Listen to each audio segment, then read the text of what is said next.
Hello, Hunger Champions. My name is Barry Matson. I'm CEO at Rise Against Hunger. I've been here since March 16th, and I'm located in our Raleigh, North Carolina headquarters.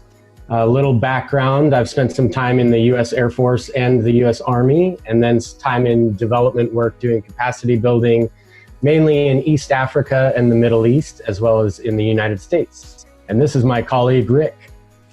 Hi, I am Rick Kearney, and I'm in Kinston, North Carolina. I'm the Chief Logistics Officer with Rise Against Hunger, and I've had the joy of serving almost 13 years here. Before joining Rise Against Hunger, I had some background and experiences with various church ministries, with high school teaching, with banking. So I'm trying to converge all of those experiences to benefit our beneficiaries here at Rise Against Hunger. Well, thanks, Rick, and thank you all for joining us for the first ever Rise Against Hunger Goes Live. We're honored that you've chosen to spend your afternoon with us, and over the next 5 hours, you're going to hear from and see a lot of our Rise Against Hunger team. We'll be demonstrating meal packaging while staying safe and socially distanced the whole time, sharing some educational updates from subject matter experts, and providing you with some lighthearted, fun entertainment that you can engage with. As a result of this crisis, Rise Against Hunger has had over 500 volunteer meal packaging events either postponed or canceled to ensure the health and safety of our volunteers. And you personally may have had an upcoming meal packaging event postponed. But we know a lot of you, our volunteers and our Hunger Champions, are eager to still be involved, have a positive impact, engage with us, and support our beneficiaries. Yeah, and we're so grateful that many of you probably have participated in one of our meal packaging experiences, but some of you may not have.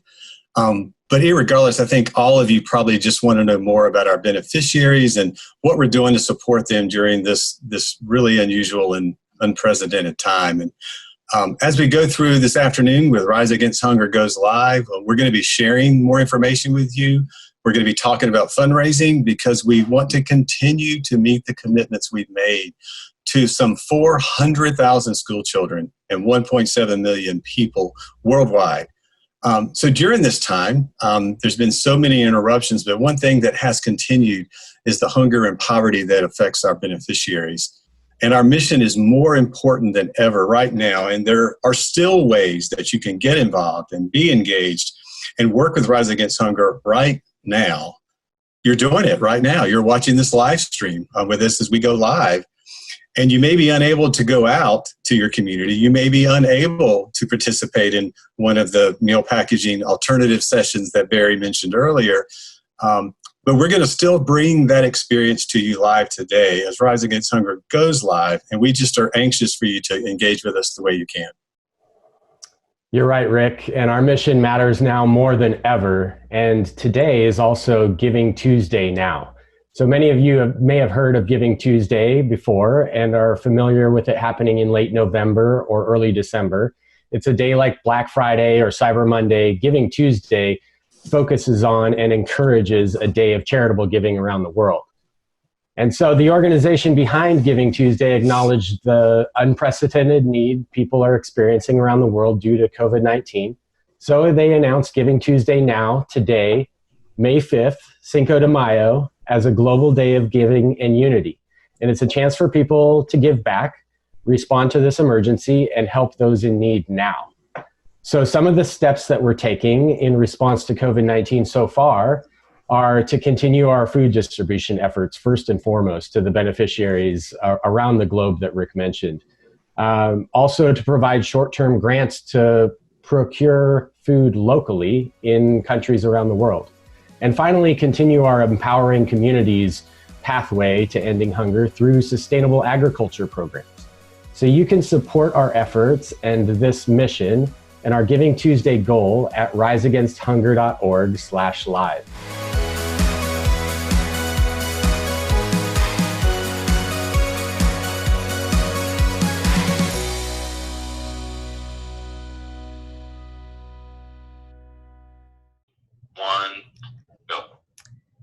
Thank you, Barry and Rick, for kicking us off. I'm Maggie Luckadoo. I am the Marketing Communications Manager here at Rise Against Hunger, based in Raleigh, North Carolina. I have been with the organization for about 4 years, and I'm so excited to be one of your hosts today for Rise Against Hunger Goes Live. We know that this has been a challenging time for families everywhere, and we hope that this afternoon will be an uplifting opportunity for you to connect virtually with hunger champions around the world. The whole team at Rise Against Hunger has worked really hard to put this event together, and we hope you enjoy it as much as we enjoyed working on it. I'm excited to be joined by my co-host today, Kevin McGee. Kevin, would you like to introduce yourself? Certainly, Maggie. Thanks so much. My name is Kevin McGee, and I am the Global Organizations Manager here at Rise Against Hunger. I've been here for about 5 years, and I'm here broadcasting from the room over my garage in Virginia Beach, Virginia. So welcome to my home. One of my favorite parts about the work we get to do at Rise Against Hunger is connecting some amazing donors and volunteers, many of you who are watching today who have supported our efforts through meal packaging and supporting financial initiatives that we have going on. We get to connect that group with our support organizations and beneficiaries in countries all around the world. Those who rely on Rise Against Hunger on a daily basis to really package those meals and get them out there and help them break those cycles of poverty that exist all around the world. And you make that happen. And as much as we want this broadcast to be uplifting and exciting and maybe a little distraction from what you have going on today, we know that the need is critical now. The United Nations has actually said that the hunger numbers may double during this time of COVID-19 crisis. And so we need your help now more than ever. You can give online, and Maggie's going to tell you a little bit about that. But I've been amazed at the way so many of our followers have come together and really made an effort to already support this hunger movement. We've had a huge rice sponsorship going on around the country. We had $280,000 worth of rice in our warehouses all around the country. And we knew that needed to get into the hands of those who needed it most. And so we've had domestic distributions with Islamic Relief USA and Rotary International and some Rotary clubs, about 6 Rotary clubs in North Carolina came together. Rotary District 7710 helped support some rice distribution there to local food banks. And then we have some rice going internationally as well. So it's incredible to see how some things are coming together and everybody's pitching in. One more thing that we have going on is our 5 and 10K race. You can go to riseagainsthunger.org/race and register for a virtual, what we're calling Go the Social Distance race. And whether you walk or run, I say roll or stroll, whatever activity level you're at, everybody can participate. And so go and support us there and post, share it with friends, form a group. It's really amazing. But today is Giving Tuesday now, as you heard. And Maggie, you want to tell them a little bit about what that means and how Rise Against Hunger is taking part of that? Absolutely. Yeah, today is a really exciting day, and you may have heard of Giving Tuesday typically falling after Thanksgiving, but in light of the crisis we face today, we are celebrating it early this year, today on May 5th. So we have an ambitious goal to raise $50,000 today to continue our hunger relief efforts, which are even more important than ever before. So if you would like to be part of that, please visit riseagainsthunger.org/live. Make your gift now and spread the word. Next up, I'm really excited to introduce a special team of our folks in Philadelphia. Our Philadelphia communication team is going to show you what we do best as an organization, which is engaging people in our movement to end hunger. So we'll be checking back in with you in a little while, and we hope you enjoy.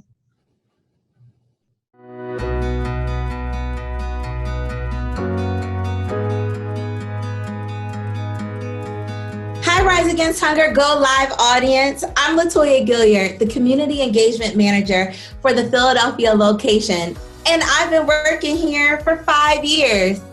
And today at Rise Against Hunger's warehouse in Philadelphia, I'm joined with my team. You will meet very shortly. We are practicing social distancing, but even from 6 feet away, it's great to see my team together after 2 months. So Ryan, go ahead and introduce yourself and the rest of the team as well. Hi, everybody. My name is Ryan Entz. I'm the Assistant Community Engagement Manager here at Rise Against Hunger in Philadelphia, and I've been with the organization about 5 years now. Hey everybody, my name is Megan Davis and I'm one of the community engagement coordinators here at the Philadelphia location. And I've been with Rise Against Hunger for about 2 years. Hi everyone, I'm Brittany. I'm also a community engagement coordinator here at the Philly location, and I've been here about 6 months. Thanks for being here, Philly team. Today, we are going to share about how we engage volunteers around the globe in our movement to end hunger. Over the past 10 years, Rise Against Hunger Philadelphia team has engaged over 200,000 volunteers to package nearly 35 million meals for distribution to 26 countries. Enabling our partners and volunteers to make a hands-on impact on hunger is what we do best. And we look forward to resuming our meal packaging events when possible. In the meantime, we would love to show you how the meal packaging process works. Megan, can you tell us a little bit about our meal packaging events and how they work? Sure, Latoya. When we facilitate a Rise Against Hunger experience meal packaging event with different groups of people all around the world, we bring an entire experience and event right to them. So we work with different groups in different communities all around the country, including different faith groups, different civic groups, different corporate groups, and even some families jump in there to help us package meals. Each time we go out, we load up the truck with all of the necessary ingredients and equipment. We fill the truck up with our 50-pound bags of rice, our little bit smaller 25-pound bags of soy, the different boxes of vegetables, and our boxes of our micronutrient packets, which are a super important part of the meal because they help fortify the meal with different nutrients that really help to fight malnutrition for our recipients. So that's super important. We can't ever forget those. On the truck is also all of the equipment necessary to package, including our meal bags and our funnels. Ryan and Brittany, do you guys think that you can take a few minutes and kind of show us what it looks like to package some meals? Sure, Megan. So as you can see, Brittany is over there getting ready, but the first thing that she's going to do before we get started with packaging meals is she's going to make sure that she wipes both of her hands with a hand sanitizer wipe. She'll have some sort of head covering on, either a hat or a hairnet, and then she's also going to put on a pair of gloves.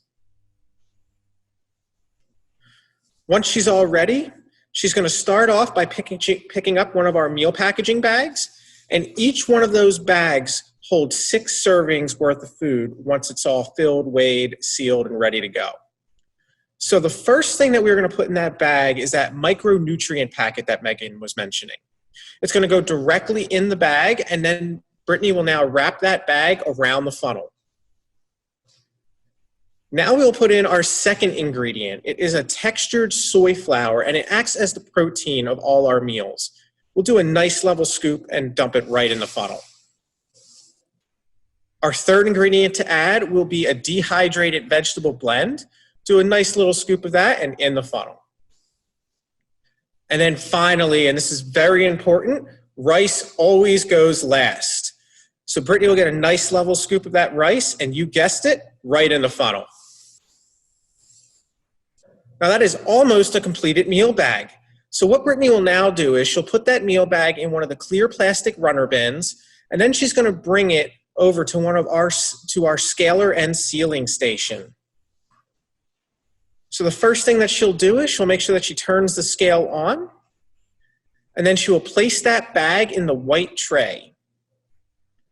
Now we want that bag to weigh between 389 and 394 grams. So if that bag is too heavy, you're going to take the rice out of the bag and put it in that cup in front of Brittany. And if the bag is too light, you're going to add some rice. Once that bag is between that magic number, you're going to put it in the green basket, and that lets us know it is time to seal. So Brittany is going to squeeze as much air out as possible from that bag, hold it underneath the sealer right around the dotted line, and then press down for 2 to 3 seconds. After that, she's going to give it a shake upside down to make sure we have no holes or anything like that in it. And then it's time to get a label with a lot number on it.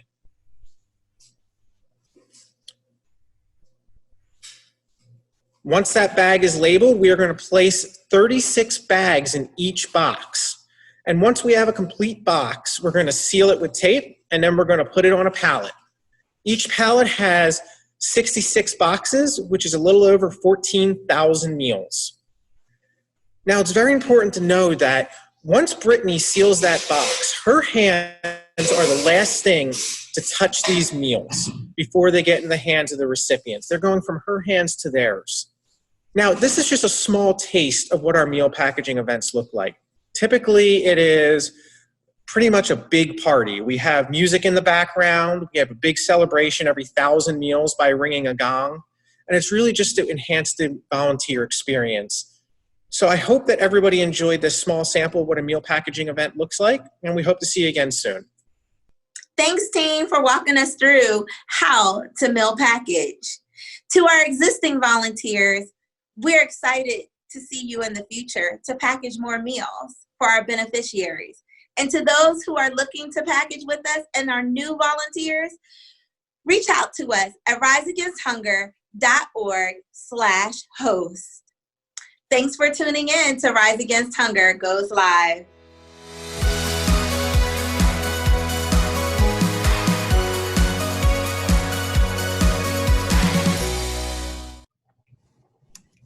For those just tuning in to Rise Against Hunger Goes Live, I'm one of your hosts, Maggie Luckadoo, joined by Kevin McGee. It's always great to see our Philadelphia team, and we are so excited to get our volunteers back together very soon to package meals to end hunger.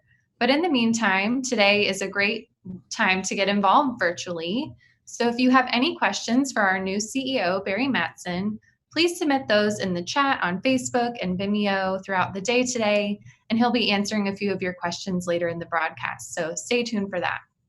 That's right. And don't forget to give. We have our riseagainsthunger.org/live link. I think it's right above our heads, actually. And so take a look at that link. Go there, donate, share it on social media. We've got a lot of great things in store for you. I did want to just say a few thank yous to folks who have already donated today. Maria Connie is $103. Thank you for that. Dominic Alexander, $103.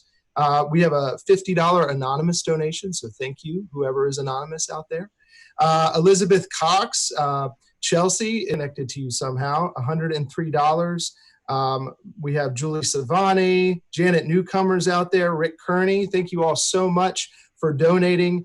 Every dollar makes a difference, and you are really allowing us to go and really serve those who are in the most vulnerable positions right now. So thank you so much for all that you do. We have a very special treat, an interview with our Chief Impact Officer, Edna Agwani, and she is amazing, and you are totally going to enjoy this segment. So take a look.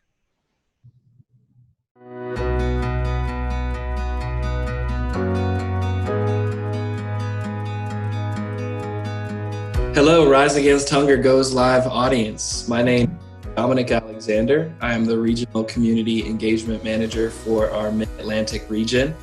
I've been with our organization for 11 years, and in my current role, am responsible for overseeing our program in Raleigh, North Carolina, Charlotte, Eastern North Carolina, as well as Lynchburg, Virginia, and Richmond, Virginia, which is where I'm based. I'm very honored to introduce Edna Agwani. She is our Chief Impact Officer, and very honored and pleasure to be interviewing Edna here today. Thank you, Dominic, and I'm really excited to be on this live Rise Against Hunger live joint interview because it's exciting that we are all here. And as Dominic said, my name is Edna Agwani, and I'm the Chief Impact Officer here at Rise Against Hunger.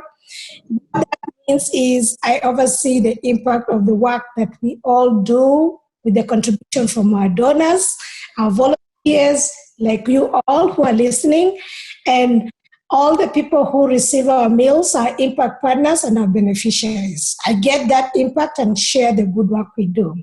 I've been with Rise Against Hunger for about 5 years now. I'm located here at Raleigh, and just a brief overview of what I do. Pretty much my experience is in the food security region, meaning I would like to end hunger, and that's why I work for this organization, but also with a big passion of working with school children. That means our meals go to our school feeding programs around the world. Edna, thank you so much for that introduction and for joining me in the audience here today. I'd like to share some details with our audience about Rise Against Hunger's impact in 2019, as well as what our plans are for 2020 amidst what's happening with COVID-19 and the pandemic that's happening right now. First off, can you give us a snapshot of Rise Against Hunger's global impact results from this last year and how many beneficiaries that we were able to support in 2019?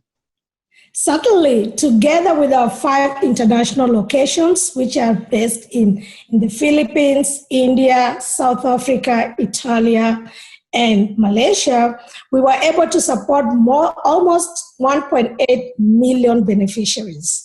And this is one of the tops for the last 5 years. We've kind of made entrances to make sure that our beneficiaries benefit more than ever. And we really did a whole lot in packaging our meals. We did package 70 million meals, which we were able to distribute to 36 countries around the globe. Rise Against Hunger meals were distributed in 935 schools around the world, and 33,000 of those beneficiaries are not actually students, but farmers. And this is really incredible to share the story of we are not only doing nourishing lives and school feeding for our children, we are actually doing empowering communities where agriculture programs are provided so that they can continue growing food on the ground. These projects together, we were able to reach, like I said, 1.8 million people, including a whole lot of what we do with our children, but also including the farmers on the ground. Thank you, Edna, for that great snapshot. I know we're still less than halfway into 2020, but we're in the middle of an unprecedented time and a health crisis that has also brought a lot of economic uncertainty. It's been reported that more than 185 countries in the world have coronavirus cases. This is truly a global situation. Therefore, how do you expect COVID-19 to affect our beneficiaries and vulnerable populations around the world, and what are we already seeing? Thank you, Dominic, for that question. As COVID-19 affects or threatens and touches almost all the countries we've had around the globe, Rise Against Hunger is not immune not to be able to actually respond because, as I said earlier, we work and reach to about 36 countries. So when we received the news about COVID-19, we were really eager to hear and to learn which countries are being affected earlier on, and that helped us to actually be more proactive in that space. We found out that about 15 countries currently that where we distribute our meals are being affected with COVID. How are they being affected? Really, this was key for us to actually see how we can intervene and also support our impact partners and beneficiaries. We found out about new regulations that were changing the way operations work in these countries. Some of these new regulations were not different from what we are experiencing here in the US, where we have shelter in place, there were lockdowns, schools were being closed, similar to what's happening again here in the US. We are seeing children back home, and we have to stay home with our kids. And so it kind of affected what we do, which was relating to what's happening here in the US. That said, we needed to be very nimble and very adaptive in the way we can see the kids who receive our meals are able to be supported. And again, I'm going to bring the equation of what's happening here in the US because it's so relevant. We found that hunger is a very big global issue, and food security does not have boundaries. When people are hungry, we are able to see how they react. So what we did as an organization, we looked at various ways we can, first of all, see how we can work and monitor with our impact partners who are working directly with our beneficiaries, and also to see how we can react and support, knowing how in this day and age, economic security is actually influenced in a very holistic way. When there is no food availability, or no food access to our beneficiaries, it plays a big role on people, or the children that we feed. They'll be able to be hampered, not to have nutritious food in their homes, B, their parents not having access to buy any food, and C, impacting not only the food security that we are having or economic insecurity, but political insecurity for the countries actually we work in. So those who are being affected by hunger and malnutrition are really vulnerable, not in terms of like COVID now. They are vulnerable to illness and disease. They are vulnerable in a way that we can be able to reach them. Right now, as present, we are seeing almost 250,000 of our children being affected because they don't have to go to school. However, the good news is we are tracking and making sure that kids can also get a take-home ration so that they can be able to get the food that they have. With the meal shortages that we are seeing, it's affecting us because we know the kids will be impacted if we don't have more meals coming. But we are hopeful, and again, we are hopeful that as volunteers who are watching this, they are able to stick with us during this time, and we can be able to actually sustain our meal contribution in the coming months. Thank you so much for speaking to our impact, Edna. With the 2019 impact results, you mentioned the number of meals that were consumed. Volunteers packaged more than 77 million meals in 2019. The health and the safety of our volunteers is always of the utmost importance, and we've been closely adhering to CDC and government guidelines regarding mass gatherings, and over 500 of our meal packaging event experiences have been canceled or postponed or rescheduled over the past couple of months. How does that impact our ability to support our beneficiaries, and what are we doing to ensure that our beneficiaries continue to be supported even if these meal packaging events are not happening right now? Understanding that our meal inventory has been shrinking as we haven't been able to package in the capacity that we've previously done, since most states where we package meals have been on shutdown or in shelter in place. It's been concerning, but Rise Against Hunger number one priority has always been how do we meet the needs of our beneficiaries, because those are the key stakeholders that we serve. So as an organization, we are very much committed in supporting them no matter what. And what we did as an organization is to develop a 3-step COVID-19 relief plan and resiliency plan, as I can call it. This is where we are able to support our beneficiaries during the uncertain times. Thank you. Now, can you share a little bit more about this 3-step COVID-19 relief and resilience plan? Absolutely, Dominic. This is an interesting plan because with every emergency, there's always this saying that you can always have a plan B. And this is important for everyone to hear and listen. So plan B went into motion to have a 3-step plan in that, first, we want to continue to do the food distribution that we have currently in the inventory. We are lucky that our volunteers had done a lot of work during the first 2 months of the year, and we did have some inventory surplus in our warehouses. So we are doing our best to make sure that the meals we already had will be distributed in real time so that our beneficiaries can continue getting the take-home rations. Secondly, we have already inventory of our rice so that we could package more meals in the Q2 and Q3 timeframe. However, we realized that without you volunteers coming to help us package our meals, we couldn't use the rice. So our plan B stepped into place where the inventory of our rice that wasn't yet packaged could be actually utilized to be distributed in certain countries, about 15 of those countries where we work. And that has really helped us in a way to provide that support.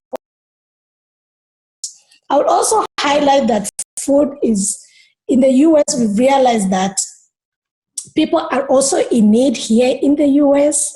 And one of the things as an organization we focus to is to help in ways we can domestically. Some of the rice that we've had, we've actually helped and assisted some food banks here in the US. This is really key because while we are focused internationally, we know that food is also local. We have to help. And the neighbors are you volunteers, all of you who come and help us during the international side of things of hunger, but also there's need in the US. We are helping that in a way where our rice can be utilized in a very meaningful way. Step number 2, because we know that our rice and our meals will be depleted, and we don't know how long this COVID will take, we are taking an action on how can we provide small grants for purchasing local food for our impact partners on the ground. We know there are opportunities where we can utilize alternative means of cash-based assistance in country for our impact partners to buy food for the children that we serve. This is really critical at this time, and we are trying in a way for it to be a small and short gap for us so that we can do this program meaningfully. And thirdly, as everyone knows, and I did mention earlier on that we do support farmers on the ground. We have the Empower Communities through our sustainable agriculture. We would like to continue with the programs that we have in Malawi, in Mali, Senegal, and Zimbabwe, so that we can build the capacity of local farmers. We know very well, once these farmers have enough food, they will be our key partners to distribute the same food, A, to the schools as homegrown school feeding, and B, to their families, so that we can create food security at the end of the day. So at this 3-step, continue our food distribution efforts to provide short-term grants for purchasing of local food, and 3, empower communities through these sustainable agriculture projects will help us to be more prepared, more resilient before we go back to our normal business line of packaging meals when COVID-19 subsides. Thank you so much, Edna, for sharing that information and for all the insightful information that you've shared today on Rise Against Hunger Goes Live. Thank you so much to our listeners and our donors, volunteers, our listening audience. Thank you so much. Thank you, Edna. I'm glad that we had the opportunity to chat with you, Dominic. Thank you for all your continued support and commitment to see a world without hunger in our lifetime. Thank you.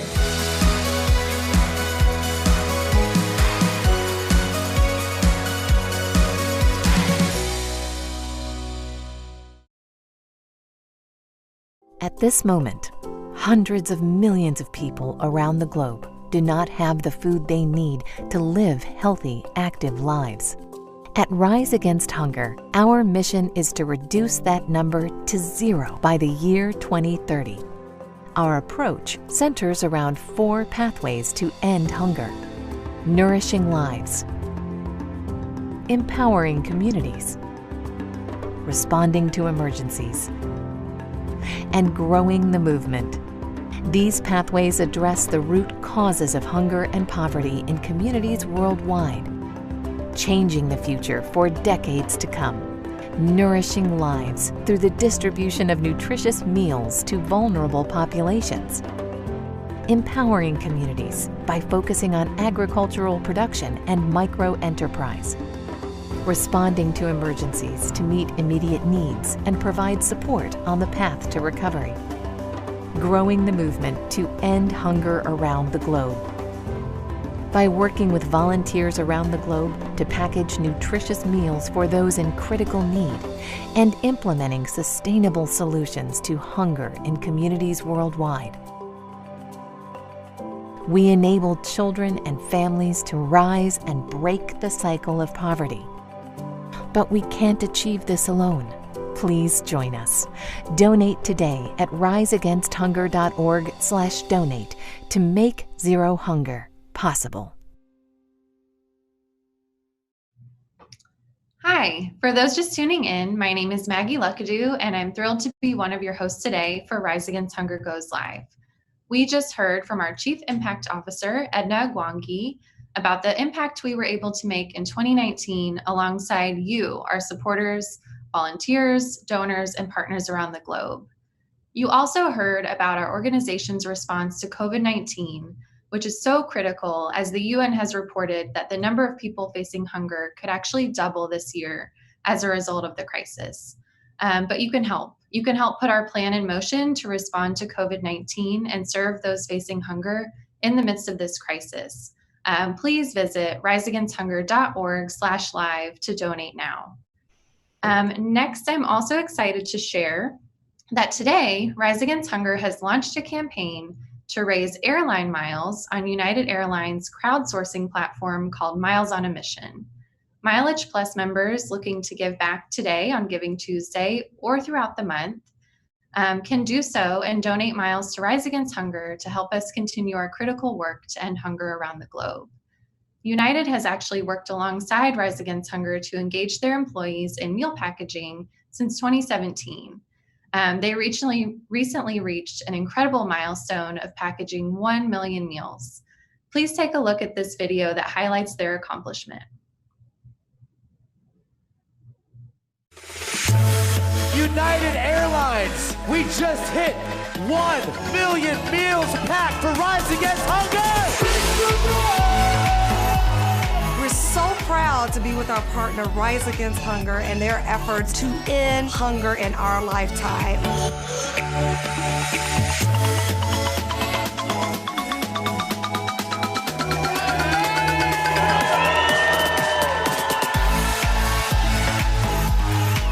We've got 700 excited sales professionals doing what they love to do, giving back to their community. I've seen firsthand the difference these meals make. By supporting relief efforts around the world, we are showing that every action counts towards the greater good.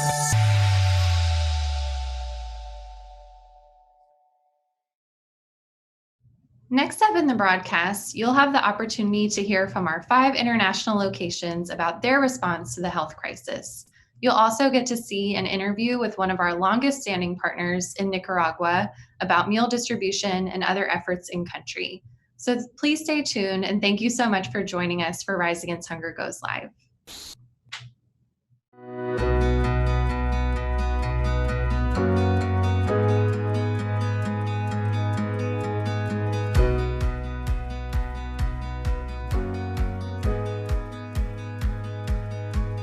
Hi, I'm Jomar Flores. I'm the Executive Director of Rise Against Hunger Philippines.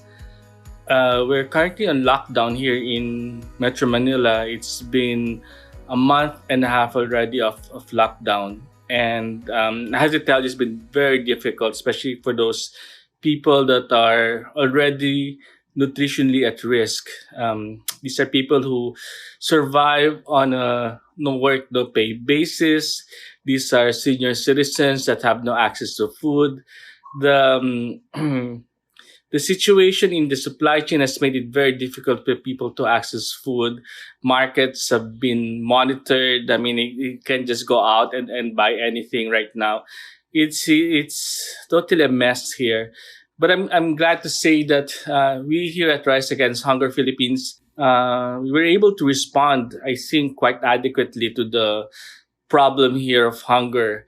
We operate the only national food banking system in the country. And during our first month of our response to COVID, we were able to raise about $240,000 US worth of donations in cash, but mostly in kind.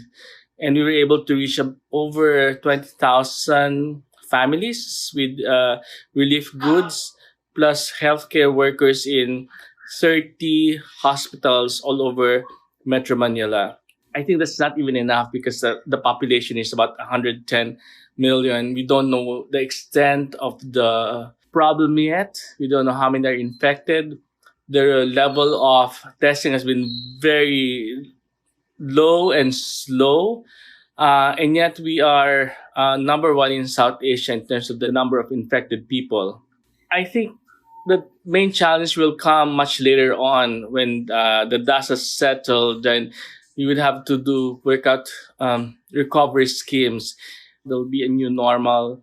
I think what is good is that we have what you call in the Philippines spirit of camaraderie, a spirit of cooperation, and that we can tap on. We have people here helping us out, both corporate people as well as individuals are helping us.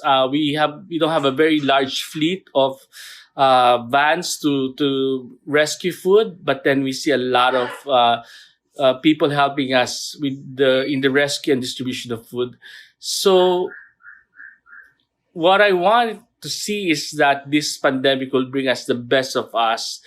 We have faith in God, we have faith in our countrymen, and we believe that somehow we should be able to recover. Thank you.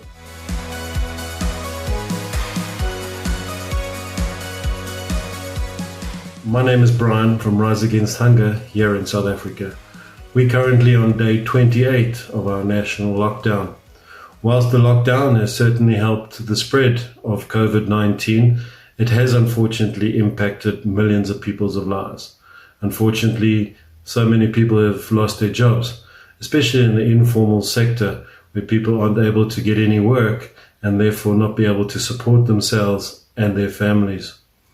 Whilst our government is doing whatever they can and implemented certain plans, there's still thousands and thousands of people falling through the gap. Rise Against Hunger has been listed as an essential service provider, so fortunately we're still able to continue moving around and distribute our meals. To date, we have distributed close to 1.5 million meals around the country. We have also been able to start production lines in Johannesburg and Cape Town, and we are now packing close to 25,000 meals a day. This certainly helps us keep our stock levels up to support the people in need. We're also working very closely with many NGOs. It's just so great to see how all the NGOs in South Africa are coming together, working together, and trying to meet the needs of those most vulnerable. It has also been very encouraging to see the support that we've been getting from not only our regular donors, but also from the average man in the street. Every day we're inundated with calls and emails of people just wanting to volunteer, wanting to donate, wanting to make a difference. And it's just great to see the country come together and help those in need. I'd just also like to say a big thank you to all those around the world for what you guys are doing. And good luck. I know we're going to get through this together. We surely will make it through to the other end. Keep safe, be well, take care, and thanks again.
Hello everybody, my name is Dola. I am from Rise Against Hunger India, and as we all know, the entire world, including India, we are going through some unprecedented crises.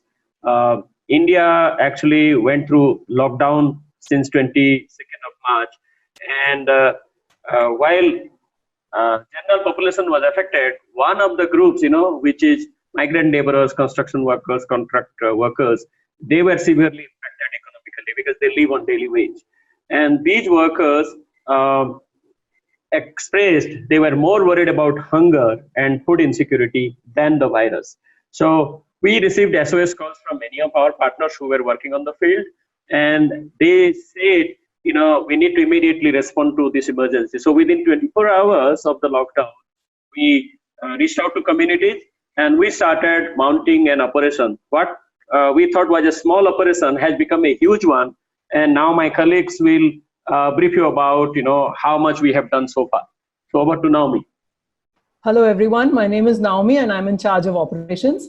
Now, 4 weeks since we started our response, we have distributed meals in Bangalore, Delhi and Mumbai through our NGO partners, 28 of them actually, who are doing the distribution in the communities.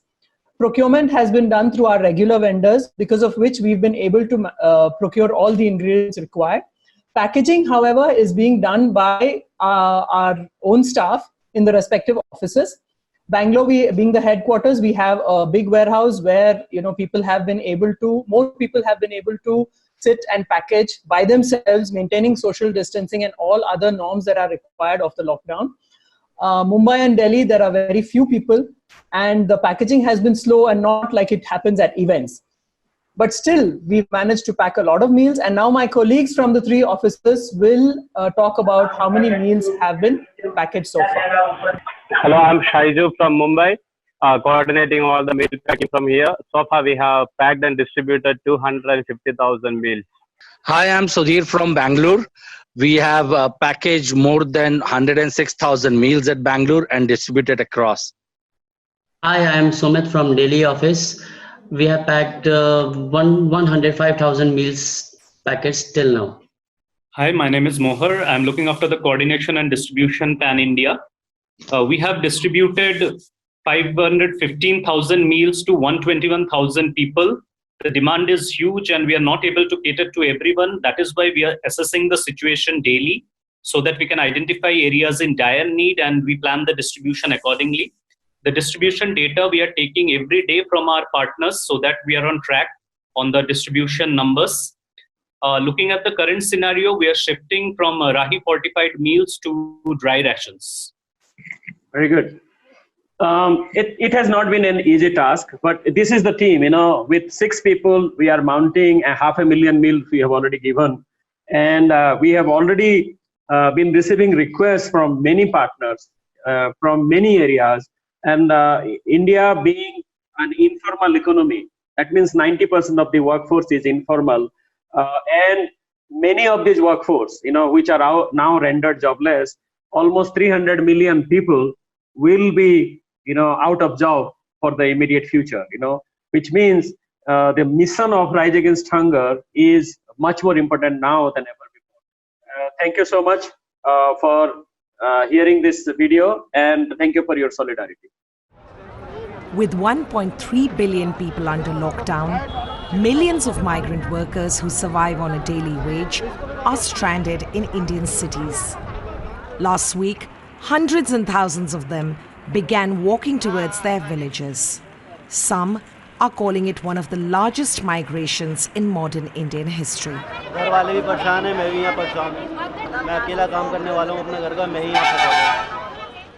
Samir still has over 250 kilometers to get home.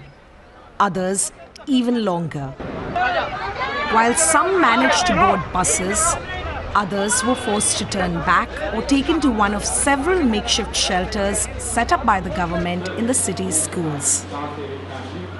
तो वो यूँ कह रहे हैं यहाँ से भाग के चले जाओ, जहाँ से उधर ही चले जाओ, अपने घर जाओ। पुलिस छोड़ के गई थी, रोड पे पड़े थे हम लोग सारे। चलते चलते परेशान हो गए, कोई साधन नहीं मिला, एम्बुलेंस यहाँ छोड़ के गई। Anil is a construction worker who earned about £7 a day before the lockdown to feed his family of 4. He has no savings. But at least here he has shelter, and the authorities are trying their best to ensure social distancing. तो ये दूर दूर के लिए एक दूसरे छुआना मुंह ढकना पड़ता है इसमें बीमारियां एक दूसरे से नहीं फैलें. These measures could protect Anil's family in the weeks to come. But just like thousands of others in such shelters, he feels trapped. तो जाना चाहता हूँ यहाँ फैमिली हमारी सारी फैमिली के साथ में रहना चाहता हूँ. यहाँ नहीं रहना चाहता बिल्कुल. यहाँ जेल जैसा बंद हूँ. खाने पीने को मिलता ही नहीं कुछ. वो चावल ला के रख देंगे, रोटी पूड़ी रख देंगे. Millions of other daily wage laborers are stuck in slum clusters across Indian cities. They depend almost entirely on small private NGOs like Rise Against Hunger, who have been supplying food to thousands of people. इस वजह से है कि जो daily wages वाले जो है persons है वो बाहर नहीं निकल पा रहे, अपने घरों में ही हैं. वहाँ पे हम अब विजिट करेंगे, वहाँ पे हम मील्स डिस्ट्रीब्यूट करेंगे with the help of our NGOs partners. The lockdown has thrown up unique challenges for these NGO workers who struggle to explain social distancing to people who live cheek by jowl even under normal circumstances. एक एक करके आइए please और दूरी बना के रहिए. थोड़ा सा दूर, एक दो हाथों की दूर से. As the crowd swells, so does the tension. A municipal officer is upset with the NGO team. थोड़ा सा लंबी लाइन. आप बता नहीं सकते कि पब्लिक को लाइन में करिए. यहाँ पे वैसे भगा रहे हैं. ऑलरेडी हमने इनको बोला हुआ है. आप समझाइए इनको. कौन समझाएगा? In the queue, we hear the same heartbreaking story over and over again. बहुत मजबूरी हालत हो गया खराब. अभी तो बहुत दिन बाकी पड़ा है. क्या होगा क्या नहीं होगा. The NGO is running out of food and the queue is still long. हमें यहाँ से निकलना पड़ेगा मैम प्लीज, क्योंकि यहाँ पे रश हो रहा है और यहाँ पे डिस्टेंस मेंटेन नहीं कर पा रहे हम. There are still 2 weeks to go before this lockdown officially ends. Until then, and perhaps longer, millions of migrant workers across the country will continue to struggle.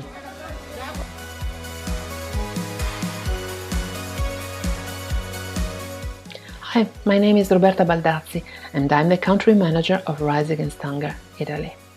Well, our region has been one of the first in Europe to experience the COVID-19 impact. The contagion had a significant acceleration by the end of February, and the lockdown here started on March the 9th. Luckily, we have not experienced in our cities difficulties related to food access. Institutions, charity, food stores, and common people from different backgrounds, everyone have been ready to lend a hand to the one who were suffering the most.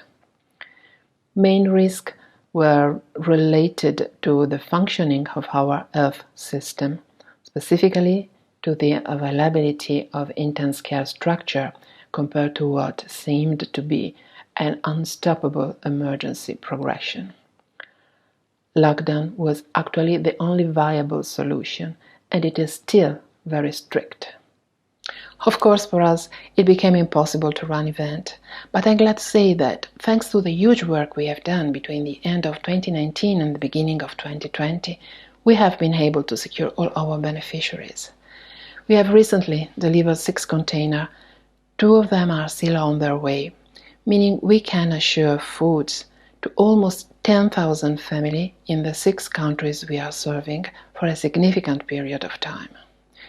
Well, I'm talking about family because the lockdown has deeply changed the situation also in overseas countries.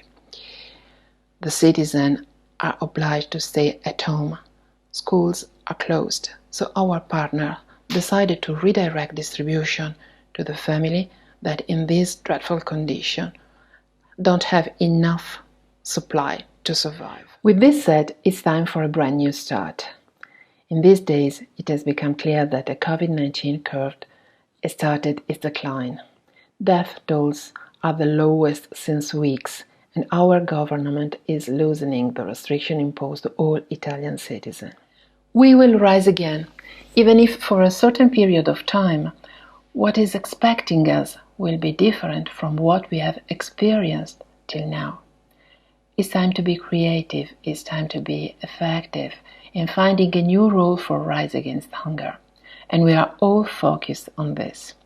I'm pretty sure that the mood of our events will not change, as well as the passion of our volunteers.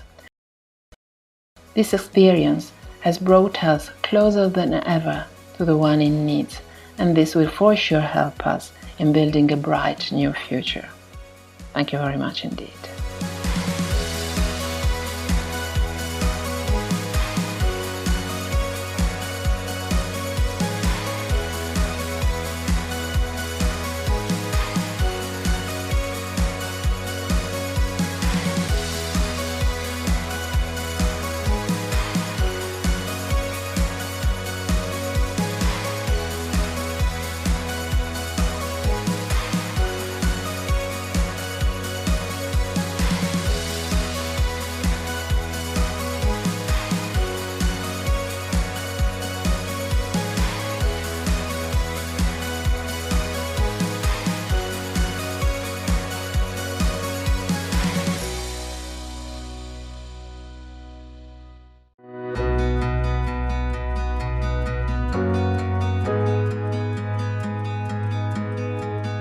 Hi there, my name is Kevin McGee, and I am the Global Organizations Manager of Rise Against Hunger. And I'm so happy to be here with you today. I get the privilege of working with faith-based and civic organizations here in the U.S. And inspiring them to do great things through meal packaging and supporting our local community initiatives. I typically work from home here in Virginia Beach, so I'm kind of used to this stay-at-home thing that we're all in right now. I am really excited because one of my favorite parts about my job is connecting our volunteers and donors to the organizations that we get to work with every day in country, in many countries around the world, and really allow you to see that your impact matters, that your volunteer hours of packaging meals and your donations, they truly create stories of life change. And communities are empowered because of what we get to do together. And so today I'm thrilled to introduce my good friend and brother, Eddie Morales, in Nicaragua. He is the country director of programs for Orphan Network there in Nicaragua. And Eddie, thanks so much for being with us today. Thank you so much, Kevin. It's my pleasure and nice to see you and to know that you are safe and protected too. Take a second and just introduce yourself and what you do there for Orphan Network and kind of what your role entails. Sure. So my name is Eddie Morales, as Kevin said, and I am the country director for Orphan Network and the legal representative in Nicaragua. I oversee all the programs that we have. We have three major programs, I would say. The first one is all the work that we're doing with orphanages. The second is all the work we're doing with local church initiative, which is community development, community transformation program. And the third is leadership development. So those are the three programs, like the three big programs that we are executing in Nicaragua. So I oversee that, obviously with a wonderful team of 72 people in Nicaragua working, serving 23,000 children today. Absolutely, Eddie. And we're just so grateful for your team. I can attest that your team is an all-star team, and we just love working with them. But Eddie, as we've talked about this before, our partnership between Orphan Network and Rise Against Hunger kind of started around 2007, 2009. We got the meal packaging distribution up and running. And our partnership in specific has sent over 21.5 million meals that have been packaged by our volunteers at Rise Against Hunger to Orphan Network. And you do the distribution locally there through your programs. Can you tell us a little bit about the impact of those meals and how that's affected the communities you serve? At that time, we were serving 700 children in Nicaragua. Obviously, our desire was to grow. So we were strategizing with Dick Anderson, our CEO. We met Chesney, being part of Spring Grants. We talked with Chesney about it. And Chesney introduced us to, at the time, Stop Hunger now Rise Against Hunger. We talked about it, and Rise Against Hunger said right away, yes, we're going to support you with one container, which turned to be, I think, 13 containers in 2019.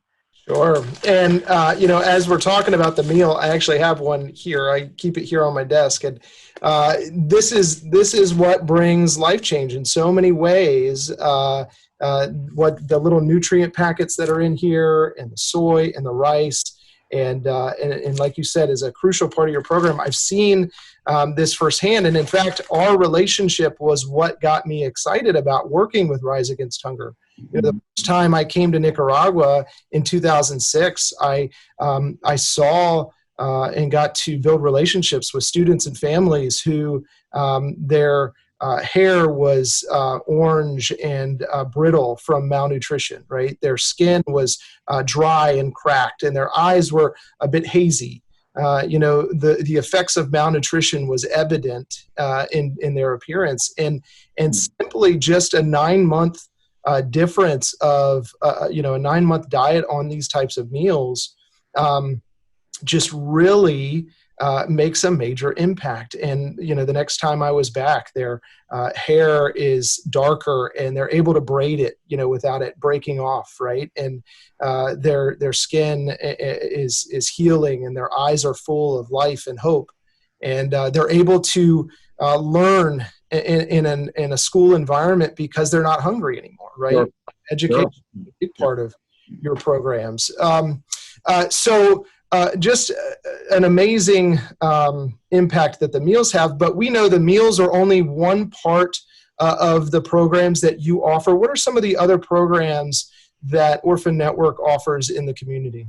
Sure. So if I can picture it, Kevin, as I was explaining, we start, I would say, the first program is working with young girls. So trying to prevent teenage pregnancy. Mm-hmm. No, then we work with moms, so pregnant women, lactating women. So we do training, with these parents, and the main objective in that area, I would say, is trying to prevent our children to be malnourished.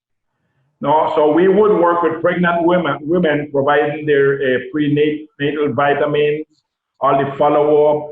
We would provide meals for them as well, because what we're trying to do is help these moms, but also make sure that when the babies are delivered, they are healthy as well. Then we would work with exclusive breastfeeding.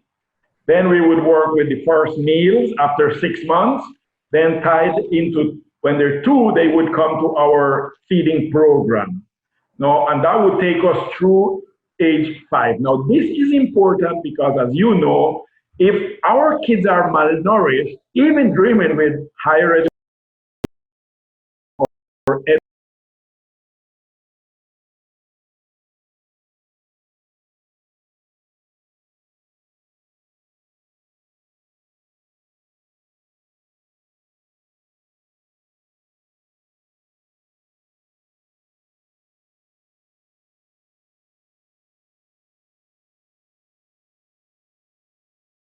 or is the first layer, I would say, where, again, working with the moms through age 5, when we say, we won, we usually kid and say, we won the First World War. After 5, all of our kids are nourished, not malnourished. Interestingly, then we learned more about the first 1,000 days. So we said, okay, the focus even has to be bigger, with the first 1,000 days being from inception to age 2, and that, so make sure that our kids are healthy, they're not malnourished, and then we would continue the battle up to age 5. Once we win, we have gone over these 4 or 5 years. Now we know they're nourished, not malnourished. Then we have our after-school feeding program that would come into age 5 to 12.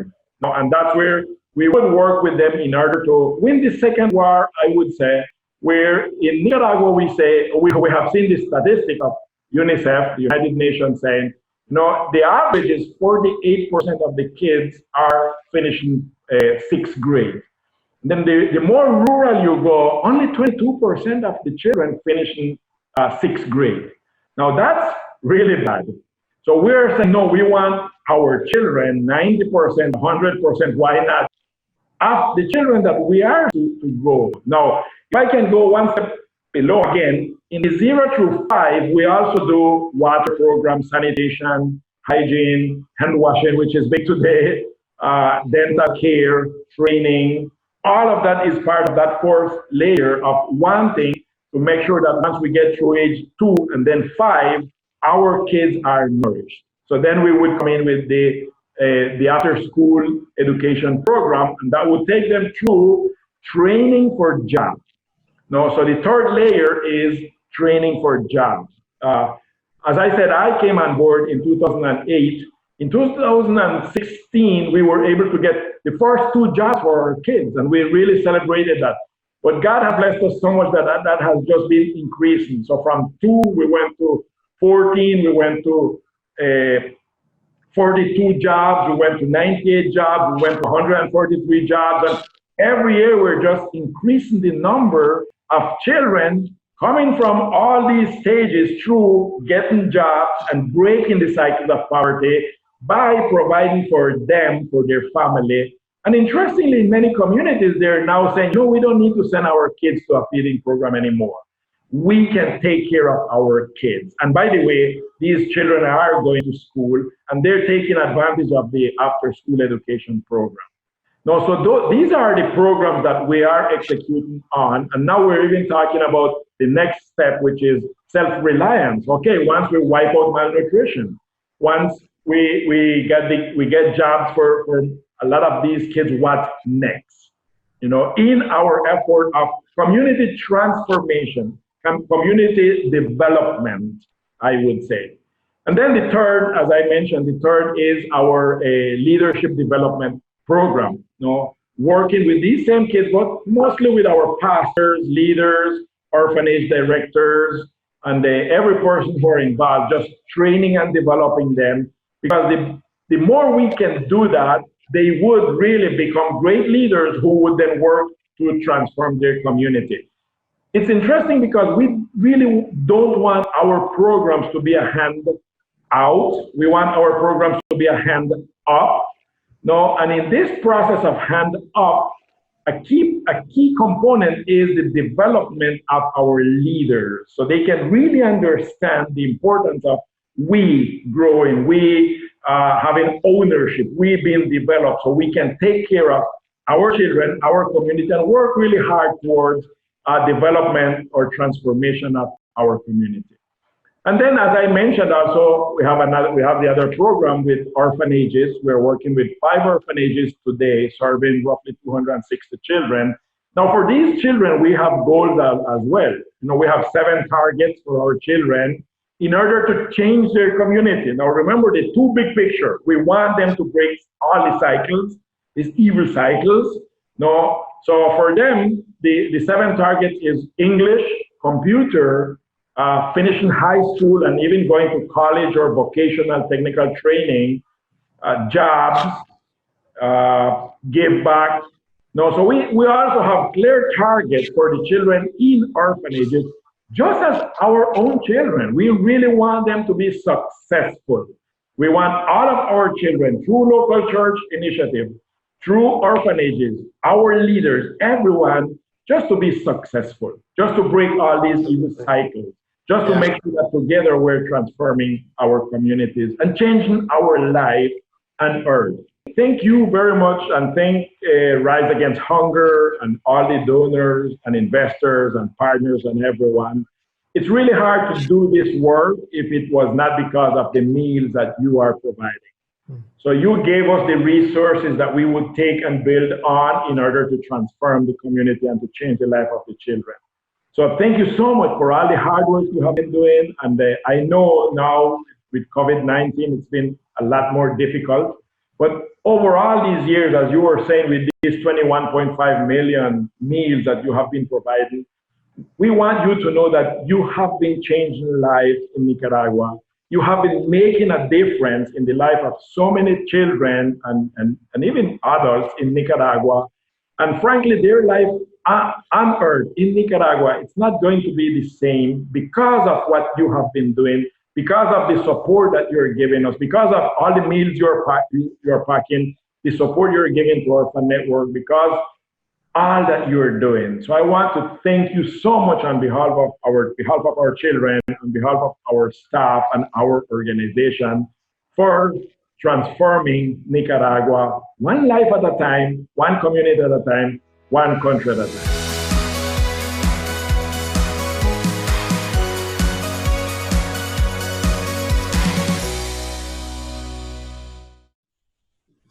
It was so great to be able to catch up with our partner there in Nicaragua, Orphan Network, and to hear how Eddie was talking about how the meals that you have packaged are having an impact right there, right now. So thank you so much for that support. We are doing great online right now. We are up to $12,100 of our $50,000 goal. So thank you so much for everybody who has given. I have a couple of announcements of folks who have given online: Mike Nelson, Bart Norman, Andy Dankert, Deanna Lancaster, Lisa Broussard. Thank you so much for your gifts as they just keep rolling in.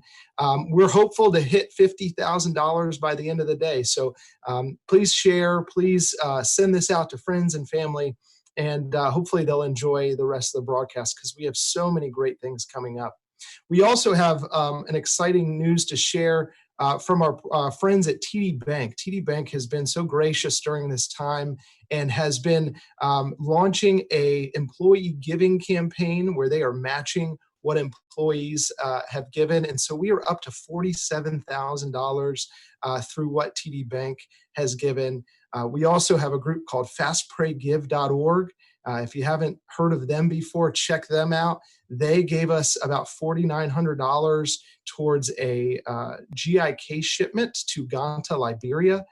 We're so thankful for partners like that who not only help us in meal packaging, but also help us get these supplies around the world into the hands that need it the most. So thank you so much. We have an exciting segment coming up, a little bit of a cooking show. It's our first ever Rise Against Hunger cooking show. It's a good thing I'm not in the kitchen for this because it would be a disaster. But I tell you, you're not going to want to miss out. So go ahead and grab your saucepan and your wooden spoon and head to the kitchen. And then afterwards, we get to hear from some amazing partners in Haiti. So thanks so much for tuning in.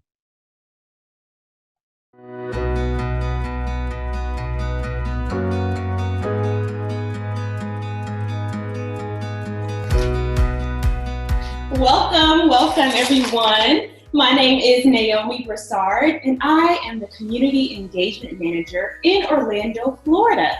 I've been with Rise Against Hunger for 2 years now, and in that time, I've had the pleasure of leading thousands of volunteers all over the world in meal packing events. Our events are fun, exciting, and most of all, we get to have a great time while ending world hunger. And hey, my name is Chelsea Kohlberg. I'm a registered dietitian and I'm the nutrition advisor for Rise Against Hunger. I test recipes using our meal bags, but I also ensure that the programs we run have a nutritional impact on the people that we're supposed to be serving. I also answer random questions in the office, such as, is the keto diet good for me? And what about intermittent fasting? Intermittent fasting is. And I'm located here in Raleigh, North Carolina.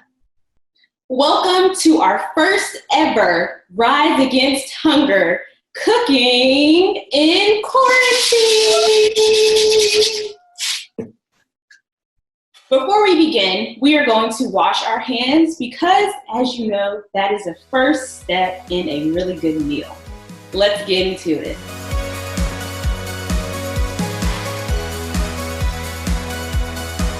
Okay, we are back. Chelsea and I share a passion for cooking nutritious food, and today we'd like to share about how Rise Against Hunger meals are prepared by our partners around the globe. We'll also show you 2 new creative ways to prepare the meals with our own unique spin on ingredients, flavors, and more.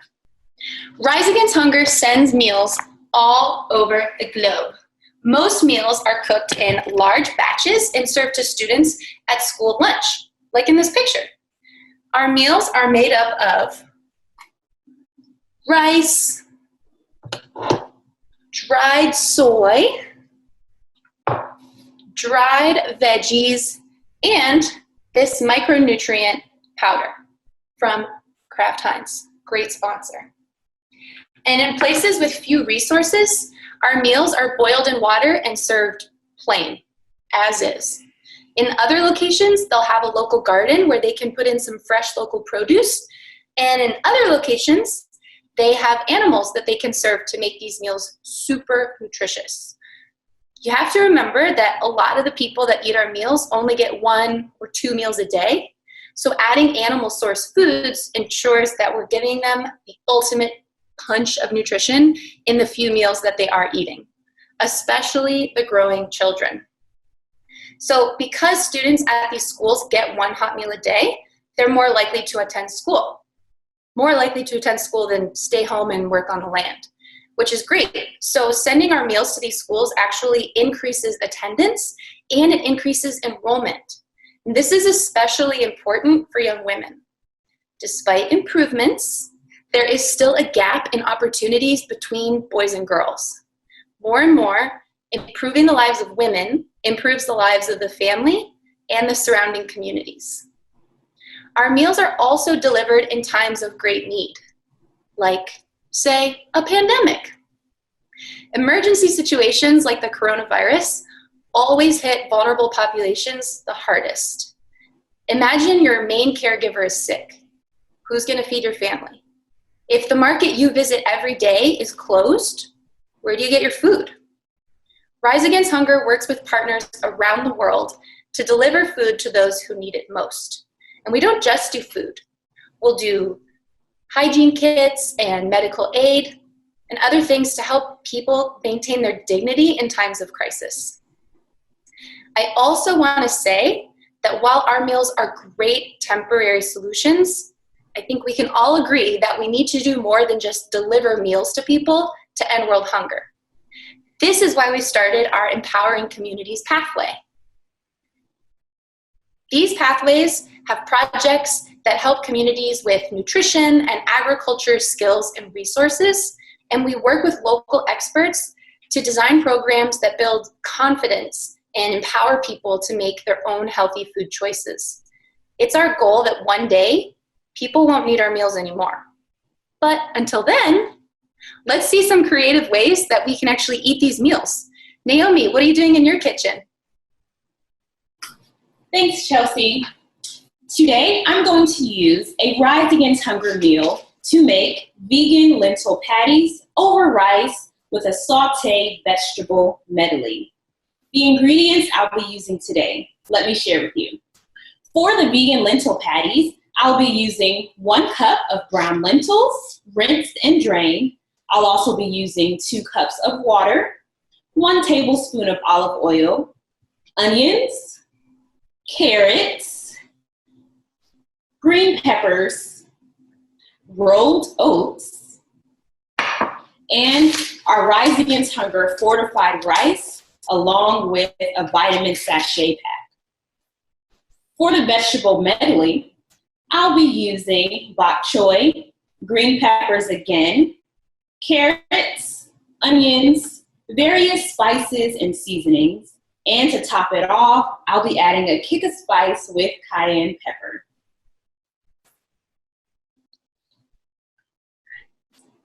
And what I like most about this recipe is it is highly nutritious, flavorful, and incorporates spice.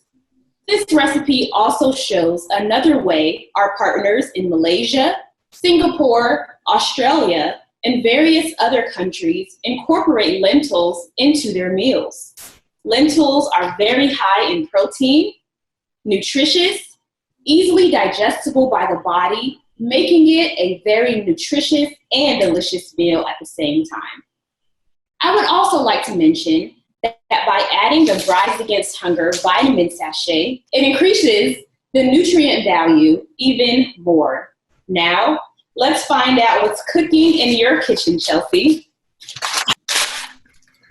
In my kitchen, I'll be using a Rise Against Hunger meal to make chicken rice pilau.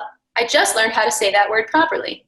This is a traditional East African dish, and I'm really excited because my boss, the director of the Global Impact team, is from Kenya. So this is pretty cool. Let's look at the ingredients for my meal. Okay, over here, I've laid it all out. So we have our chicken, our Rise Against Hunger meal bag, which is out of the picture, but trust me, I have it. There's a chopped onion, a couple tomatoes and red pepper. We're gonna need some cashews, jalapeno, spices. Look how beautiful they are in this little bowl. A bunch of spices, y'all. Garlic, ginger, and broth. Okay, this is gonna be a very flavorful dish, but it's actually not very difficult to make, which is exciting. So, as the nutritionist for Rise Against Hunger, I had the opportunity to work with partners and develop several recipes using our meal bags, and this is just one of those. Can I just say, people are creative, y'all. I'm so excited about this recipe because it allows us to connect to another culture. You probably noticed that all these different spices are gonna create a very different flavor profile than we're probably used to here in the States, and I love that. You get to walk through a door to a whole new world just by eating a meal. Food is amazing like that. It connects all of us, and everybody eats, which is great. That's you. We are going to get back to work on preparing our recipes. We'll be back later in the broadcast. Until then, stay tuned for more of Cooking and Quarantine. See you soon.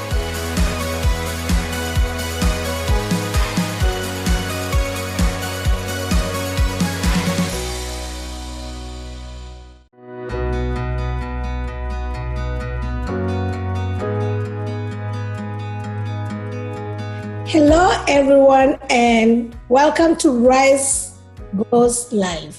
And this is a segment that we're going to talk with our impact partners, but I have today an impact partner that I really cherish. But first of all, I would like to share what my name is. My name is Edna Ugwangi, and I've been with Rise Against Hunger for the last 5 years as the Chief Impact Officer. And I'm excited to be speaking to one of our impact partners, Stan Webby. Today, Stan, would you like to introduce yourself and tell us who you are and what you do? Sure. Thank you for having me here. My name is Stan Weeb. I'm the Director of Hearts and Hands for Haiti. This is a nonprofit ministry working in Haiti that began in 2006. It originally began as an outreach program of an urban ministry in downtown Raleigh, North Carolina. And in 2006, we spun off and became Hearts and Hands for Haiti. Thank you, Stan. And just, I would like to ask you a question because, of course, we are in a very unprecedented time. And we would love you to tell us during our Rise Go Live how you are coping with this crisis at this time of the year.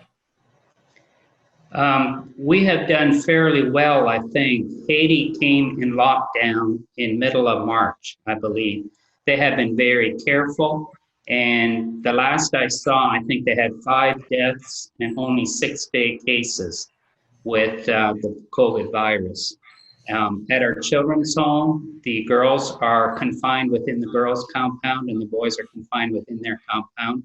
All of our schools are shut down. Our churches are meeting via WhatsApp. And they are really separating themselves and keeping themselves safe. Even our outside cooks are not allowed to come in and cook for the children at the children's home. The house mothers and the children are cooking for themselves now, which I think is, I'm really proud and admire them for the way they've taken this seriously. Thank you, Stan. On average, 30% of our meals annually go to Haiti. And as you know, Rise Against Hunger and Hearts and Hands for Haiti have had this long-standing relationship. And we've partnered with you and the team in Haiti on an agriculture program that we started back in 2016. This project aims to have Hearts and Hands for Haiti to supply all meals solely through the local agriculture production. And we know that you're working very hard to see how you can have an exit strategy to be more self-sustaining on the ground and no longer need Rise Against Hunger support. So in 2019, we saw great progress with Hearts and Hands for Haiti, reducing the integration of Rise Against Hunger meals by 50% due to the significant increase on site production. Stan, can you share with the audience some of the steps being taken to achieve this goal of food security by 2021? Yes, we can. Thankfully, Hearts and Hands for Haiti received an agriculture grant from Rise Against Hunger. We were able to put feet onto our agriculture project that we had there. We were able to hire an agronomist. We fenced in our 5 acres of good land. We drilled wells and installed solar pumps and a solar system that allowed us to irrigate our gardens. We've been able to grow some of the crops, such as vegetables and other grains, to supplement our school lunches. However, we're presently still working on refencing our land because during the dry season, we are the only green spot in the community, and all the livestock find their way into our fields. And so we are raising livestock instead of our own crops right now. So we're in the process of refencing our property, our gardens, and then we will be able to have more successful fields once again to be able to feed our school children once school resumes. Absolutely. I know in the past few years where we've talked and you've shared a long-term vision for the school and also the community around on how you would like to see the Haitians progress. So beyond food security and the agriculture program that you are having, and of course the school feeding and education programs that you have, I know you are really passionate to see how the Haitian people can be more sustaining by creating jobs and also increase the school students' agriculture knowledge. Can you speak more of why these objectives are almost really near and dear to you, but more so necessary for the Haitians' overall success and sustainability? Yes, it is. Our ministries in Haiti are all led by Haitian leaders who have a real passion to help their own people. And so we have the privilege of having over 2,200 children in our schools. All of them are in very rural areas. Some of them are in very, very remote areas, all around surrounded by farming land. And so our goal is to have an agronomist or teach agriculture within each one of our schools so the young people can see that they do not need to leave the land and try to find a job in the city, but they can farm the very land that they grew up on and provide for their family and also sell. And one of our goals would be to help our local farmers, because even with our 5 acres, we do not have enough land there to feed all of our school children, that we can provide training to the local farmers and also provide seed where they can grow crops. And then when they have trouble selling in the marketplace, we can be the place where they can come and have a guaranteed marketplace for their crops right there, which will feed the very children in their communities. And so that money is going to get circled around right within the community and provide for all these different families with the goal that they become more self-sufficient. Thank you, Stan. And I really appreciate talking to you this afternoon and this morning and speaking with you today, Stan, because I enjoy discussing the progress Salo Agriculture Initiative Development has done to the Haitian people, more so because that's the passion you have, but more so just understanding how you're progressing to help the Asian people be more self-sustaining moving forward. So thank you so much for your partnership and for all the work that you all do, the people in Haiti, and the partnership we've had for all these years. For those who are watching, if you'd like to learn more about this project and the partnership with Hands and Hands for Haiti, please visit riseagainsthunger.org/blog, and we can talk more about how we can work sustainably to end hunger by 2030. Thank you.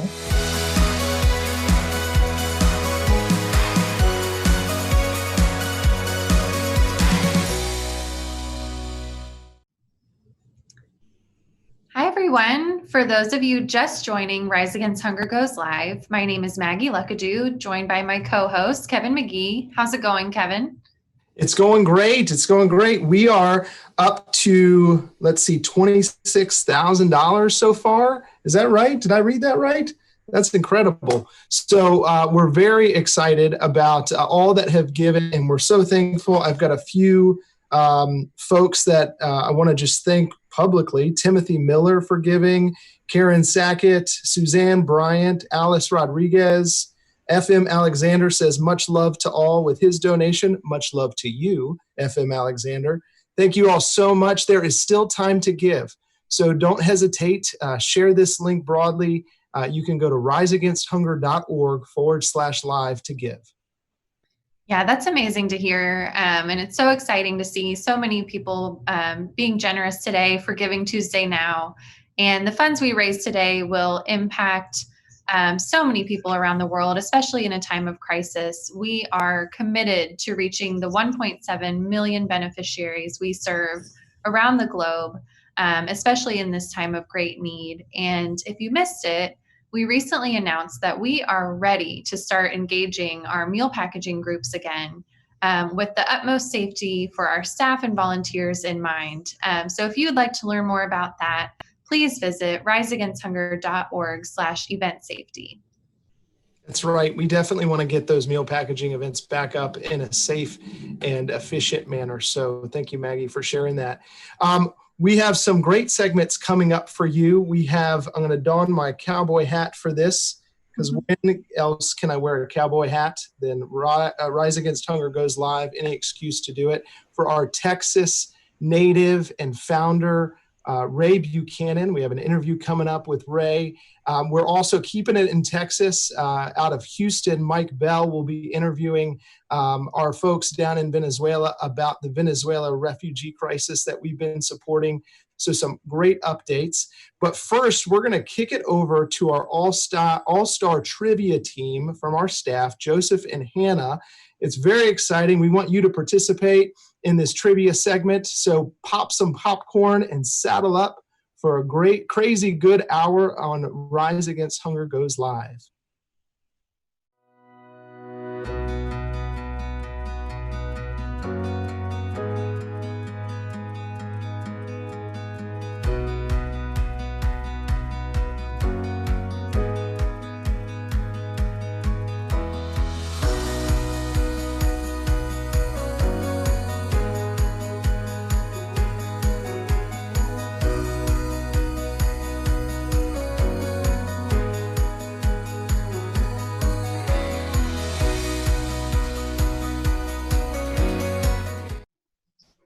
Hi, Rise Against Hunger Goes Live audience, and welcome to Rise Against Hunger Trivia Time. I'm Hannah Payne, the Rise Against Hunger Public Relations and Communications Specialist.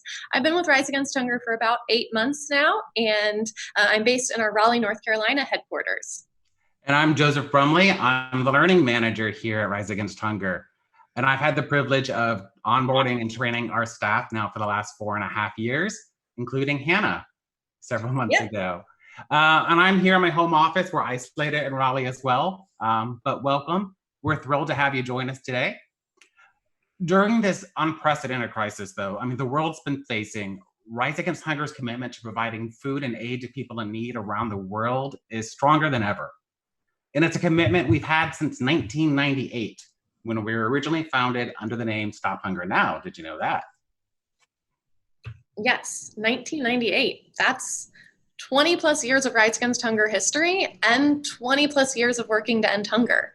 So, Joseph, what if I tested you and our audience on some Rise Against Hunger trivia? Let's do it. All right, awesome. So I'm going to ask a series of questions all related to Rise Against Hunger's history, mission, and impact. It's going to be Joseph versus all of you watching. So I'll ask the question. Joseph, if you know the answer, just shout it out, but you will be playing against the audience. So for those of you watching, we want to see what you know too. If you know the answer, use the chat box on Vimeo to type the answer. Please just type your answers on Vimeo because I'll be watching that chat box like a hawk. And then whoever answers the question right, I will be keeping a tally of it, if it's the Joseph or the Hunger Champions watching, and then whoever it is will get a point. And if no one knows the answer, don't worry.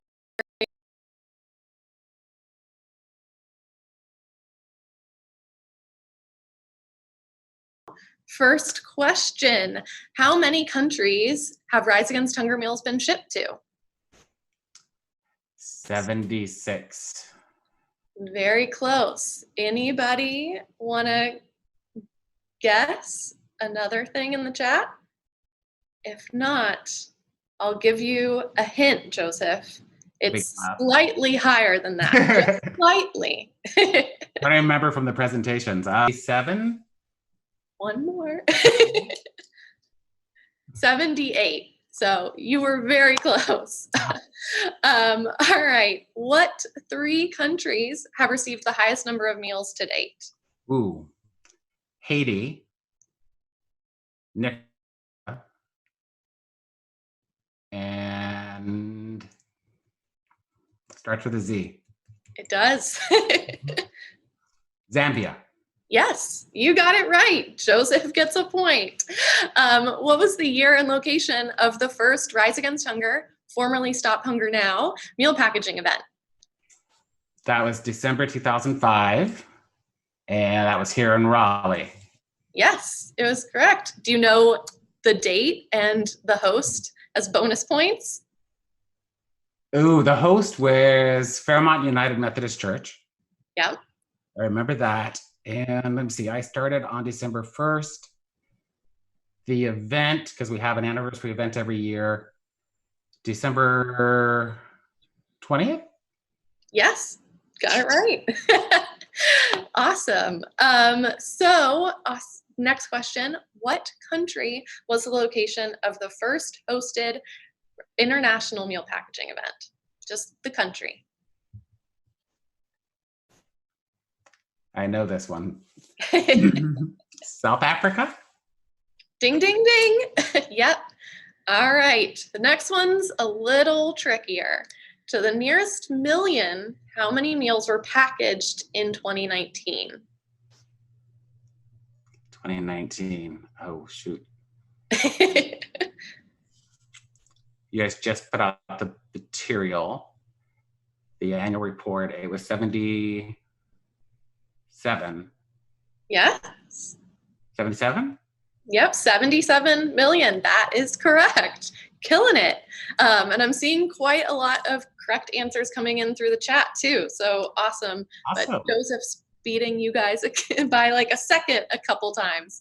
The next question is, name the capital cities of the following countries where Rise Against Hunger has shipped meals. The countries are Colombia, Iraq, and Zambia. Iraq is Baghdad. Yep.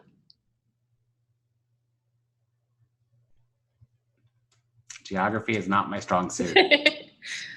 I'll give you a hint. Zambia, the capital starts with the letter L, and for Colombia, the capital starts with the letter B, if that will help at all. And also, again, if any of you guys know in the audience, chime in. Well, then Colombia is probably Bogota. Ding, ding, ding. Got it. No help on the other one. Yep. All right. Anybody in the chat going once, going twice? It is yeah. Oh, somebody in the audience got it ahead of you. It's Lusaka. So I'll break that down, and Joseph, I'll give you 2 points, but then I'll give the audience 1 for that one because they definitely got it. And then next trivia question, name at least 3 impact partners with whom Rise Against Hunger has partnered since 2008. The Catholic Relief Services, Children of Vietnam, Hearts and Hands for Haiti, Orphan Network. You've already gotten 3. I know, I'm just running down the slide in my head. Salesian Missions, another great partner. Convoy of Hope. I'm sure you're getting lots more in the Vimeo chat. Yes, for sure. We have worked with so many great partners, though. I mean, that list just goes on and on. Yes, that is definitely very, very true. The next question, and so we're on question number 8, is name the 5 countries included in the Southern Africa School Feeding Initiative. Ooh. Mozambique, Madagascar. Mm-hmm. I remember there's 3 M's. There are. Malawi. Mm-hmm. Okay, that's what I wasn't concerned with. Eswatini? Yep. One more. Ooh.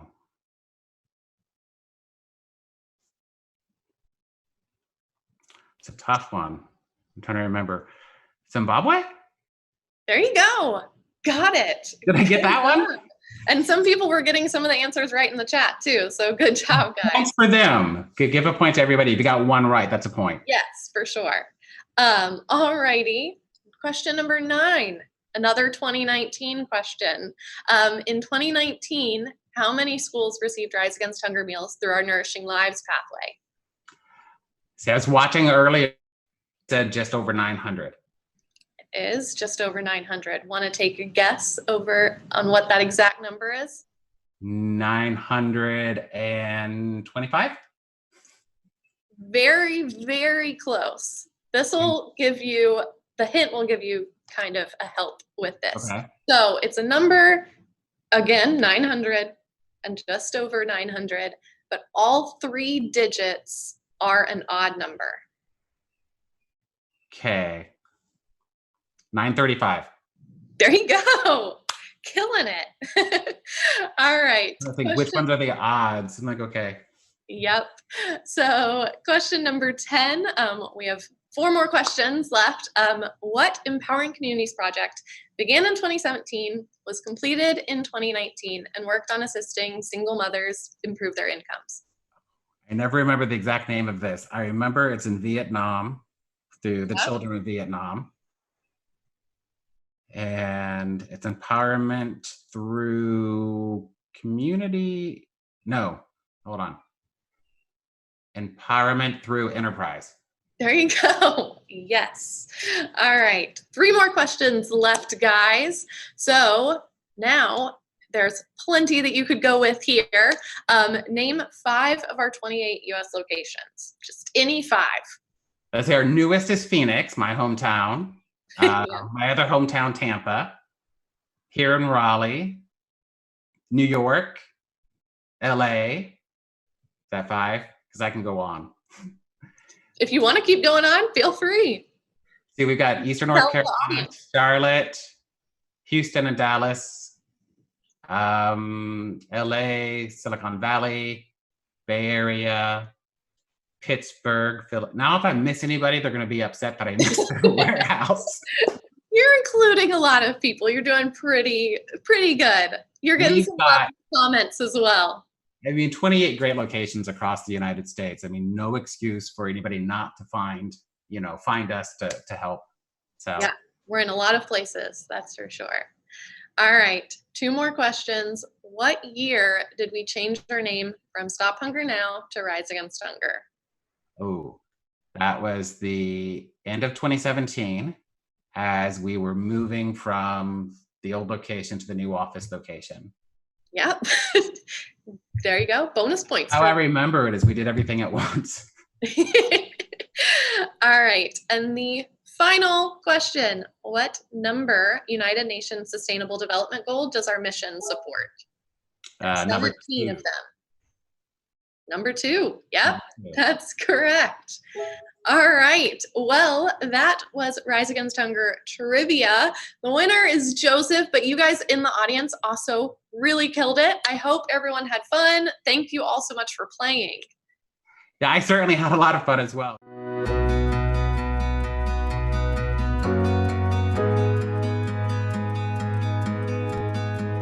Hello to our Rise Against Hunger Goes Live audience. My name is Dominic Alexander. I am the Regional Community Engagement Manager for our Mid-Atlantic region. I've been with Rise Against Hunger for 11 years, and in my current role, I oversee our programs in Raleigh, Charlotte, and Kinston, North Carolina, and in Virginia, Lynchburg and Richmond, which is where I'm based. Today is my great honor to be joined by Rise Against Hunger founder, Reverend Dr. Ray Buchanan. Welcome, Ray. Hey, thanks, Dominic. Good to be here. Ray, it really is an honor to be here with you and to work at this incredible organization that you founded.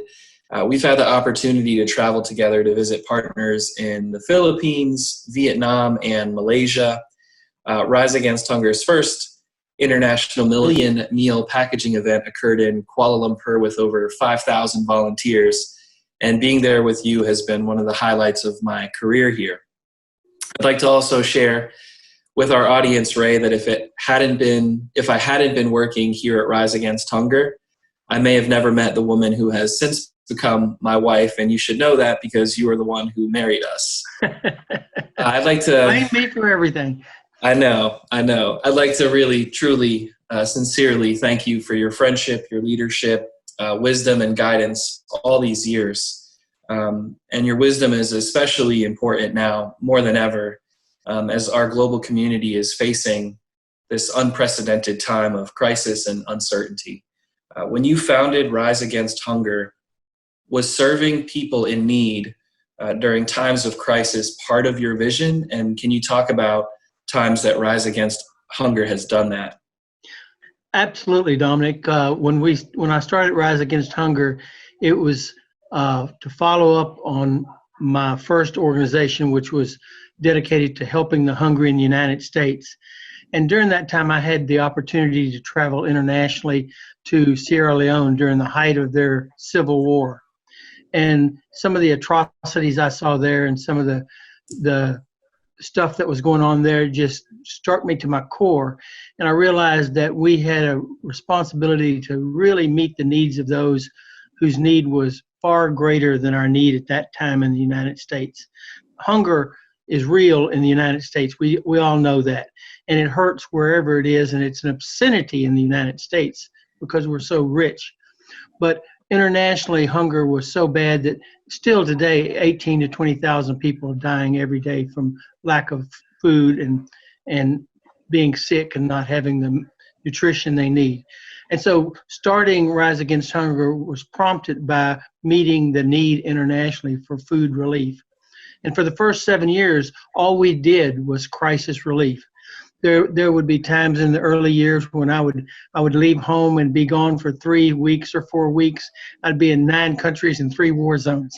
I mean, it was like, I never was still because the needs are everywhere.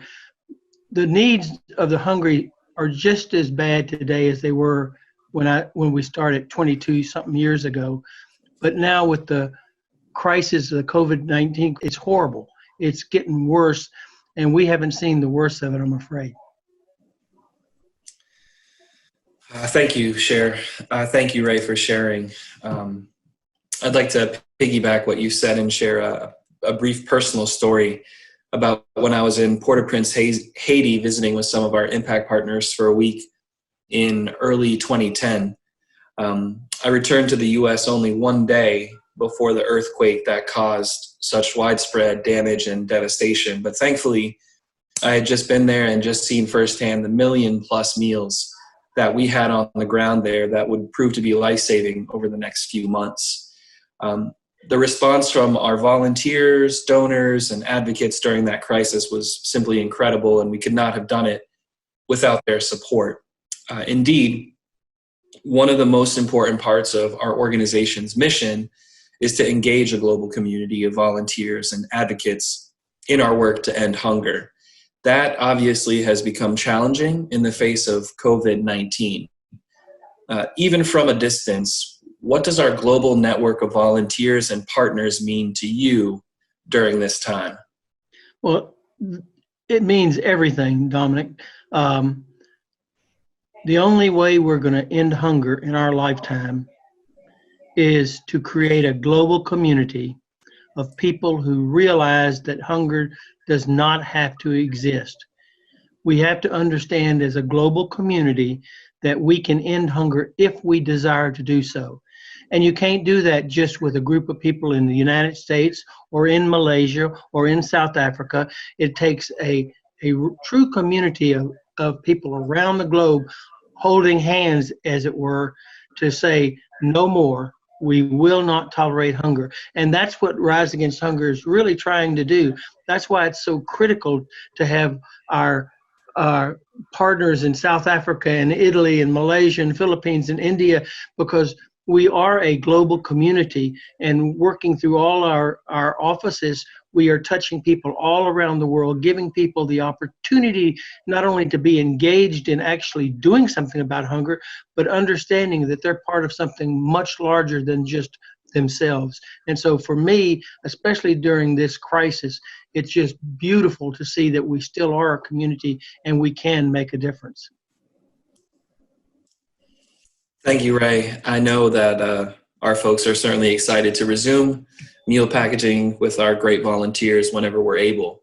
Our Rise Against Hunger team is known for adapting to difficult situations and finding ways to achieve our work to end hunger, even in the face of adversity and challenges.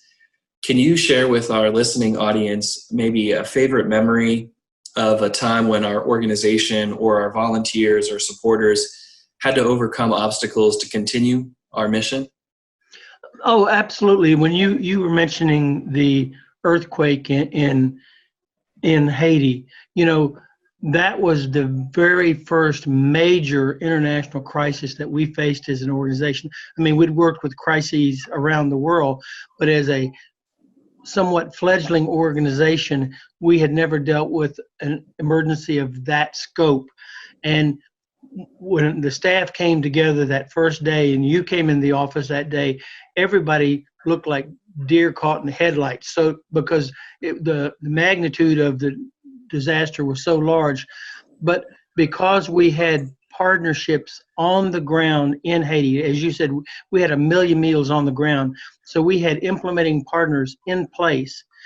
Because of that and because of all the partnerships we had forged in the United States, the staff was able to settle in and start pulling all those partnerships together to weave a safety net that just had a remarkable impact in Haiti. I think during the first 2 weeks or so, we were actually providing more meals every day than World Food Program, simply because we were on the ground and our meals were there. But it only happened because everybody worked together. And in this crisis, it's the same thing. We all have to work together. Even though we can't be shoulder to shoulder packing meals, we can be working together to make sure nobody goes hungry. And that's the call before us right now.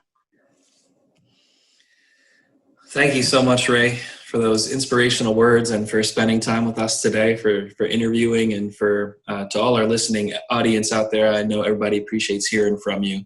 Your perspective is so helpful to have in times of crisis like the one that we face now. Love you, man. Appreciate you. Thanks, Ray. Love you too, and thanks for being a part of who we are.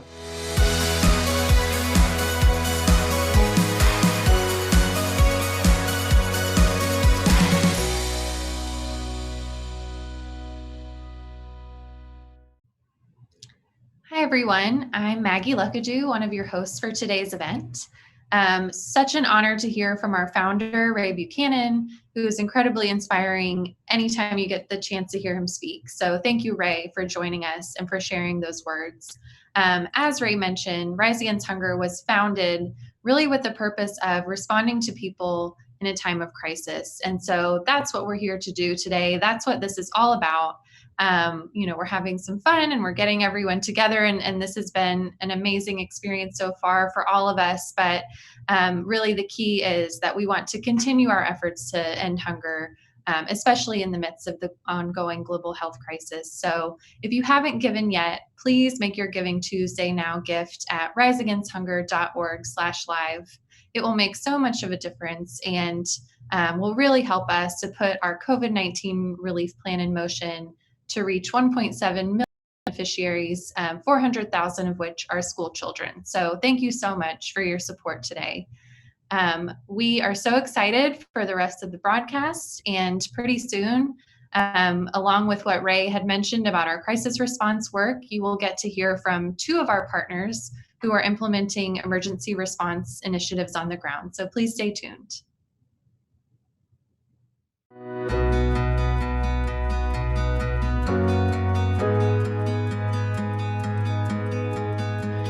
Hi, everyone. My name is Mike Bell. I have been with Rise Against Hunger on the community engagement staff for over 5 years. And I live in Houston, Texas, where the stars aligned and allowed me to cross paths with our guest here today, Crystal Montañez Baylor. Would you like to introduce yourself? Hi, Mike. How are you? It's great to see you again. We've been working together for a little while by now. My name is Cristal Montañez. I am originally from Caracas, Venezuela, but I have lived in Houston for the last 41 years. I am a volunteer with the Rotary E-Club of Houston. Rotary is one of the largest service organizations in the world. Actually, there are 2.1 million volunteers that contribute to more than 33,000 clubs around the world. Our club is one of those clubs.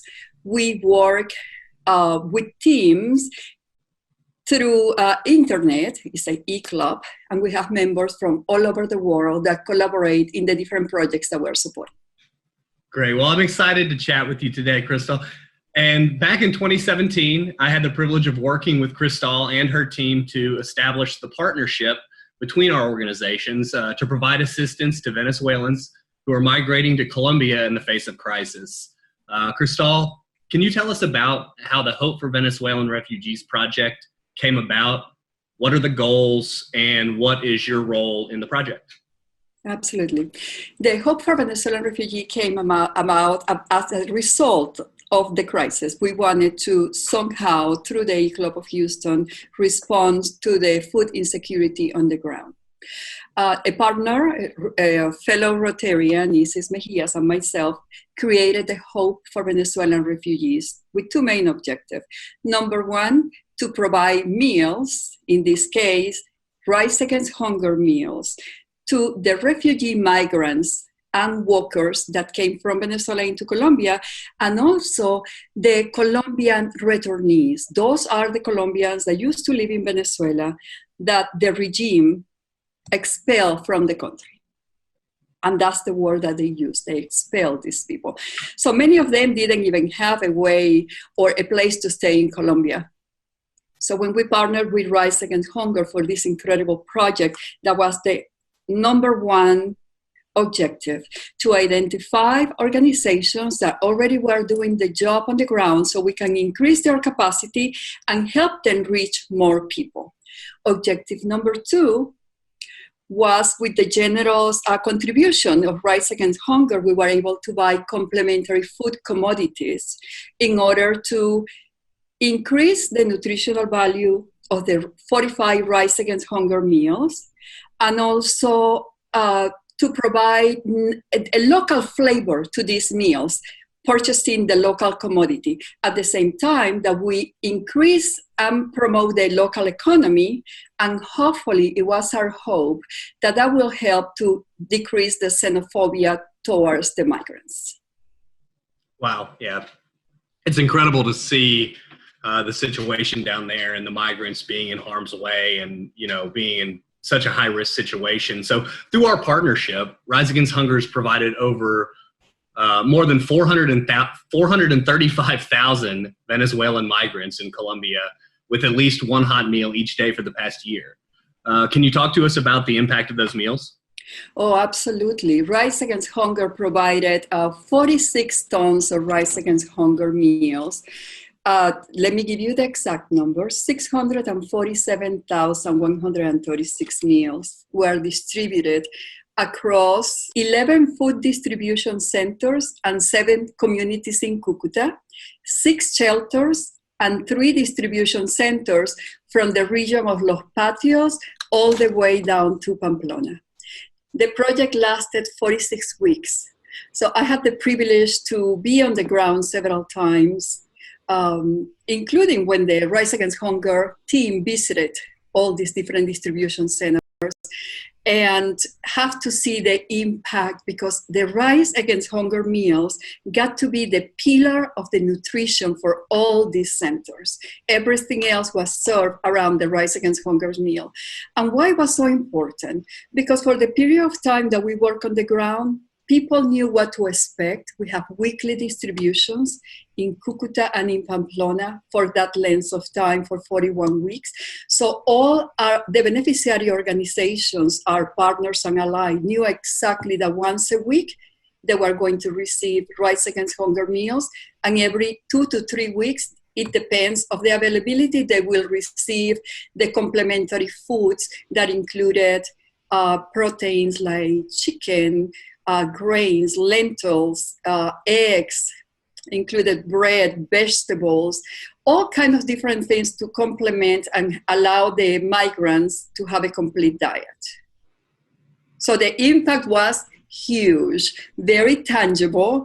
And the most important thing for us, for our team, is to hear the organizations that we work shoulder to shoulder for how long, talking about the project.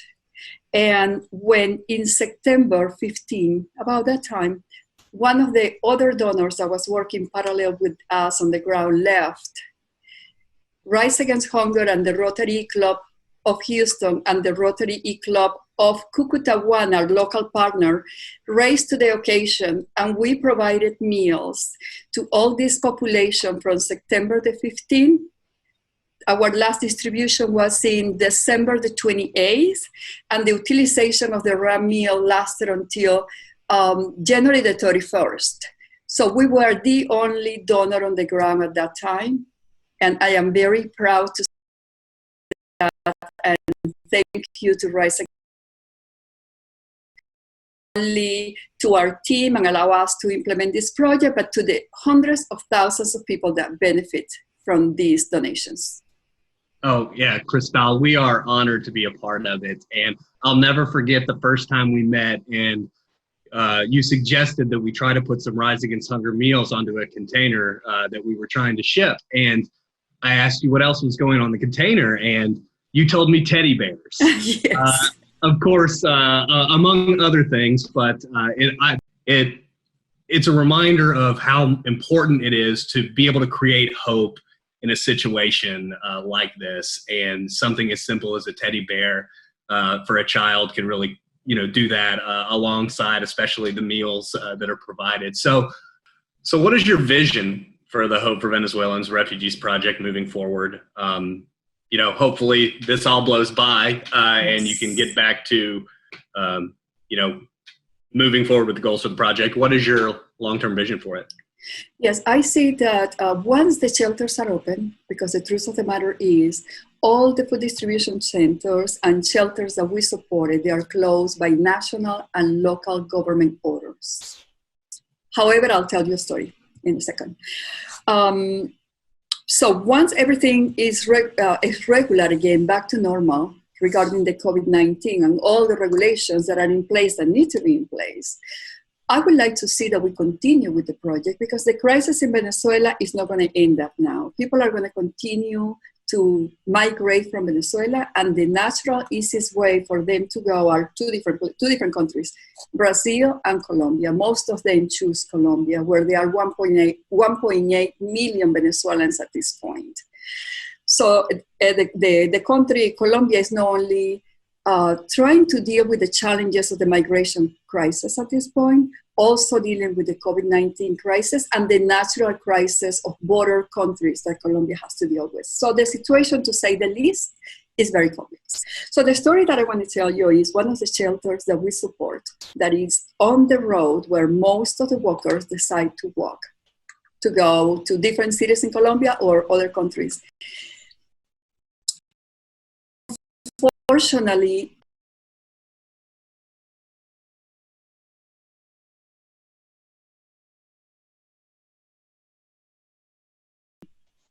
and he found a young woman on the floor, unconscious.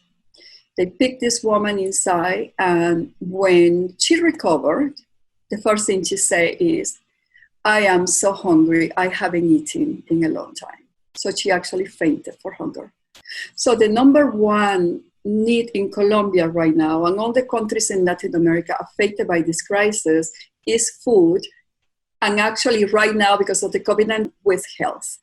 So we hope that we have the privilege to continue working with Rise Against Hunger in Colombia, to continue helping and hopefully expand our ground of work on the ground once the health crisis is over, so we can help with this primary need of helping the food insecurity and also improve the condition of malnutrition at this point, not only of the Venezuelan refugees, migrants and workers, and the Colombian returnees. And notice that I mention all of them because it's important to mention all the categories, but also the local Colombian vulnerable populations that at this point are suffering greatly. We just did an investigation on the ground and actually are building a rather large database. We're collecting data from those Venezuelan people who were settled in different areas where we're working, that work in the informal business, in the informal economy. And of course, with the restriction and the quarantine at this point, they cannot do that. But next to them are the very poor Colombia in the category of poor historical or poor vulnerable that cannot work either. So it's a very complex problem because it's the migration with the local population. Through Rise Against Hunger, we help several of the local populations also. We partner with the food bank of the Diocese de Cúcuta, and we help one community called Comuna 9, and we help 7 different communities in that sector. Also in Pamplona, we develop a small project, sort of like a pilot project, to help the local extremely vulnerable community through our local partner in Pamplona, the Foundation Banco de Alimentos de Pamplona. Fundación Banco de Alimentos de Pamplona. And it was extremely successful, and people were very extremely grateful. They love the product. They love the Rise Against Hunger meals. The pictures that we have, I will invite everybody to see those pictures from each one of our projects, because they're very heartwarming to see the real impact that an organization and a team of volunteers are making on the ground. Yeah, that's great. There's a lot of work to be done, but it's been really rewarding to hear about the work that we've been able to accomplish together and serve those in crisis in Colombia, and to learn more about your vision for the future. So we really appreciate you joining us for the virtual event today. And to read more about our partnership, please visit riseagainsthunger.org/crisis response. And thank you for tuning in. Thank you, Mike.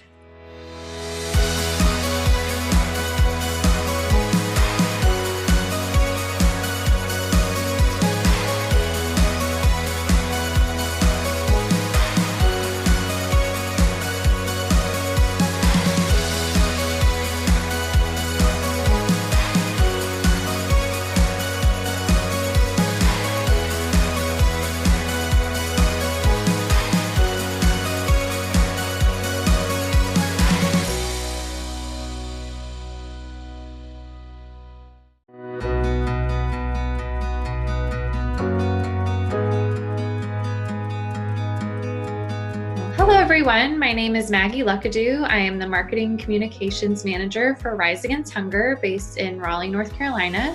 I have been with the organization for about 4 years, and I'm so excited to be speaking to one of our partners today, Mansoor Saki.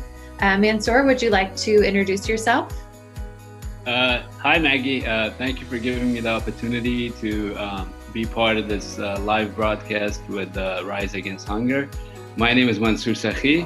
I'm the Executive Director for Muslim Aid USA, and we are one of your partners, and thankful for the relationship and the work that we're doing that's impacting the beneficiaries in need. Absolutely. Definitely excited to chat with you today about that work that we're doing together. And we're so glad to have you for our live event. So we'll be diving into the partnership between Rise Against Hunger and Muslim Aid USA, talking about our work together in Somalia and Yemen, as well as an upcoming project. To kick us off, can you tell us a little bit more about your organization, when it was founded, and what your focus areas are?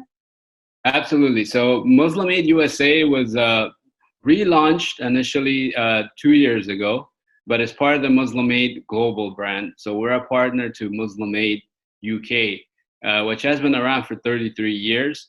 We essentially work in 29 countries. We have 11 offices, and our primary focus is humanitarian relief work in emergency response, healthcare, and microfinancing. And we try to work in areas where there's severe impact. And also when we respond to an emergency, our initial goal is to stay in that country and work. So that's how some of our offices has been rooted within those countries that we're still operating in. As for Muslim Aid USA, we are a young team. We're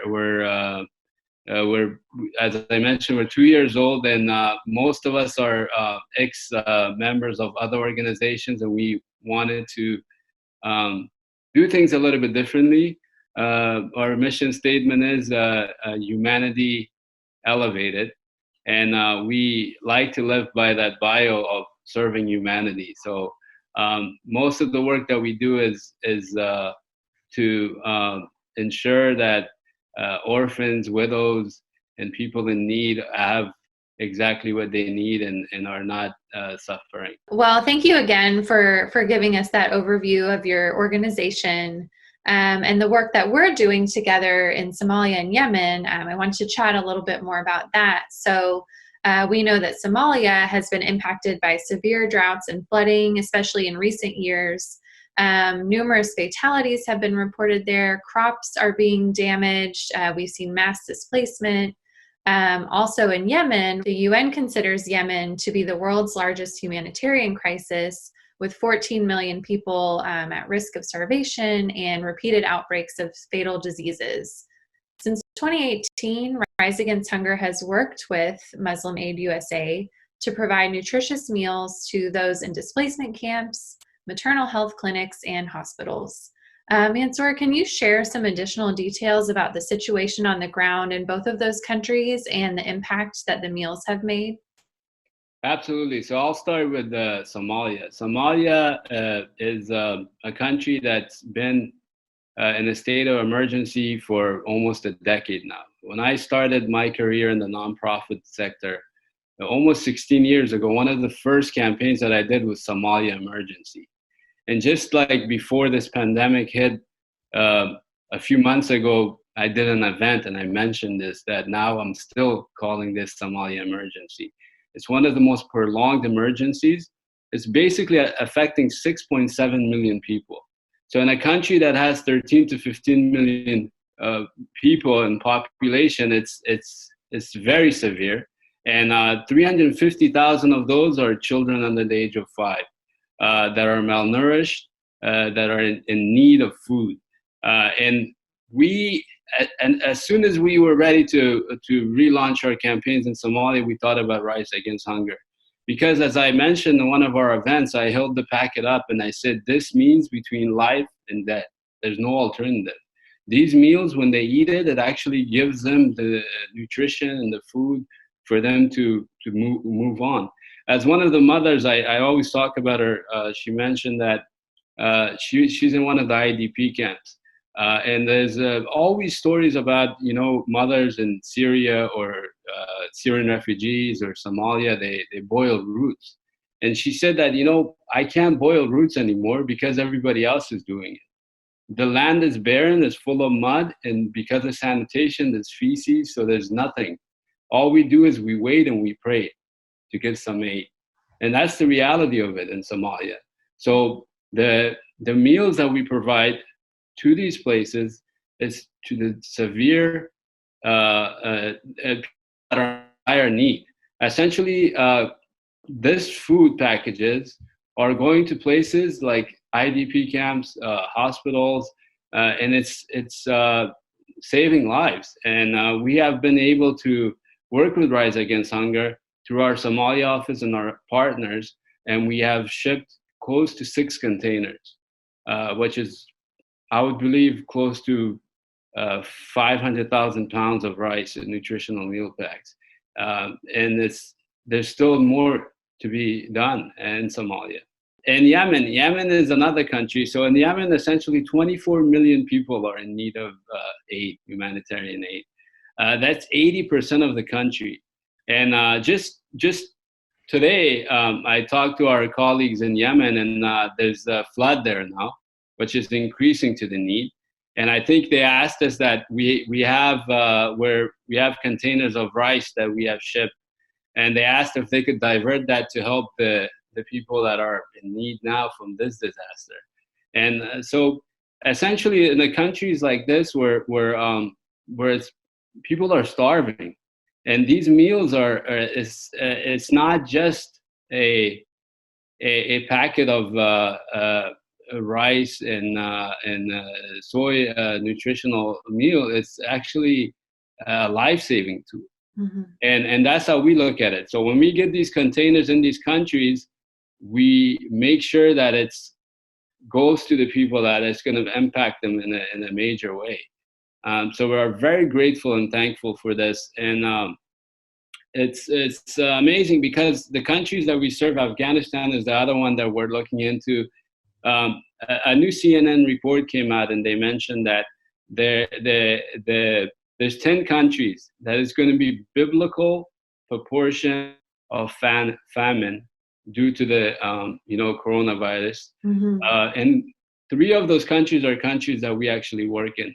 Afghanistan is there, Yemen is there, and Ethiopia is the other one that it's something that in the future we might be working with Rise Against Hunger, but we're already there. And they're saying that Somalia would be one of those countries.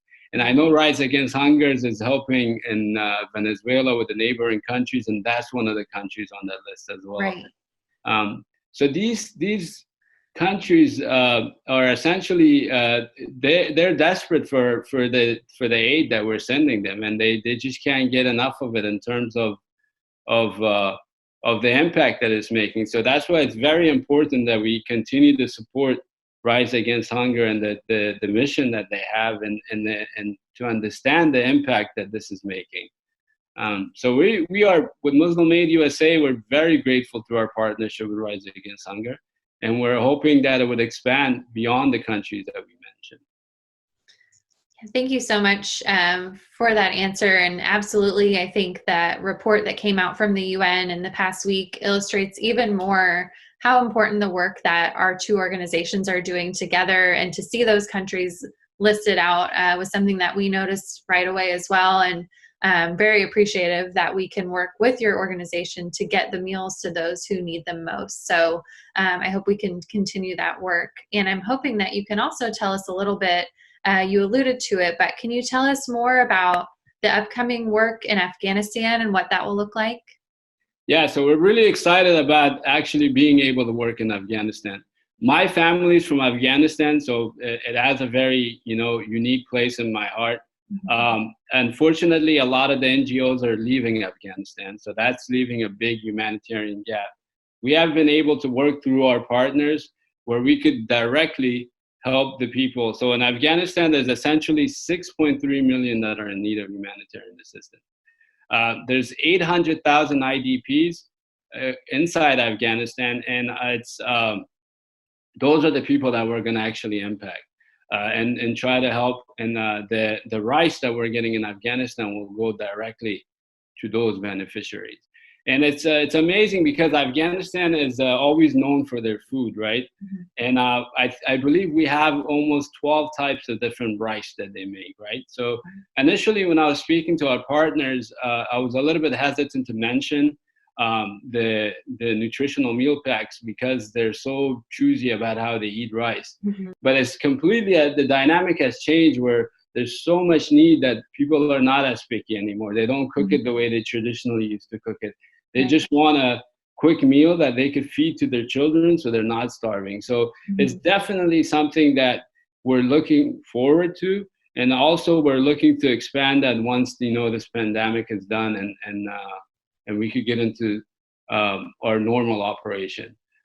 So yes, this is a new chapter for us as well, but our partners are very deeply rooted within Afghanistan, and they understand the sector and they understand the needs. So all of these packets will go directly to the beneficiaries and will be used right away. And when we try to distribute these, we teach them how to prepare it the correct way. Before we even started our journey with Rise Against Hunger, I made the meal myself and I ate it. And I mentioned this in one of our events, and I said that, if we were able to, we would feed everybody with this, because this is what our beneficiaries are getting. Well, I really appreciate you sharing with us today about our partnership and what the future holds. And I look forward to being able to share with our volunteers and supporters around the world about the Afghanistan project as that moves forward. But again, just really thank you for being here today and for your partnership and helping us to reach those who are really in critical need, especially in a time of crisis. So thank you. Thank you so much for giving me the opportunity. We value this partnership, and it's our honor to be part of this Giving Tuesday campaign for you guys. So I hope everybody reaches really deep and supports this amazing organization that's Rise Against Hunger. So thank you so much. I appreciate the opportunity to be part of this great initiative. Thank you. And for our audience today, if you would like to learn more about our partnership, you can visit riseagainsthunger.org/crisis relief. We do have a story there about our work in Somalia, so you'll be able to read more about that. So thanks everyone for tuning in.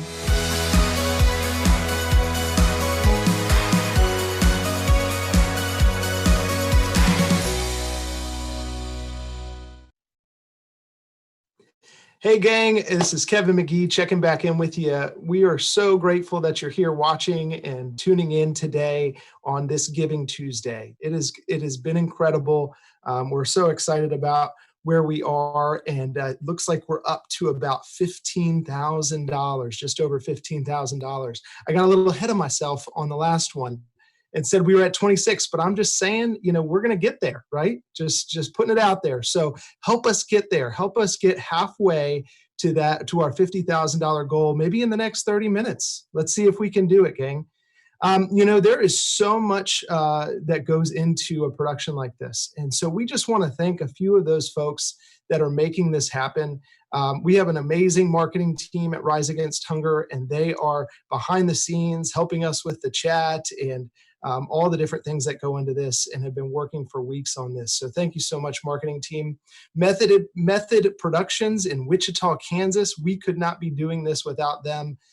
They have really stepped in and really helped us out to make all of this happen. So if you're looking for a production, check out Method Productions in Wichita, Kansas. They have been great. Of course, our staff all around the country and around the world. You got to hear from some of our international offices earlier. And this idea was birthed right out of our Philadelphia office there, Latoya and her team. This would not be happening without you. And so thanks so much for what you and your team do every day to make our meal packaging program happen there in Philadelphia. Our board of directors in support of all of this, always standing behind us and making sure that we are moving forward in the right direction. So thank you to the board. And of course, our donors. We have reached that $15,000 mark, and we couldn't have done it without you. So thank you so much. And there's still time to give. There's still time to give. So be sure to check out our fundraising page at riseagainsthunger.org/live. And you can get in on this amazing day with us. I want to say a few thank yous to those who have donated today. We've got Victor Norell, Sylvia Roscott, Brian Harbersberger, Michael Hagedis, Eleanor Bradford, Alex Brazard, Megan Davis, Barbara Dean, so many great folks jumping in. Jackie Powson, I know that woman. She's my mother-in-law. Thank you, Jackie, for helping us out. We're so grateful for everybody pitching in. It really takes a village. It takes everybody stepping up to the plate. William Guggenheim, Patrick Fitzgerald, Paul Greco, thank you so much. I know your daughter, she's fabulous. We're just so grateful. Amy Lewis jumping in there. Tinker Sorensen, she's a legged friend. Thank you all so much for giving. We couldn't do this without you. And every day, we at Rise Hunger know that we get to do this incredible mission because of the generosity that you give every day. Whether you're showing up to volunteer, to package meals, whether you're supporting a hunger relief initiative through our emergency relief response, our empowering communities initiatives, whatever it is, you are making a difference. And so we're so grateful for all of that support. Like I said, we're up to about $15,000. We'd love to get halfway to our goal of $50,000 today within the next 30 minutes. It would be an incredible push. So let's see if we can get there. We have a few things coming up this next hour. We have the second half of our cooking show. Like I said, it's a good thing I'm not in that kitchen or it would be trouble. We also have some home gardening. I don't know about you, but here in Virginia Beach where I live, we have planted our home garden. And so we're going to hear from one of our staff members about her home garden and what's going on there. It's a great time to be gardening. And when you're thinking about gardening, you're thinking about thousands of farmers that we support around the world. You know, when you're out there watering and pulling those weeds and whatever it may be, we planted about, I think it was about 12 tomato plants in our backyard. But that is what is making a difference, is those gardening initiatives that we have that are ending those cycles of poverty right there in those communities that we get to serve every day. And so that's what you're helping to support today, that those communities can continue those programs. We have one program right now in Senegal with our partner Development and Gardening. And that's what they do. They work with those communities. And what we've heard recently, since everything has kind of been shut down and those food systems have been shut down, we're hearing that that gardening project that Rise Against Hunger supports is becoming a hub for that community's food source. And so this is what happens when you invest in agriculture. And we have a big emphasis on women farmers and supporting women in those communities. It's incredible. The stories are there on our blog. Check those out. Our Senegal project has a great blog article that's out there that you can read a little bit more about that project. We also have an Empowering Communities initiative that you're going to hear more about here in just a little bit from Zimbabwe. And so another incredible story of the work that we're doing in those communities. It really is a privilege to be able to be here and be a part of this. And so we can't say thank you enough. One other thing we want to do during this hour is we'd love to gather your questions for our new CEO. We know that we have a new leader in that position, Barry Matson, and we're grateful that he's on board with us now. You got to hear from him a little bit at the top of this broadcast. But he will be coming back to share a little bit more about our vision and where we're going. And so if you have some questions about hunger and Rise Against Hunger and our approach to ending hunger, go ahead and send those in. Go ahead and put those in the Facebook chat or on Vimeo if you're there.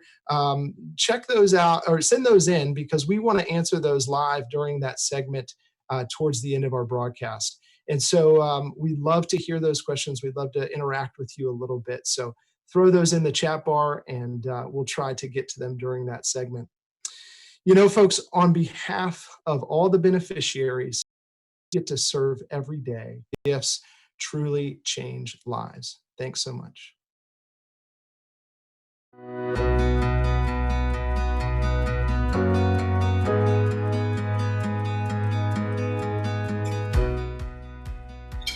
Hi there. Welcome back to Cooking in Quarantine.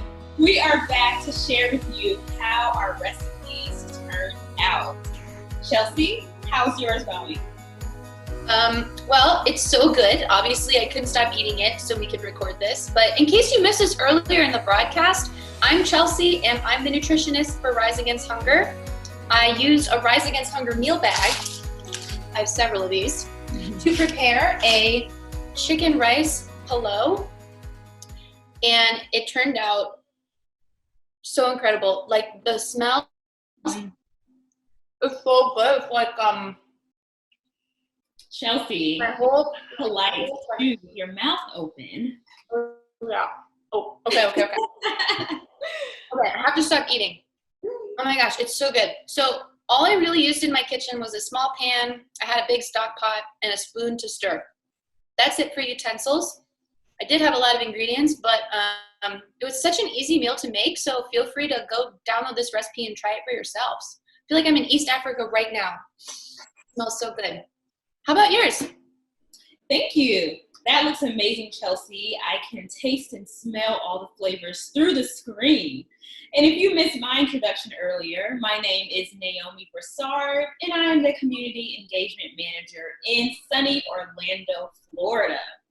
For my dish today, I used a Rise Against Hunger meal to make a vegan lentil patty with sauteed vegetables and our fortified rice. I also added a vitamin sachet to add extra nutrients to this delicious meal right here today. I'm so happy how everything turned out.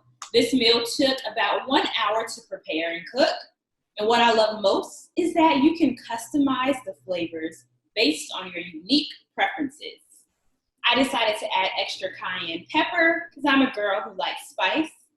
And you can also blend any type of ingredients you want to make your vegetable medley. I sauteed green peppers, red peppers, bok choy, and carrots. But when it comes to the vegetables, the more color, the better. So no rules apply. Add any type of vegetables you would like to make a delicious meal customized to your liking. Again, there are no rules. Have fun with it, everyone.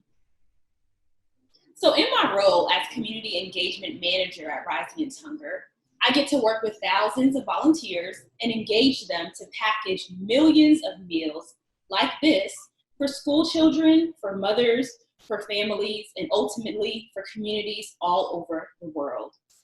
Preparing one of these meals in my own kitchen gives me the opportunity to reflect on the impact our organization has for people all over the world. There are many different ways you can prepare a Rise Against Hunger meal and many different ingredients you can use. One thing that remains constant is the passion and the love placed into each meal bag. That's so beautiful. It's true. Our meal bags are prepared in a lot of different ways. They can be used in school feeding programs, for vocational trainings, maternal health centers, or for emergency response, like the coronavirus. So right now we're all dealing with this pandemic, and unfortunately the coronavirus has placed a huge strain on the food systems around the world. And in times of crisis like this one, vulnerable communities are even more at risk for food insecurity. So think about here in the US. I know a lot of you probably stocked up on grains, pasta, cereals, and canned goods to prepare for the shelter in place, but many families couldn't afford to stock up. Millions of children across this country rely on free or reduced breakfast and lunch from the school nutrition program to provide them with at least 2 meals a day. And with school closures, it's not really happening. So school nutrition associations around the country are partnering with locals to distribute meals at free meal sites. And here in North Carolina, you can actually text Food NC to 877-877 to locate a free meal site near you. So please do that. And if you know families in need, encourage them to find that source too. I also want us to think about outside of the US. Imagine a large family who lives off their farm and how they'll struggle with this pandemic. With the nearest clinic hours away and poorly stocked, these families just don't have access to the same resources as us. With limits on social gatherings, the food system now has a wrench thrown in the cogs. Schools are closed, so all the school meals we've been providing, are these kids even guaranteed 1 hot meal a day anymore? Food shipments also have slowed down from port closures, and if this continues, the poorest will see malnutrition a lot sooner than most. The strain on systems has caused us to have a severe delay in progress. So the United Nations has all these goals for bettering the world, and one of them is zero hunger. But World Vision predicts that the lasting impacts of COVID-19 will be worse than the disease itself. So as high-income countries like ours escape the worst of this pandemic, we cannot forget the vulnerable populations who are going to be facing the same dangers, but with far less resources. So unfortunately, the reality of the situation is things are going to look a lot worse before they get better. But the good news is that there are things we can do to help, and there are things we can do together. So right now, my team is working on ways to provide take-home rations and cash vouchers for the immediate needs of people.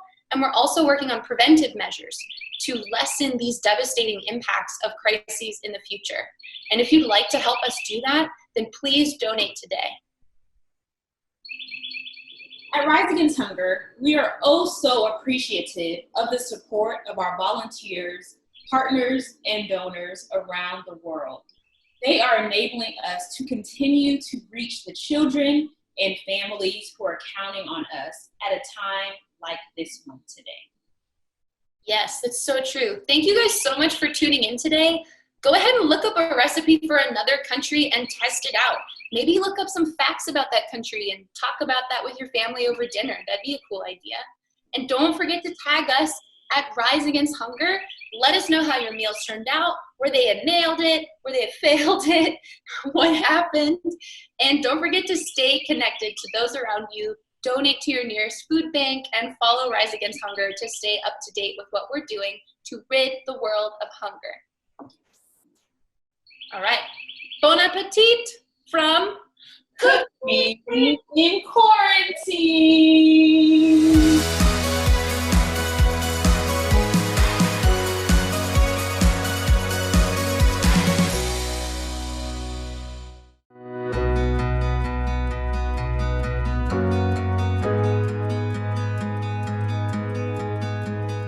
Hello, everyone. I am Elizabeth Bradford, and I've been working with Rise Against Hunger for about 7 months now. I am the Community Engagement Manager for the Pittsburgh location. But today I am very excited to be able to share something I'm passionate about outside of work, which is gardening. And as you can see here, I have a garden on my patio. And we'll be able to dive into what I'm growing and how you can also do the same in your space. You'll also learn gardening is closely connected to our organization's efforts to create sustainable solutions to end hunger around the globe. We are in the spring, almost coming into summer months, and so there are seasonalities when you think about gardening.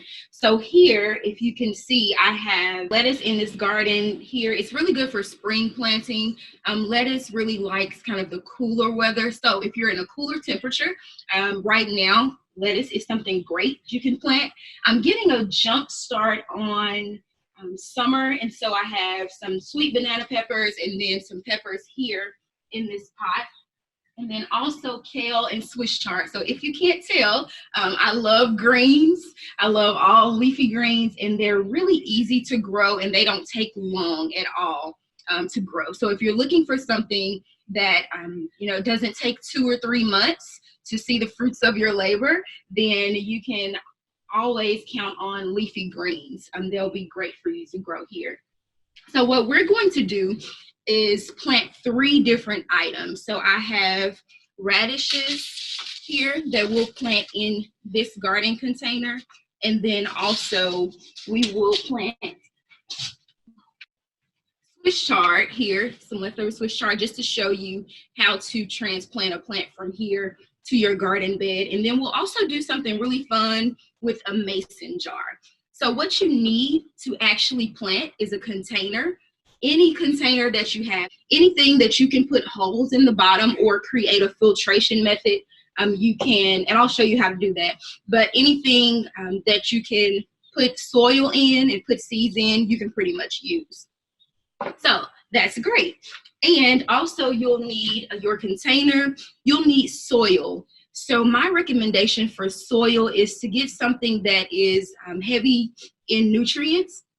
A lot of times you see recommended for organic soil, or it's really up to you and what you're able to get at the moment. But just think about this food is kind of nourishing you. And so you really want to nourish it as well. And that is through the soil, that is through the water that you'll give it, and the sunlight. And so if you're thinking about where should I put my garden, where should I put my garden bed, I have it lined up here. This is mostly, it's a cloudy day here in Pittsburgh, but mostly sun comes here. So your plants need energy, they need sun. And if you're thinking about planting root vegetables, they'll need more sun because they're under the ground. So leafy vegetables, they can deal with less sun. I can put them over on a shadier side and then transition some of my peppers and some of my summer veggies here. Also, a rule of thumb is the bigger the fruit, so say for instance, you're growing, when we get into the summer months, you're growing watermelon or you're growing cucumbers, the bigger the fruit, the more sun you need. So you can think about rearranging. So a lime, step into your space, you can close your eyes and imagine, where would I like everything to go? All right, so we're going to start planting. What I have here is my container. And it has holes in the bottom of this container, so it'll be easy for the plants to drain. So if you overwater a little bit, then don't worry if you have holes in the bottom of your container. First, I already have my soil here. So we have this soil here. What I love is that it's great to plant if it's loose. So if you think about, they're really, really small seeds, and they need kind of that aeration in order for them to kind of grow up through the soil. So it's really great if the soil is loose. And what we're going to do is plant our radish seeds, if you can see this. So the great thing about seeds in the packets, they tell you everything that you need to know. So if it's something that I'm saying too fast here, or you say, oh man, I forgot that, that's okay. Your seeds will tell you. So no worries at all. So here we have radishes. It says the depth is about 1/2 inch. So that's how deep we'll go to plant. And then also the germination is 4 to 6 days. And germination just means when that seed is going to develop a root. And so the germination is about 4 to 6 days. You should see something kind of coming up here. Let me show you all something that I planted earlier. So this is lettuce. Of course, I have seedlings here, but if you can see, there are small lettuce seeds all along here. So I planted these about a week ago, and now I'm seeing that they're coming up. So the germination has happened there. So that's all that means. And then it says here, there's 22 days to harvest. We open up this packet. All right, I'm going to plant 2 things here. So I'll make a line here in the middle just to give me a separation of what I'll plant over here and over here. We will make a couple rows here and here, and they're not very deep. If you can see that, I think you can see it a little bit. Yeah, they're not very deep. They're probably about this deep, so the top of your fingers. And then what I'll do is place a couple seeds in my hand, like so, and I'll sprinkle. And so these seeds are so small, you don't have to place them one by one if you want to. That's kind of relaxing, you can, but you can sprinkle along those lines. Just like this, I think you can see. Let's see.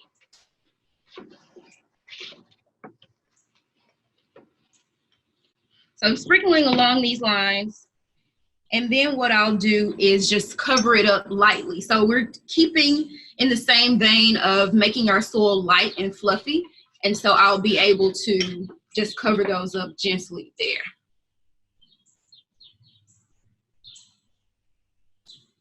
So if you have your seeds, congratulations, you've planted your first vegetable, and you'll be harvesting soon. Of course, I like to water. You can water after, but I'll water after I plant everything here. All right, so now we've planted our radish seeds and they're going to sit here, and then we're going to plant Swiss chard. So Swiss chard is really great leafy vegetable that you can use several ways. You can saute it, you can put it in a smoothie and also a salad. So some people call it rainbow chard as well. You'll see it in the grocery store just because it has different color stems. So it's great to grow, and it loves kind of the cooler temperature as well. So what we'll do here, if you can see, if you ever have one of these, what I like to do is just have my hand and push this bottom part up. So if you can see that, I'll go back.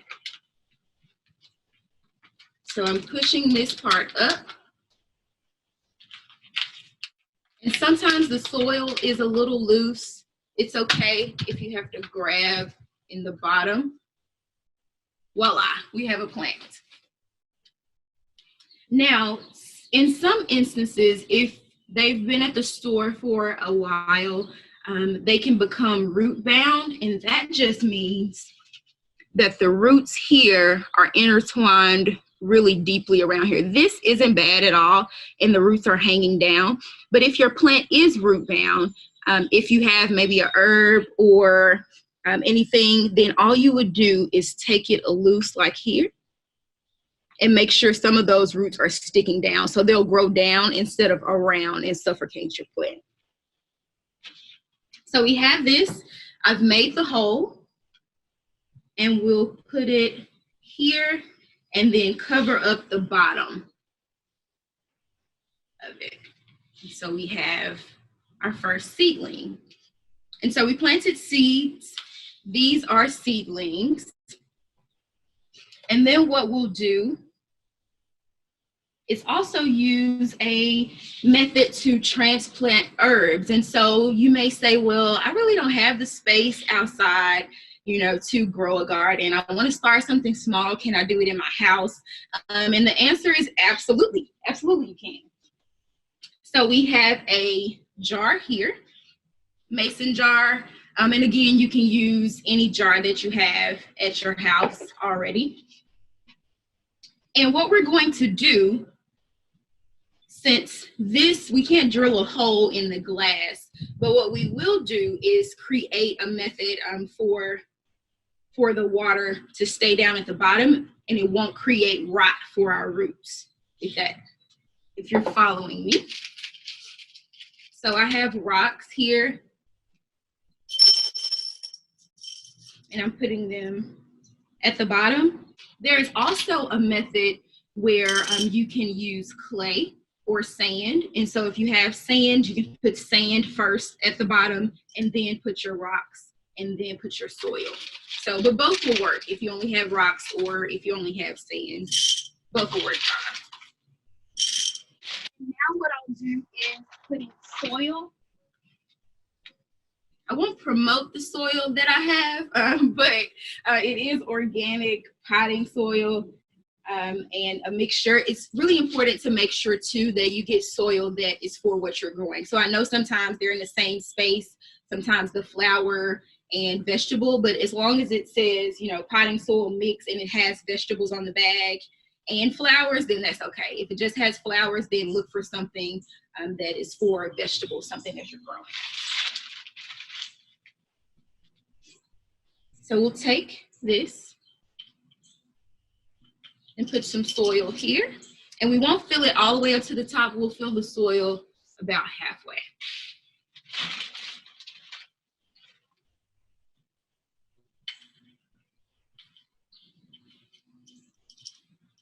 And I said that and filled it to the top. But that's okay, because you can always take a little out,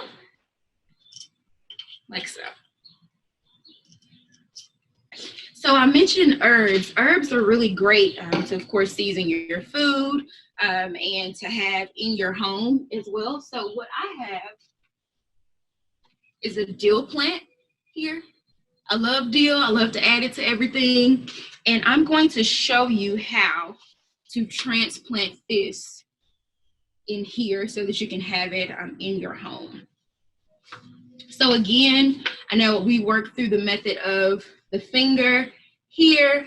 And with this one, honestly, what you can do is put your hand here and flip it over. So I know we mentioned roots, right? And we mentioned that sometimes they can become root bound. So this is what I would consider root bound. The roots are here. They're all growing over each other. So this is a sign that this plant needed to be repotted, and that's fine.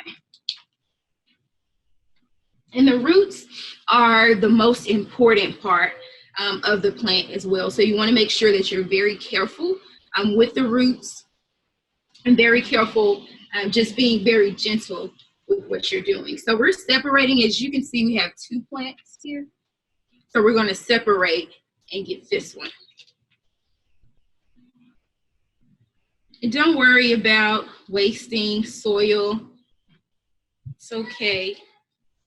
All right, so we have our dill plant here. As you see, I separated it from this one. I'll probably put this one in a pot of its own. I have one here, container, that later on today I'll probably make it have its own home and use this one in the house. So we have the roots here. And what we'll do is take it and place it right in our jar, like so.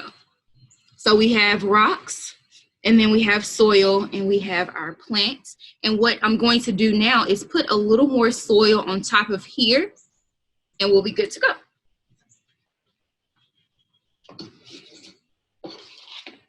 Add the soil.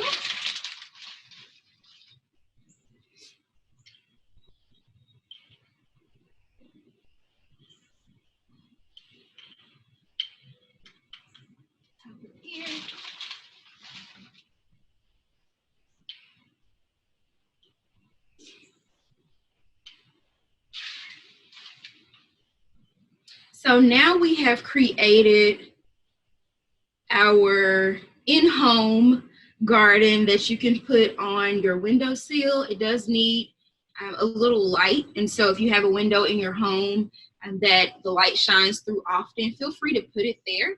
And you'll water it and watch it grow into a plant.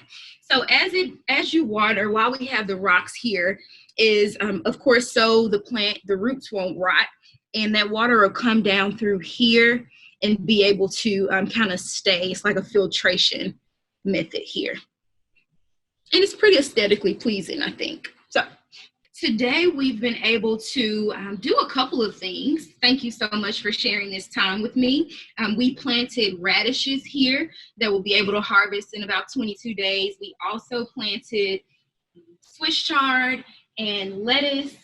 And the great thing about Swiss chard is, and any of the leafy greens, is that they'll grow again. And so if you I harvested one of my lettuce leaves. If you harvest these and harvest about 3/4 of the plant, then they will regenerate and regrow again. So if you're looking for something that's really quick for you to plant and it kind of grows quickly and you get multiple harvests out of it, leafy greens is the way to go. And that's another thing that I really love about gardening is it allows me to have sustainability in my own space. And it allows me to kind of create from a very seed, nurture something that in the end will turn around and nurture me and give me nutrition and allow sustainability in my home. And so I know I mentioned earlier that Rise Against Hunger is really working to make sure that the sustainability that we have, that I have shown here, is able to translate through the globe. And so Rise Against Hunger is empowering communities for tomorrow by addressing the root causes of hunger through sustainable agriculture. And as you saw, it was pretty easy for us to plant this. So through our agriculture initiative in Senegal, communities there are able to access nutrient-dense fruits and vegetables through home and community gardens. And we saw here how easy and how relaxing and how fun it was to be able to just dig our hands in the soil. And I know Earth Day is something that just passed as well. And Earth Day, in my opinion, as my shirt, is just every day being able to kind of get outside and be in our organizations, in our communities, to be able to grow and plant food, grow and plant relationships, grow and plant partnerships. I think gardening kind of works full circle in life as well. And so also you'll have a chance to hear more about this project from Julie Savane and also our ADRA Zimbabwe partner coming up with this next live as well. So thank you so much for sharing, for coming into my home, coming into my balcony, and sharing your time with me. I hope that something here was able to kind of resonate and you'll be able to get to planting on your own. So thank you so much and have a great day.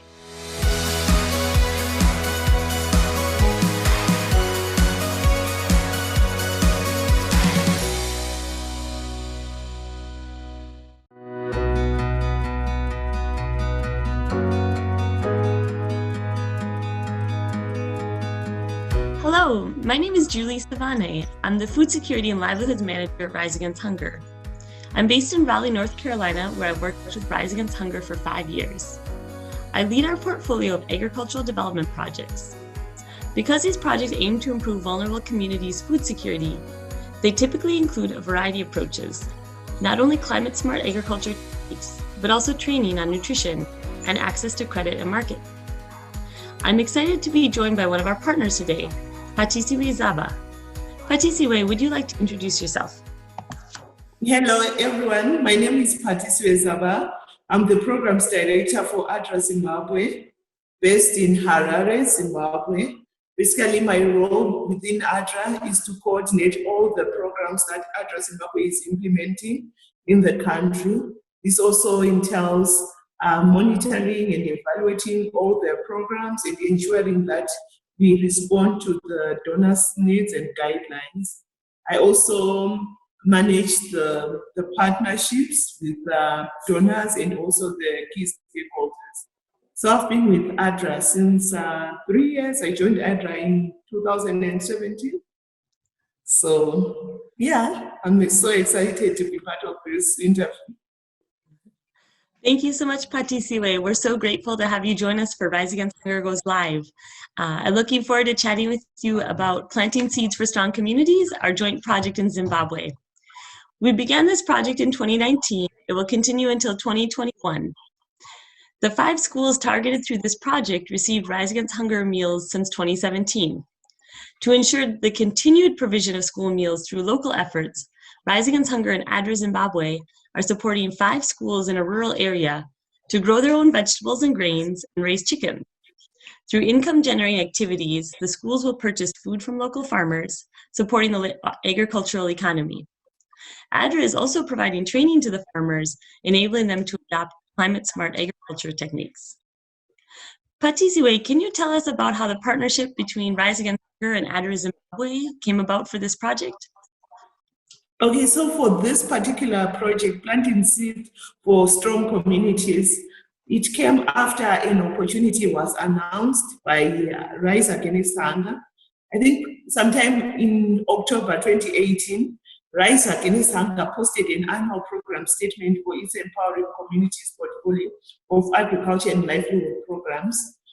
This annual program statement solicited a concept note, or like it requested for concept papers from prospective partners, specifically for activities to be funded under the Rise Against Hunger's Empowering Communities portfolio. While the annual program statement was posted publicly and Rise Against Hunger could accept any qualified applications, I remember we had a discussion where Rise Against Hunger was emphasizing on the need to co-locate empowering communities projects along with those from other portfolios like emergency response or nourishing lives in order to support a sustainable impact in all the programs that were being funded by Rise Against Hunger. So as such, ADRA Zimbabwe was already implementing an emergency response project entitled Relief and Recovery Feeding Project with funding from Rise Against Hunger as well as ADRA International. So we, with the support from the ADRA International Emergency Coordinator, that's Janelle Walikonis, we responded to the Rise Against Hunger annual program statement opportunity. And then our intention was for us to transform the relief and recovery school feeding project into a homegrown school feeding program to improve the food security of the targeted communities and possibly also to prepare the farmers to engage in a homegrown school feeding model. So our application was successful, and that's how this partnership started. Thank you, Fatisue. It was such a great opportunity to be able to build on the work we'd already been doing with ADRA in several countries. So we were so excited for the opportunity. Can you tell us more about how many people the project will serve? Okay, so the project is targeting 5 schools, but these 5 schools accommodating like 2,671 learners, of which I believe this figure has gone up since we started the project. And then we are also trying to stimulate local agricultural economy by targeting 3,000 farmers located near the 5 target schools. So we have 3,000 farmers, and then directly 2,671 learners from the target 5 schools. How will this project make lasting impact in the community? Well, this is a very exciting project, Julie, because we are targeting the 5 schools to provide a safety net and also to eliminate chronic hunger. For your own information, Bokwe North is located in the natural region 4, which is characterized by drought conditions, and in most instances, the farmers don't harvest anything because of drought spells. And we hope that this project will be able to support the schools to provide school meals for the learners. So we are looking at elimination of chronic hunger, but at the same time, we are working with the schools to be in a position to afford local procurement. So in other words, we are promoting income-generating activities for the schools. That's the poultry production as well as the small grains production. So hoping that by the end of the project, the schools will have increased and diversified their incomes. But in addition to that, we are also working with these 3,000 farmers so that they'll be able to support the school feeding program. So we hope through the market linkages program, the farmers will have improved productivity as well as improved household income generated from the project. That's great to hear. We love to see so much sustainability possible. What changes have you seen so far 1 year into the project? Okay, so far the first port of call for this project, we wanted to ensure that the schools, they boost their incomes, and also the school gardens, they are also very productive and very viable. So we started by supporting the schools to improve their water sources, and also we provided some startup kits for the schools to start their gardening activities. We also supported the schools with materials to start up the poultry production enterprises. So far, we have recorded some increased income as a result of the money that is coming from the poultry production. You know, with poultry production, it is very short reproductive cycle. So at least we have started earning some income. And then from the small grains, we've just finished our harvesting period. So we are yet to ascertain the quantities of the yields that have been generated by the schools from their fields. But we are hoping to see at least an increase in terms of income. But one thing that I can also confirm to you is the interest that has been generated amongst the learners and also the communities that are being supported by the project, because they are seeing life from this project. Because when their children are well fed at school, then it means even their concentration span is very high. So the buy-in and the commitment of the parents towards school-related activities has also increased. It's so exciting to hear about this progress that we're making together in Zimbabwe. Thank you so much for taking time to join us today, Patisiwe, at Rise Against Hunger Live, and we really look forward to our continued collaboration with ADRA Zimbabwe. To all of our listeners out there, if you're interested in learning more about our sustainable agriculture projects, including planting seeds for strong communities, please visit riseagainsthunger.org/empower. And thank you all for tuning in.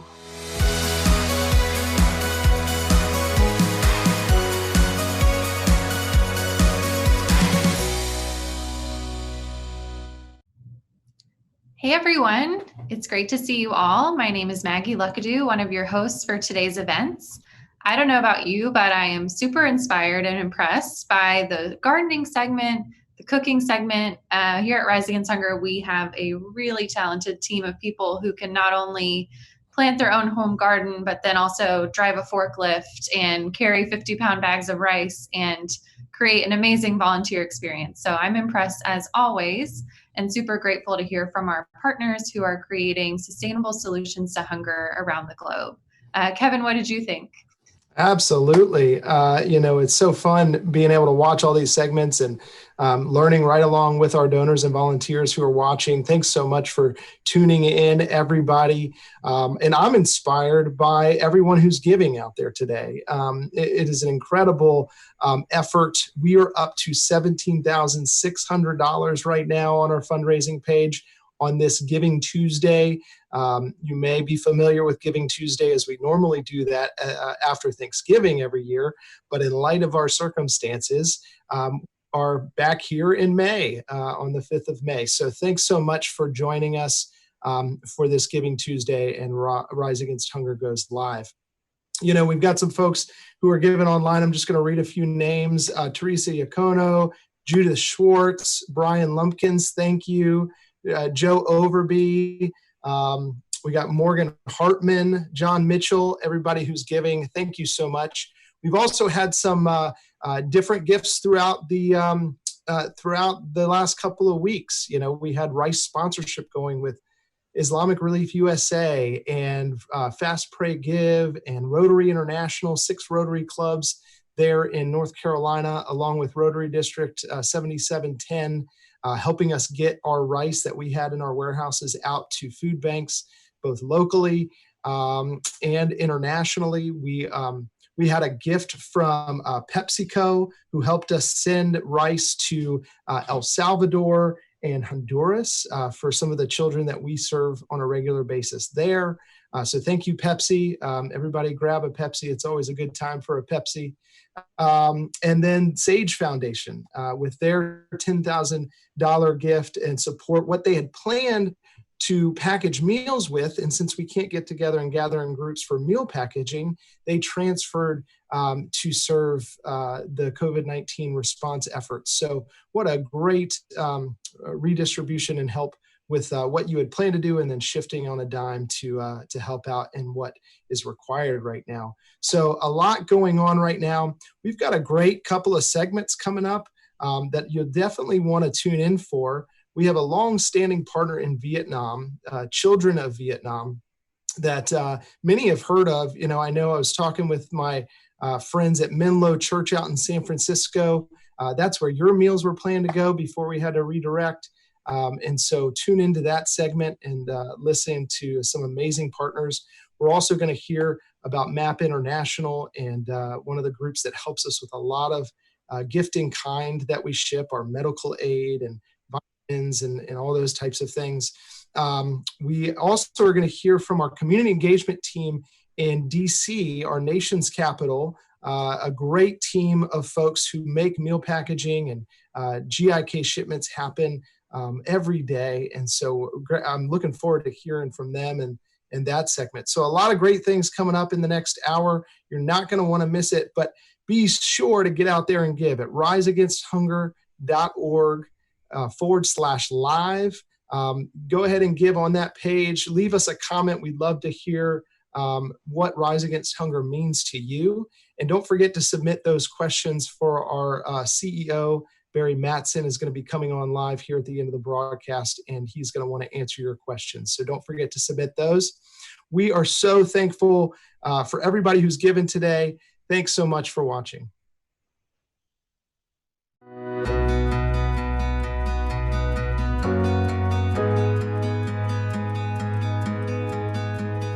Hi everyone, my name is Maggie Luckadoo. I am the Marketing Communications Manager at Rise Against Hunger.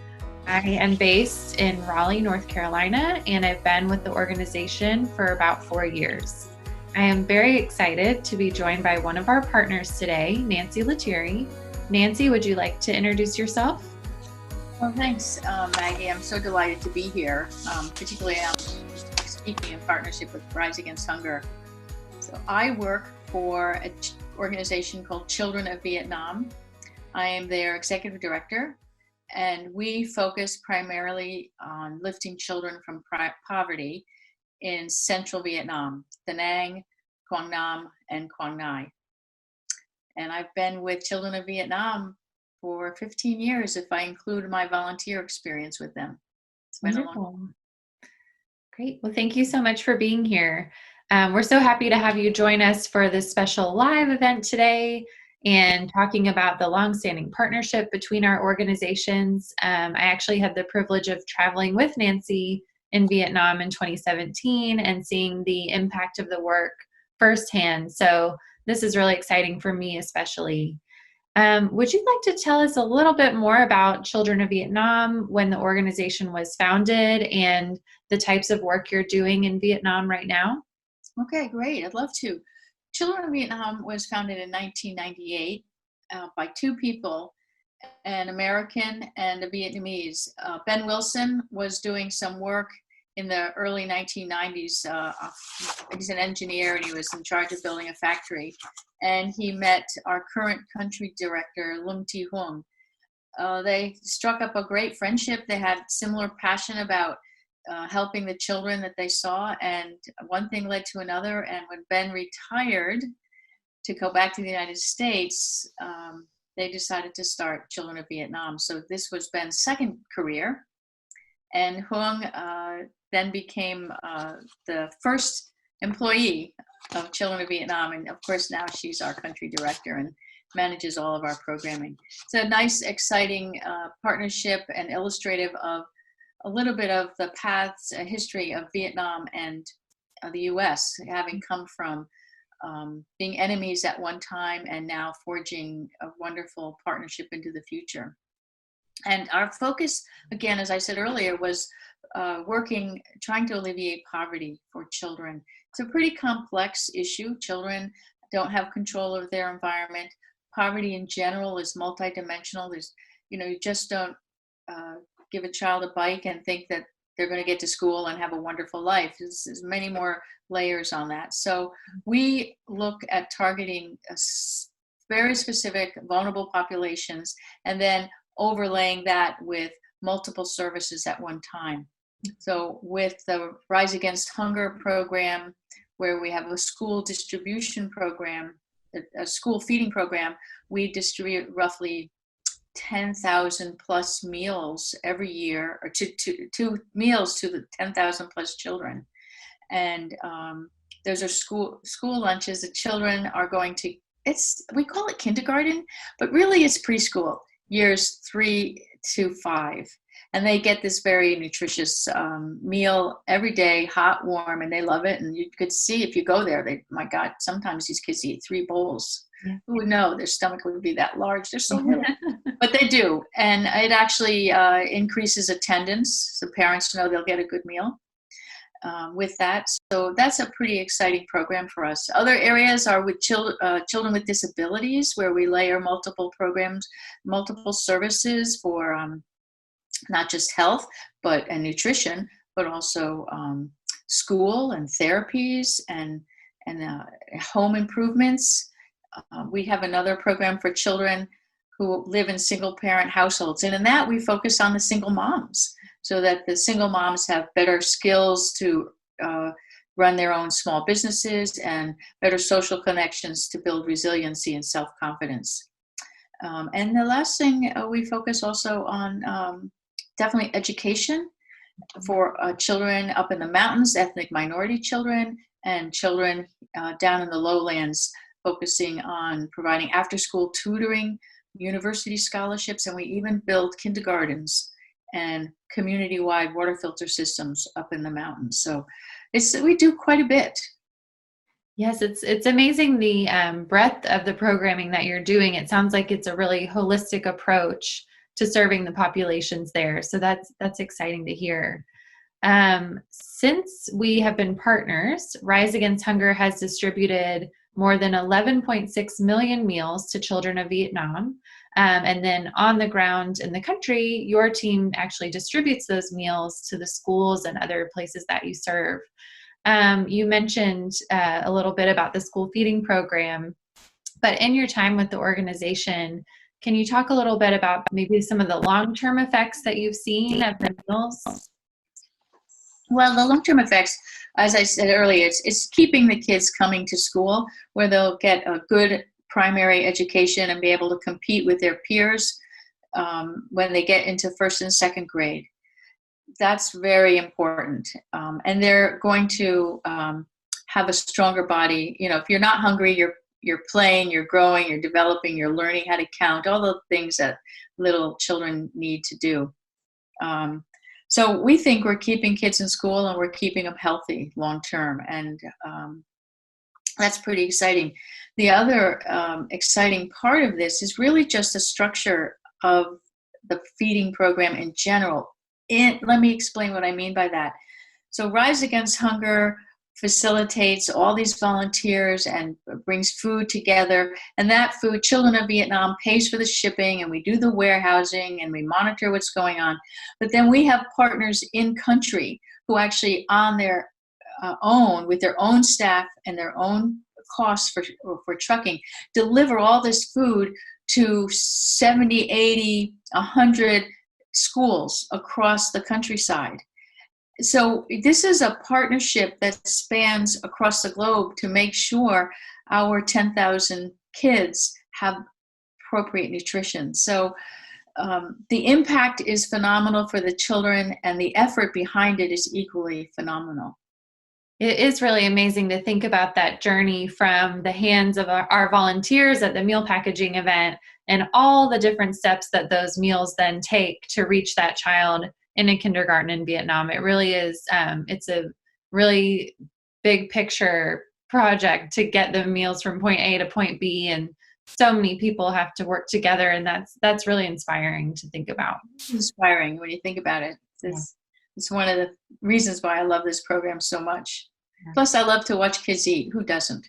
I know. I definitely won't ever forget visiting the kindergartens and just seeing the excitement at lunchtime when they all ran out of the classrooms to eat lunch, and definitely not something I'll ever forget. It's a very joyful moment for sure. It is. Yeah. It's a great adventure to watch them. Yes. You alluded to this a little bit earlier, but I'm really excited to also talk about the Empowerment Through Enterprise project. We worked together, our organizations, in 2017 to launch this project with a goal of increasing incomes and supporting nutrition for single mothers and their children.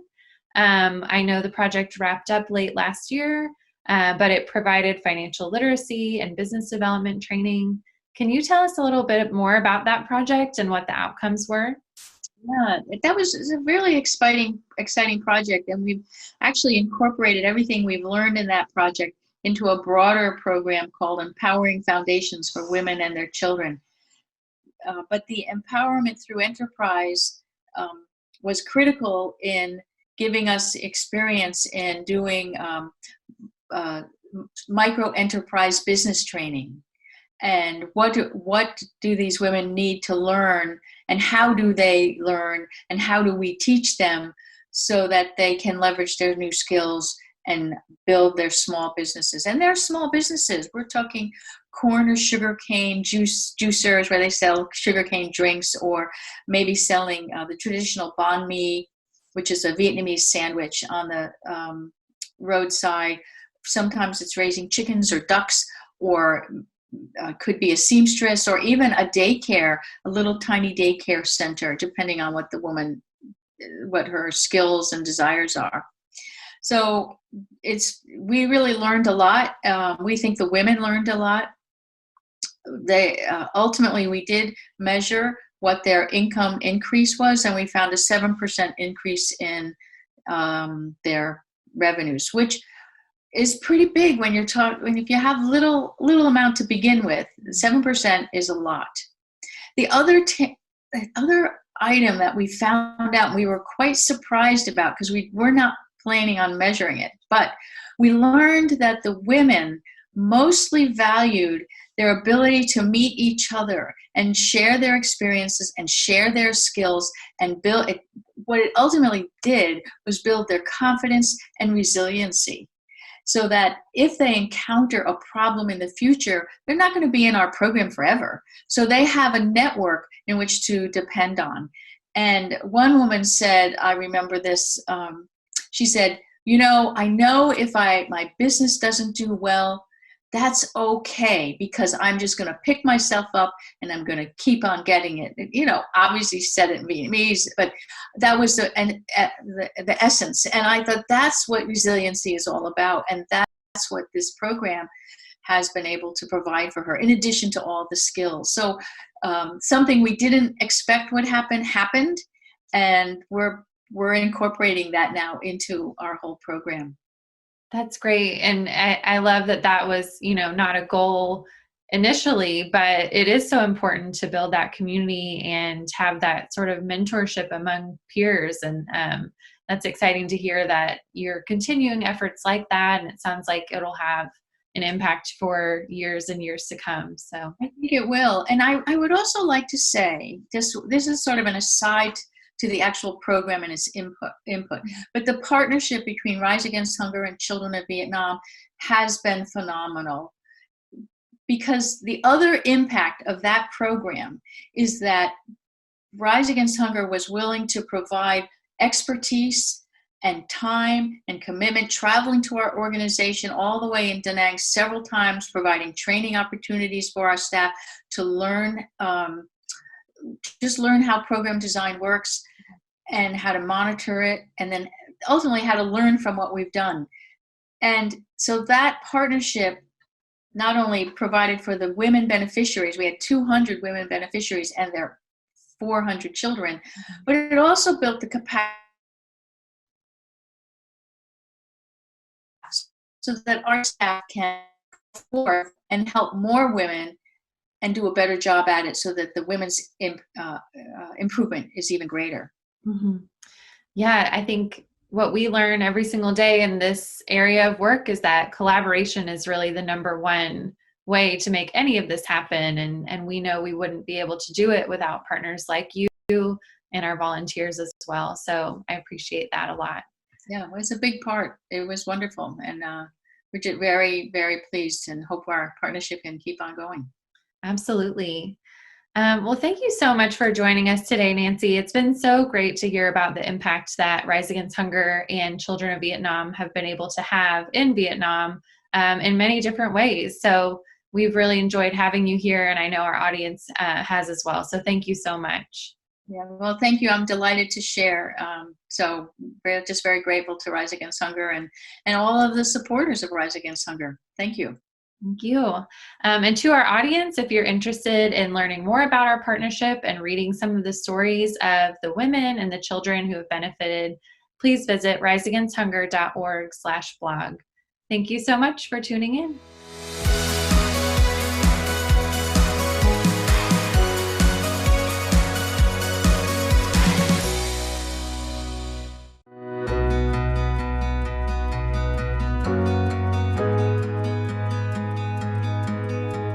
Good afternoon, everyone. I am Paul Renaud. I am the Director of Global Acquisitions for Rise Against Hunger. I'm also a pharmacist, and in that role, I arrange shipments of medicine to go along with our meals to support hospitals and clinics around the world. Based in Raleigh, North Carolina, I've been in this role for almost 9 years now. And with me here today is Jeff Hay with MAP International. MAP stands for Medical Assistance Programs, and they are the primary source of medicines that go to our partners overseas. Jeff, let me turn it over to you and tell us a little bit about your role and your organization. Sure. Well, as stated, my name is Jeff Hay. I'm the Partnership Development Officer here at MAP International. I've been working with them for a little over 5 years now. We've established a wonderful partnership with Rise Against Hunger over many, many years and decades, in assistance of being your medical arm to the supplemental foods that you guys provide to your partners around the world. As such, my role is I help procure and create allocation offers that we feel would be beneficial for your programs as a great supplement to the meals that you provide to the schools, feeding programs, and everything else that you guys do internationally. And it's been a wonderful relationship as we've been able to visit many of your beneficiaries over the years in a myriad of locations such as Haiti, the Dominican Republic, and even Sierra Leone. I visited them back last year. Great. Thank you for that. And as Jeff mentioned, he and I traveled to Haiti about 2 months ago. It seems a lifetime ago. Yeah, different world. And we got to see some patients, interview some patients and healthcare providers at New Hope Hospital in Haiti. And that location is the recipient of amoxicillin through your Bringing Children Health program. Tell us a little bit about that and how it's structured and what that means for people. Absolutely. So we brainstormed a few years back on what is needed in the world and who's the most vulnerable. And that we've come to the understanding it's definitely children. Children are the most vulnerable. So we wanted to be able to provide and create a program that allowed for a steady stream of broad spectrum amoxicillin. So we were able to create a program to help these children in these third world nations that need the benefits of this medicine the most. So we actually went and discussed with a variety of our partnerships. Rise Against Hunger was one of the main ones that jumped at the chance to be a implementing partner in this program. And so we were able to brainstorm and create a plan of action to be a part of this. And we successfully shipped our first Bringing Children Health shipment to New Hope Hospital in Haiti, I believe at the beginning of 2020. And we actually saw the product there when we visited there a couple months ago. So we're very, very excited to be coming hand in hand with you in this program, and we definitely appreciate you having the willingness to be a partner in this initiative. So I think it's just a great example. I mean, just for the audience out there, you receive most of your medicine as donations, working directly with pharmaceutical companies. MAP's been around for over 60 years. You deal in hundreds of millions of dollars worth of medicine, but not always receiving exactly what you need when you need it. So this program is purchased product, essentially, that you make available to groups like us, just because it is so universally needed by the people we work with. For for us, we always, one of our challenges is covering the costs of these shipments. The shipping costs to ship to Haiti is about $5,000 to $8,000. Then you've got customs clearance costs and other costs along the way. Tell us about some of the challenges MAP faces in their model and how the audience might be able to help. Sure. A lot of the challenges, like you mentioned. So, we are dependent upon donations from our relationships with pharmaceutical companies, and with that, we don't. We're not able to select the items that we get. It's just basically what these partners of these pharmaceutical companies have to offer to us. So usually, the dating might be a lot shorter than we would like, and the selection of a wide variety of steady stream of antibiotics is not great. So as we mentioned, we created that program so we could kind of eliminate two of those factors, which is a steady stream of amoxicillin, and then number two would be long dating. So everything that we do, we purchase. We have a program where our donors support this program, and we're able to procure over 2 years dating for this amoxicillin. So it doesn't put the burden to distribute the medicine extremely quickly. It also allows the end beneficiary to have a sense of calmness and understanding that they'll have this product ongoing. So I can imagine that would relieve some stress there in the third world. But it's a constant struggle for us in general as far as dating and a variety of products. So we do have to purchase medicines on an ongoing basis. We have an annual budget that exceeds over $1 million that we have to purchase to help supplement our GIK offerings, our gift in kind offerings to our partners. So it's a constant battle, but we try to have creative and innovative ways in order to come up with some solutions. That's great. Thanks for that. And it sounds like, especially in these times with COVID and everything going on, any financial support we get for this type of program gets translated into something that, for example, is life-saving as amoxicillin suspension. So thanks for making that available. Just want to close out. I mean, you've seen it firsthand, many locations, but a lot of the people watching now may not be aware of it. And in typical developing country hospital, patients are fed once a day, maybe if they're lucky. They need the nutrition to go along with the medicine. It really does fit hand in glove together. What you offer, the medicine to go along with the food for these patients, it really is key to Rise Against Hunger being able to provide life-saving aid. And I just want to say thank you for the great partnership, and we look forward to many, many more years together. Absolutely. Thank you. I've seen it firsthand, and I've seen the benefits of your food there, helping these individuals and their families that are dependent upon this nutrition to go with the medicine, because you need both. You really do. And we've definitely been able to see the need and actually see the benefits of our combined efforts. Well, great. Thanks for your time. And for everybody watching, check out map.org.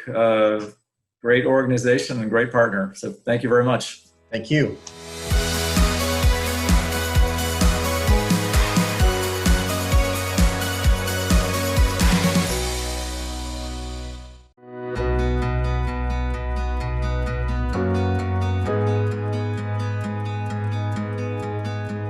Hi, Rise Against Hunger Live audience. My name is Mark Vermouth. I am our Community Engagement Director here. And I am based just north of Boston in our New England location. I've been with Rise Against Hunger for 6 years in various roles. And I want to take a second and just describe what our community engagement team does. And I describe it this way, that our community engagement team serves in the middle between our volunteers and donors' great passion to help on a big issue of ending world hunger.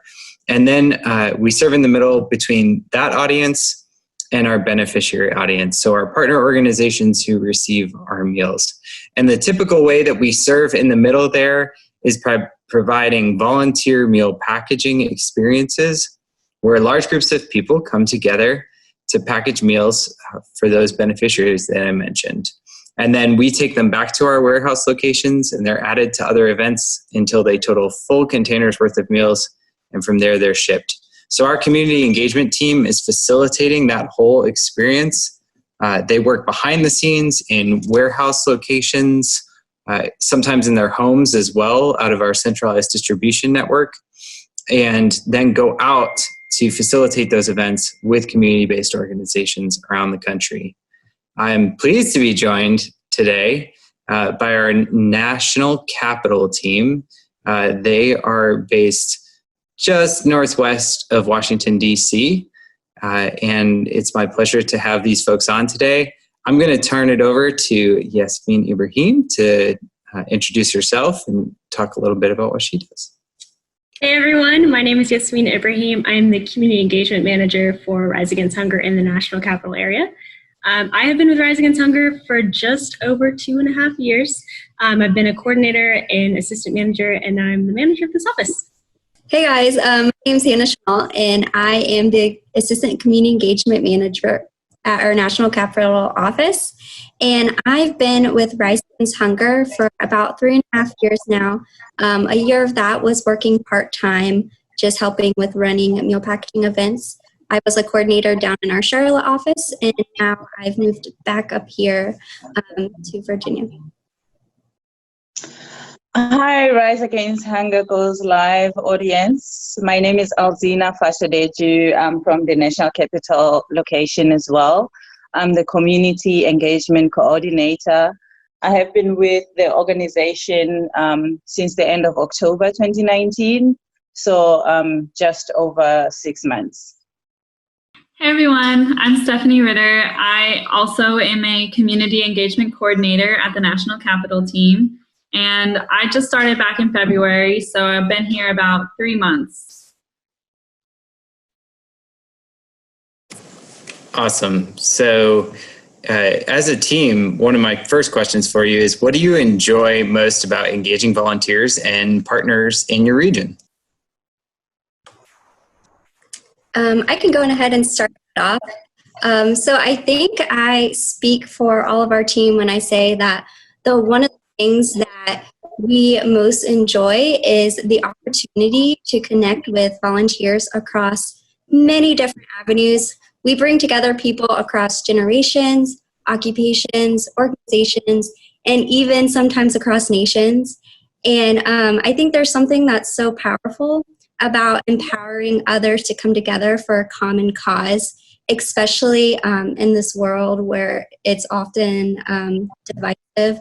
So I think it's really cool that we get the opportunity to bring people together. For me, my experience in this space, I have learned that people are always willing to learn, which is, to give, which is what I have seen with the Rise Against Hunger volunteers as well.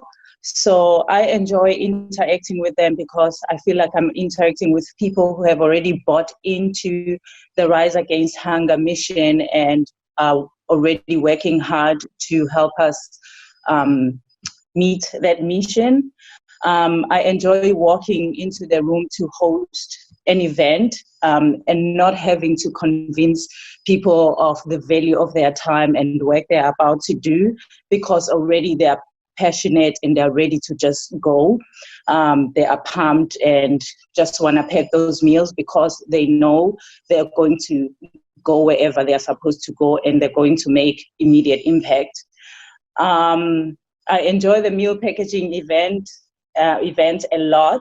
The music, the energy, the kids fighting over who's going to hit the gong next, the volunteers singing along to the music that we're playing there. And I enjoy working with different groups, the old, the young, the little kids, people from churches, from schools, and corporate. Each event is different, which is really, really exciting. There's never a dull moment. So I enjoy that very much and I miss it a lot. I can't wait to go back. That's great. I'm curious if one of you might be willing to share, what is your favorite meal packaging event memory from your time at Rise Against Hunger? I got this one. So in a year, we probably host about 225 events all over the DMV area. One that I ran about 3 times was Oakdale only. So they do about 25,000 meals every year with us. We had a really special opportunity because the daughter of a host at that church actually works in an inner city school in Southeast DC, and thought it might be a really awesome opportunity for her students to get to package these meals. And so the church offered to sponsor 10,000 meals for this school. And we thought, it's like 120 kids. It's going to be a little rough, but it'll be okay. We'll make it work. We showed up at 7 a.m. on a Friday morning to this school, and these kids could not have been more excited to just get a chance to package these meals. And before we even went into the packaging room, we did a short little presentation with them for about 15 minutes and just told them, these meals are going to go to other kids in schools that don't have access to food all the time. These meals are going to give students an opportunity to get their education. These meals are going to give their parents a little bit of wiggle room so they don't have to always worry about whether their kids are going to get fed. And these students that we worked with, they understood it so well because it was the situation that they experienced themselves, and their gratitude and excitement and enthusiasm over it was just so much stronger because they understood it. And so when they walked into the room and saw what they were doing, they were pumped, they were dancing, they were laughing, and they were like, well, who are these going to? Where are they going? And we told them, it's going to Mozambique. And some of them were just like, we know where that is. So it was just a flood of joy and excitement to be able to give kids the same thing that they wish they had sometimes, but just to kind of see one community resonating so well with another community, and that opportunity happening just because of a connection that somebody had from a different state. It wasn't even in DC, but to see that was just incredible. And unfortunately, we had to postpone that event for this year, but we're hoping to come back in 2021 and make it happen again. Nice. Thanks for sharing. I think it's interesting because this has definitely been a pause button for our organization because a lot of what we do is hosting these big events, but we still have goals and we're still planning and building for the future. So I'm curious, what are your goals for the future of our work in your region there in the National Capital Office? Also, working with young people, I've realized that young people are being brought up differently this time around. They are more socially aware of what is going on around them. They are willing to do something about it and change it. For example, the event with the climate change, we saw a lot of teenagers standing up and they were out there and doing something about it. So my goal is to figure out strategies to communicate with the young people, the teenagers, bring them together to do something about hunger. I'll add on to that. Being where we're at, so in DC, Northern Virginia, and Maryland, those are the areas that we work. It's truly a melting pot where we come from, and there's different cultures, different types of people. And that being said, I think one of our big goals here is making sure that we continue to engage and connect with the diverse community that we live in, and making sure that we're also still bridging that difference with each other, and so that we can connect.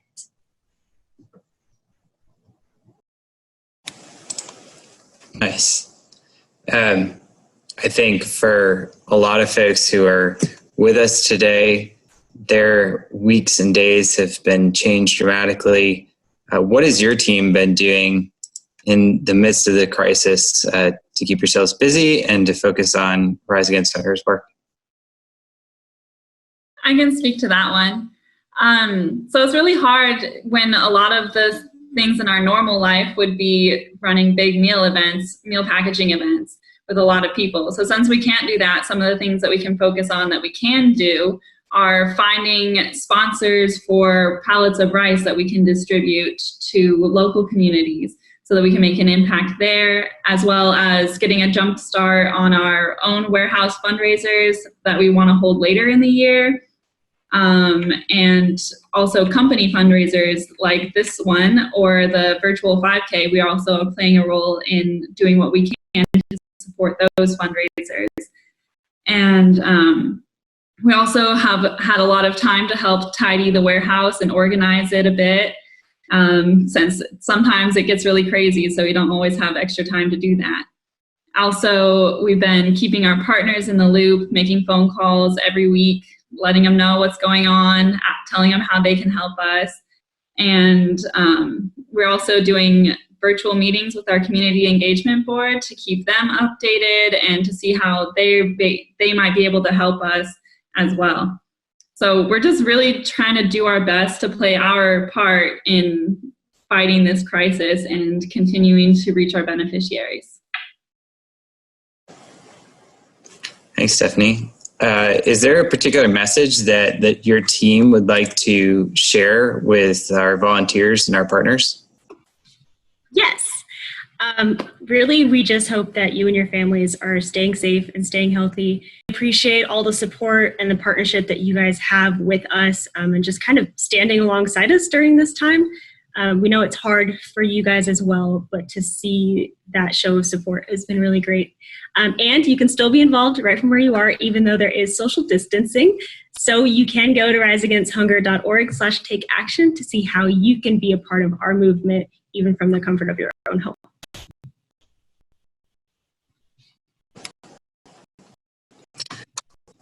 I want to thank you guys for your time today, and know that we appreciate so much the work you are doing to continue our mission. As a community engagement team broadly, we look forward to engaging our volunteers virtually and as events resume in the future. And with that, I guess I would say to our audience, really thanks for tuning in to our little chat here today. Really appreciate it.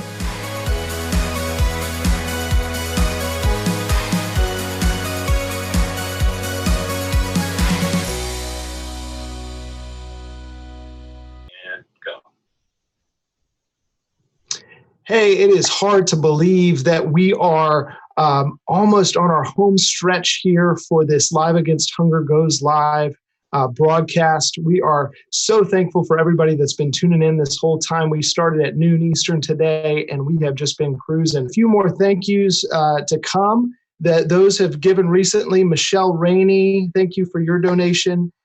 This truly is a critical mission. Joe Falter, thank you, Joe. Chad Cowan is out there. Rebecca Cyphers, June Hundley, thank you so much for your generosity and your donations. I can't name them all, but we are just, like I said, so grateful for all that you give all the time. Coming up next, we have a great interview with our new Chief Executive Officer, Barry Matson. Barry comes to us at a critical time right now, as we are really doing so many things to respond to COVID-19 all around the world.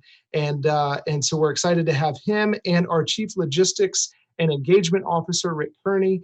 Rick, who has been here with us for so long and really has just guided the organization through some amazing years. And so that doesn't stop now. We're grateful to have Rick in just a second with Barry. We have a $50,000 goal today. We're almost halfway there. We're at $20,500. Help us get over the hump halfway mark here during this next segment. We thank you so much for that. And this page will be open all the way to midnight. So keep giving. Keep sharing on social media, because we all know that this mission is so critical now more than ever. And you can do that at riseagainsthunger.org/live. I'm now going to turn it over to Rick and Barry. Thanks for joining us, guys.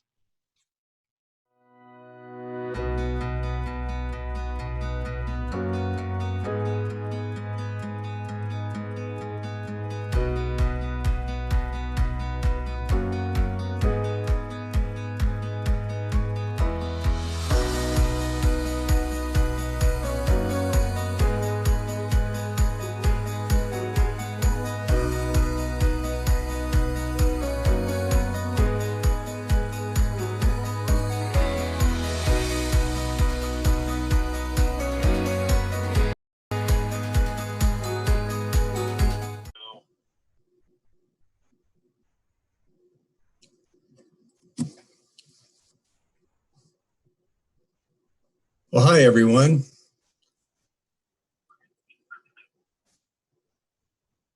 And thank you for joining us today for Rise Against Hunger Goes Live. We hope you've enjoyed hearing about our work to end hunger and meeting some of our talented staff members and our amazing partners. In case you missed us earlier in the broadcast, my name is Rick Kearney. I'm the Rise Against Hunger's Chief Logistics and Engagement Officer. And joining me today is our one and only Barry Matson. Can you hear me? Only on the phone. Sorry, I'm having phone issues. I have no audio.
Well, hello, everybody, and thanks for staying tuned or tuning in. And thank you for joining us today for the Rise Against Hunger Goes Live.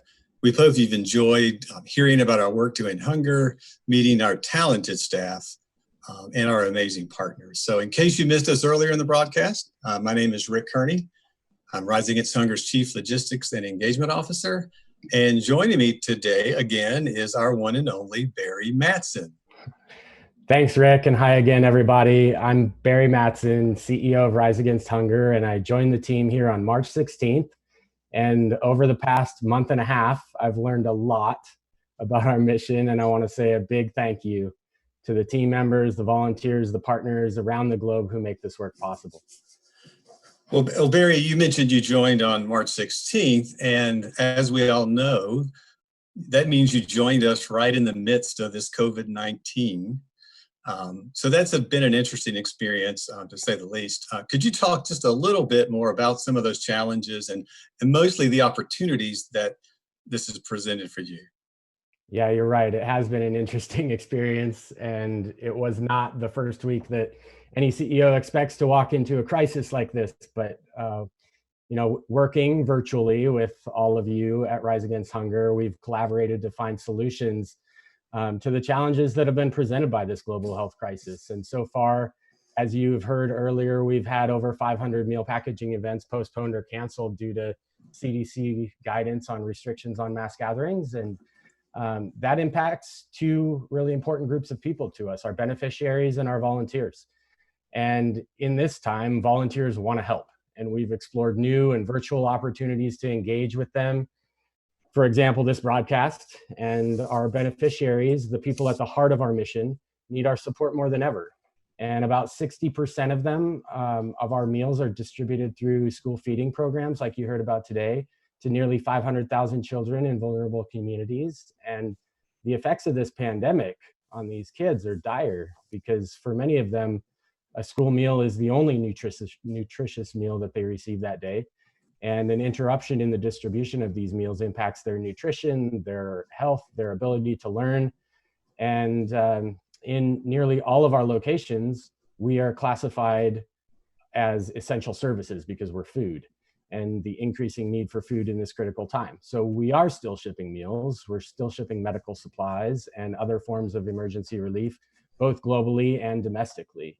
And this dedicated team is putting themselves in harm's way across the globe in all of our international offices to minimize the hardship on our beneficiaries as we see food security becoming a larger and larger issue. And so with many of those living in hunger dependent on the informal economies that we talked about earlier, we've witnessed COVID-19 effects push families back over the brink into poverty, and estimate that over 1 billion people worldwide are now experiencing hunger in some way. And so we're committed to working with our partners to provide a safety net to combat those effects, and not only in the short term, but also working to create that global community fighting hunger that our founder, Ray Buchanan, mentioned earlier today. Yeah, you're right, Barry. It has been a challenge, but it's also been an inspiration, really, to watch our staff and our global network of hunger champions come together and just see how they've really worked towards solutions and been creative. What is your vision for the future as we look beyond this current crisis? Yeah, a couple of important things there. The team really has come together, and I think the teams that are most adaptive and cohesive are going to be the best equipped to weather this storm. And Rise Against Hunger team members, the board members, the partners have really shown resiliency and connectedness. And you're also right that even as we're focused on the closest gator to the boat, if you will, we must also remain focused on the future opportunities. And it's a time where we're questioning our operating assumptions. We're developing new sources of revenue. One of my colleagues from a prior career called it weaponizing curiosity. So it's really that figure it out attitude that you turn into an operational mindset. And I'm excited. I'm really excited about the pathways to end hunger that we are continuing to build out, the nourishing lives, the empowering communities, the emergency relief, and then growing the movement. That's really our roadmap to our theory of change. And many of our donors have also expressed an appetite to align with our vision for supporting local sourcing of food, these innovative ways that we can get to sustainable agriculture, the women's empowerment and economic development programs that we're doing, because hunger doesn't exist in a vacuum, and it's intertwined with poverty, preventable illness, economic shocks, natural disasters, and this pandemic.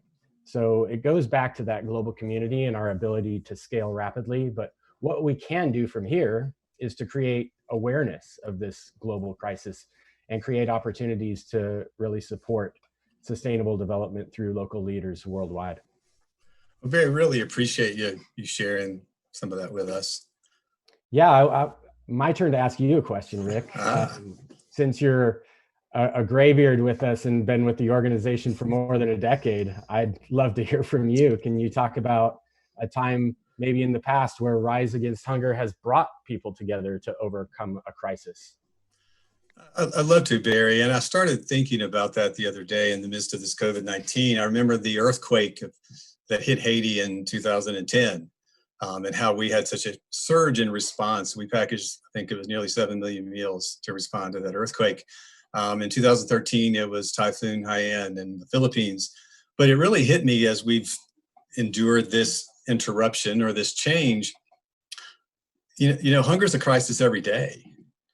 For the 1.7 million people that we serve that Rise Against Hunger, this is just a bigger crisis. It seems that those that are most vulnerable just are even more oppressed and suffer even more in situations like we're in now. So what I've seen in my 13 years here, as well as more gray hair, is that we just had the most amazing support of volunteers, donors, organizational hosts, as well as individuals. And what strikes me the most is that as the need grows, so does the outreach of support. In all the situations of those episodes of crisis, and the ongoing daily crisis of hunger and poverty, it is as humbling is the word that I think of, to see so many people seek ways to assist. It's easy when you're in a crisis, perhaps, that you didn't cause and you can't take off of you. You can't get out of it. It's just going to have to work its way through. No one caused the earthquake. No one caused the typhoon. The virus came on us. And it would be easy to sit and say, well, let's just wait for this to pass. But I see so many people that we work with that aren't. They're not waiting for it to pass. They're seeking to see how they can respond in the midst of it. And those are responding to are those beneficiaries that we serve day after day, year after year, and that we bring to sustainability. We've seen so many of our beneficiaries no longer need our meals because they've been able to gain sustainability and independence through agriculture or the education or even just good health. So I would say that what I've seen as the best response to crisis is every day when we come to work. And I told someone once that I feel like I get to connect the dots between those folks who are so eager and so have such a strong desire to reach out and do something to help those who are most vulnerable, and connect them now virtually, sometimes directly, or just through their assistance with those who suffer the most and are the most vulnerable in the world. So that's what I have loved about my 13 years here, and watching the response time after time. Well, we've certainly seen that outburst of support that you mentioned today. I mean, through just this live event, but also through the impact partners that you've heard from today. I feel confident that we will persevere to continue to serve our beneficiaries worldwide. But just thank you so much to all of you for your generosity to help our beneficiaries in this moment. And special thanks to United Airlines, PepsiCo, Kraft Heinz, Islamic Relief USA, Capital One, American Express, and TD Bank for your support during this crisis. And again, all of our impact partners. Yeah, I agree with you, Barry. There's just sometimes the risk of starting with names as you leave out, because there's just so many. We could stay here the rest of the afternoon with the organizations and individuals who have contributed their time and talent and resources. But we do need a couple more things to hit here, Barry. We do have some audience questions. I've got a couple of questions that folks have sent in, so we'll give you a chance to share a little bit more. Barry, what brought you here? What drew you to Rise Against Hunger? Well, thanks for the question. Both my grandfathers were farmers, and I have a background in sustainable development, in the nonprofit and government sectors, in agribusiness in the private sector, and really in holistic approaches to ending poverty, with most of my experience working in Ethiopia, Kenya, Uganda, Tanzania, and Iraq. And I love that Rise Against Hunger is working through local leaders in communities worldwide to do the sustainable livelihood programs for the long term. And even though our usual support for this farming season has been affected by the pandemic, we are innovating new methods to help farmers. And so that really resonates with me from my background. And I know that our solutions might take different shapes and forms in different cultures and contexts, but it's the resilient network of local leaders that are innovating those sustainable solutions to hunger. And Edna talked about our Empower Communities through Sustainable Agriculture portfolio. You heard some more from Julie and some others. And, we're going to ensure continued implementation of ag projects to build the capacity of farmers and increase their food production through the projects that we have in Malawi, Mali, Senegal, and Zimbabwe, some upcoming work in South Sudan. And that's really empowering, for agriculture, nutrition, generating income for needs like medical care, especially in this time, or school fees. And we also know, Ray Buchanan talked earlier again that we can't achieve this audacious goal of ending hunger by 2030 alone. And it can't be done by one organization. It can't be done through donations alone, although they certainly help, and please continue to donate. And it can't be done from the US alone, but we can, as a global organization, bring best practices together from around the world with lessons learned in our case studies, and local leaders decide what will work based on the strengths and needs that they have in their specific communities. So we also have a monitoring evaluation capability that we have, as a resource to all of our partners, and we're continually applying those adaptive management principles, questioning operating assumptions, learning every day, examining our learnings, and then ensuring that we're contributing to a sense of agency and not dependency in local communities. You also heard from our offices on the ground in 5 other countries, and you heard about the impressive work each of them have talked about earlier in this broadcast, and just being on calls with them regularly and hearing the amazing things that they're going through and how they're innovating and adapting as well. It's our theory of change and our roadmap, and it's this classic business case of integrating many different solutions to develop one adaptive and cohesive solution. So we always use this buzzword of collaboration, and you hear it in global conferences and articles and publications, but we've got to ensure that it's put into action, actually, and worldwide. And our international team members, our impact partners, and all of you, our volunteers, our donor base, you give us many tools in this global reach to end hunger, and it truly is all of us working together. The potential is enormous. When we're all rowing in the same direction toward that theory of change, we know it will be impactful. So we're really excited about it, even though it's a tough time, and the gravity of the situation on our beneficiaries is not lost on us. And that's why this team comes ready to work every day, as other NGOs might be shuttering their windows, and often for necessary reasons. Rise Against Hunger has committed to remain in this fight together with our partners. And we're going to lean into this storm and work with all of our partners to send the message that we're still working in new ways, and working harder than ever to solve hunger in this time and in this moment. And as we started with, while maintaining the focus on future opportunities. So it's a lot of words I just spit out, but in a nutshell, that's that passion and commitment of this team, and this audacious and important goal is what attracted me. Well, Barry, for all those folks watching right now that have that passion and they want to seek to commit themselves to be part of the effort to end hunger by 2030, what would you say to them? How would you tell them to get involved? How would you tell them they can support at this time? I mean, we can't gather it with more than 10 people. How can they virtually volunteer and participate? Well, you're all virtually volunteering right now in my mind. Go. And, it's becoming advocates and raising awareness about this big crisis that's exacerbated by COVID-19. We're doing things also like go the social distance 5K, 10K, so virtual race that you can get involved with in your family and run separately, and but all together across the globe. And that you can find that at riseagainsthunger.org/race to sign up for that. That's May 15th through 17th. So anytime that weekend, you can do a 5K or 10K, walk or run.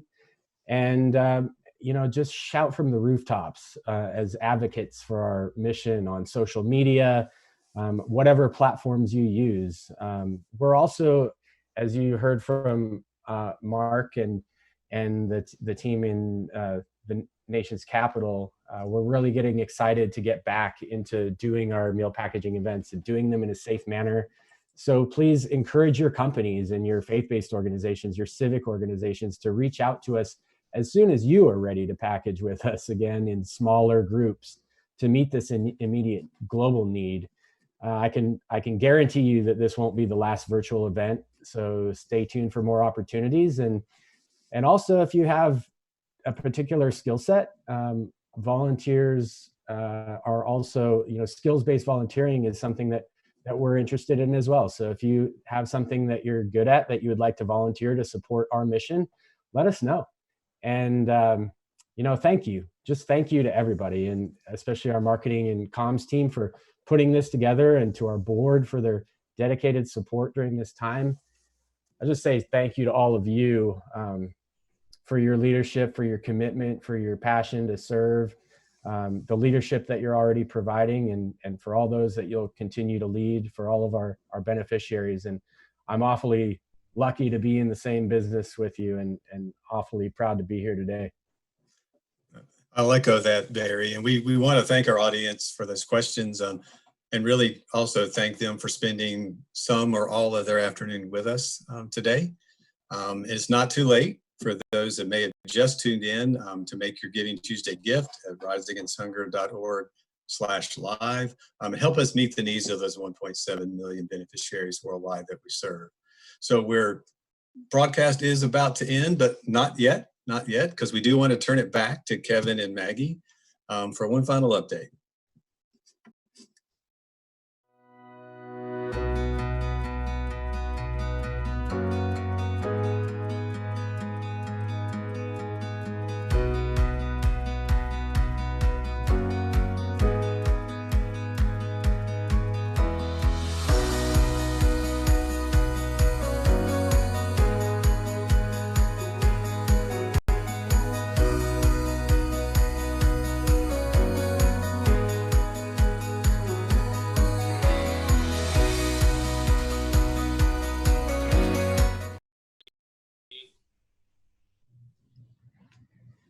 Hi, everyone. I'm joining you one last time. This is Maggie Luckadoo, one of your hosts for today, and I can't believe we're coming to the end of the broadcast. This has been such an amazing afternoon, and I'm so inspired by everyone we've heard from Rise Against Hunger team members like Rick and Barry, to our partners, to our founder, Ray. It's really been incredible.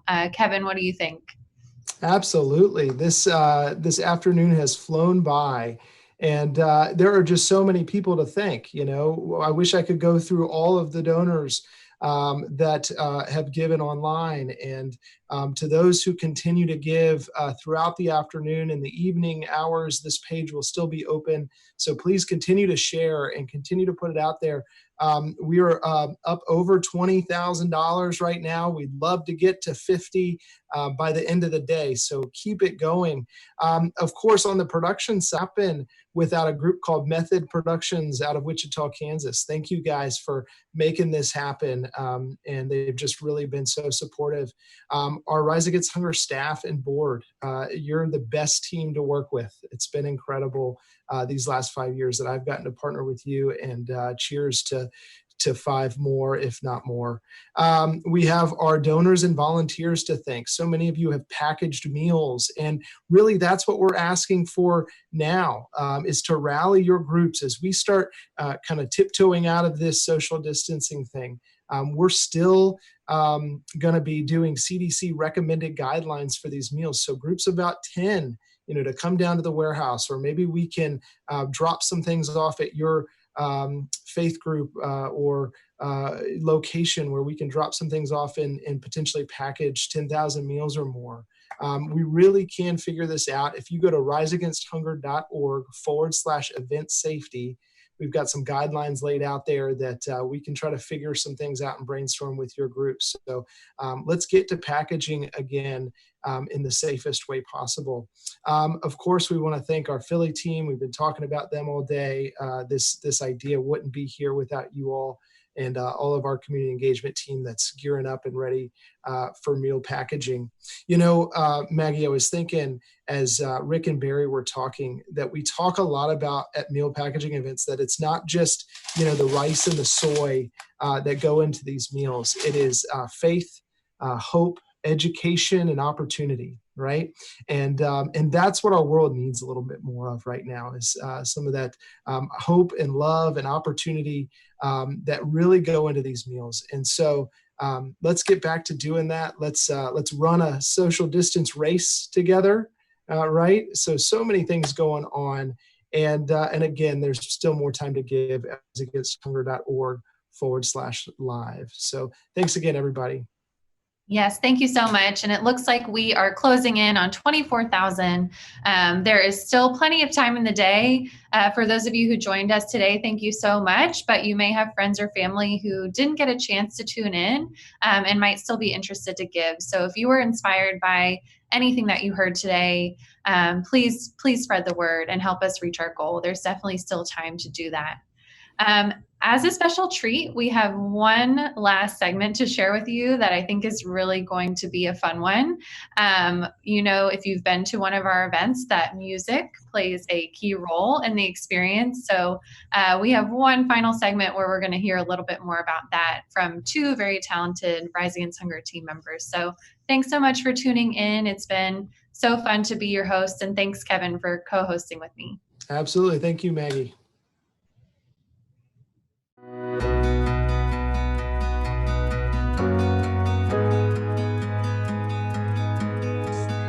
Hi, everyone. For those who may have missed the Philadelphia's team segment earlier in broadcast, my name is Latoya Gilliard, and I am the Community Engagement Manager for Rise Against Hunger Philadelphia location. I'm joined with Terry Lewis today out of California. Luckily, I just want y'all to know that my nickname here is the Party in the Box, and so is Terry. We love music and we're ready to share. Terry, introduce yourself. Well, thanks so much. Terry Lewis, originally from Kansas City, but I'm the Community Engagement Coordinator for the San Francisco Bay Area office, and also a musician. I play the alto saxophone, so looking forward to talking with you about music here today. I'm super excited, Terry. It's been a long time for us to hang out and talk about music. And I know you're like a music guru. So I'm super excited to talk about how, our experience with music and how we put it to our meal packaging events. So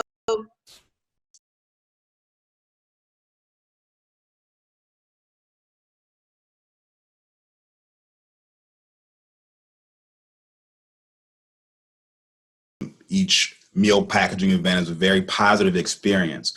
So music is a very big part of that. We want people to have high energy. So, we're playing songs that usually are pretty upbeat, you know what I mean? And also we want their experience to be really well. So we play a lot of songs that are well popular, really well liked, a lot of top 40, but a lot of like the classics as well. So you got to make that all go into your playlist. That is so true. One of the things that I love to start out and one of an event, because it just gets the crowd moving and everybody knows it. It's the Jackson 5 ABC. Do you know what I'm talking about, Terry? I think so. It goes a little bit like this. I think it's something like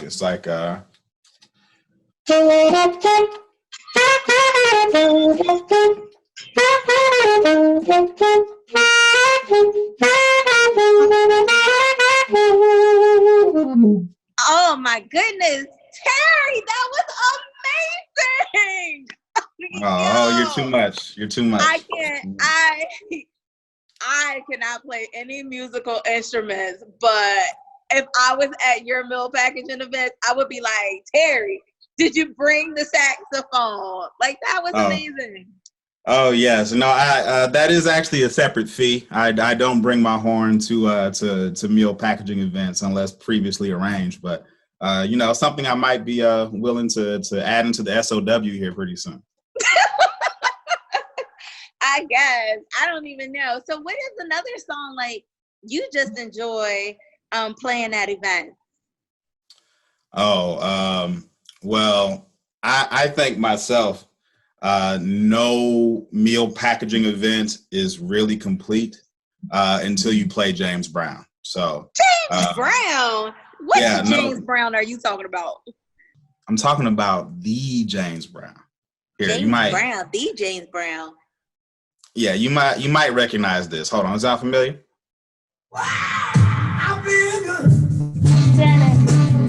Hey!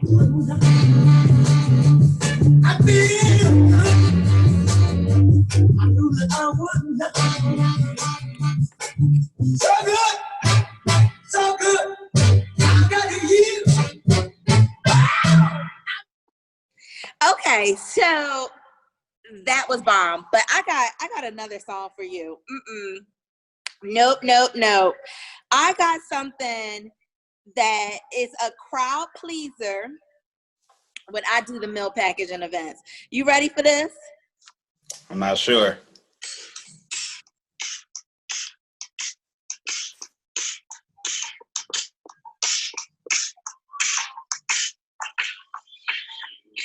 Oh, you going with Kenny Loggins on me.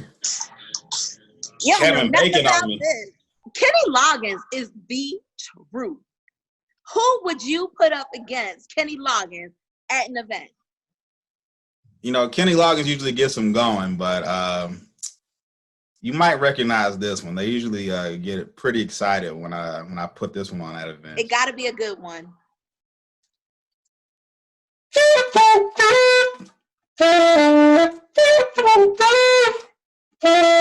Oh, Taylor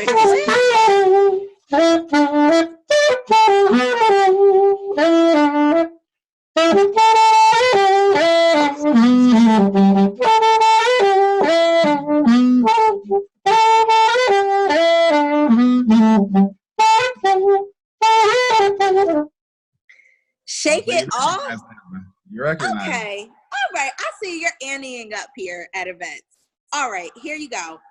I got something that is a crowd pleaser and it's a different type of genre. I'm going straight country on you, but hip country, the new kind of country. I don't know if you even know about this. Here we go. Sam Hunt, House Party. I'm from Kansas City. Hey.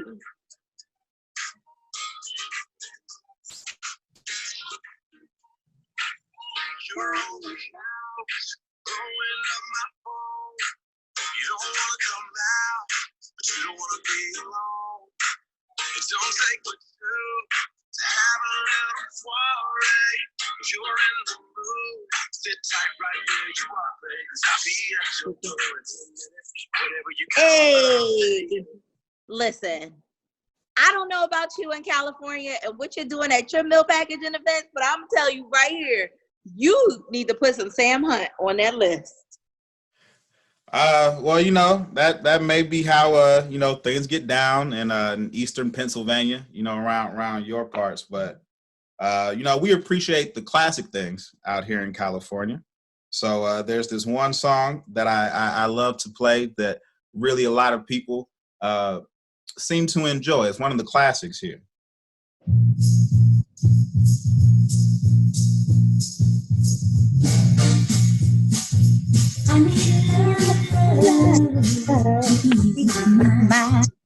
Hey!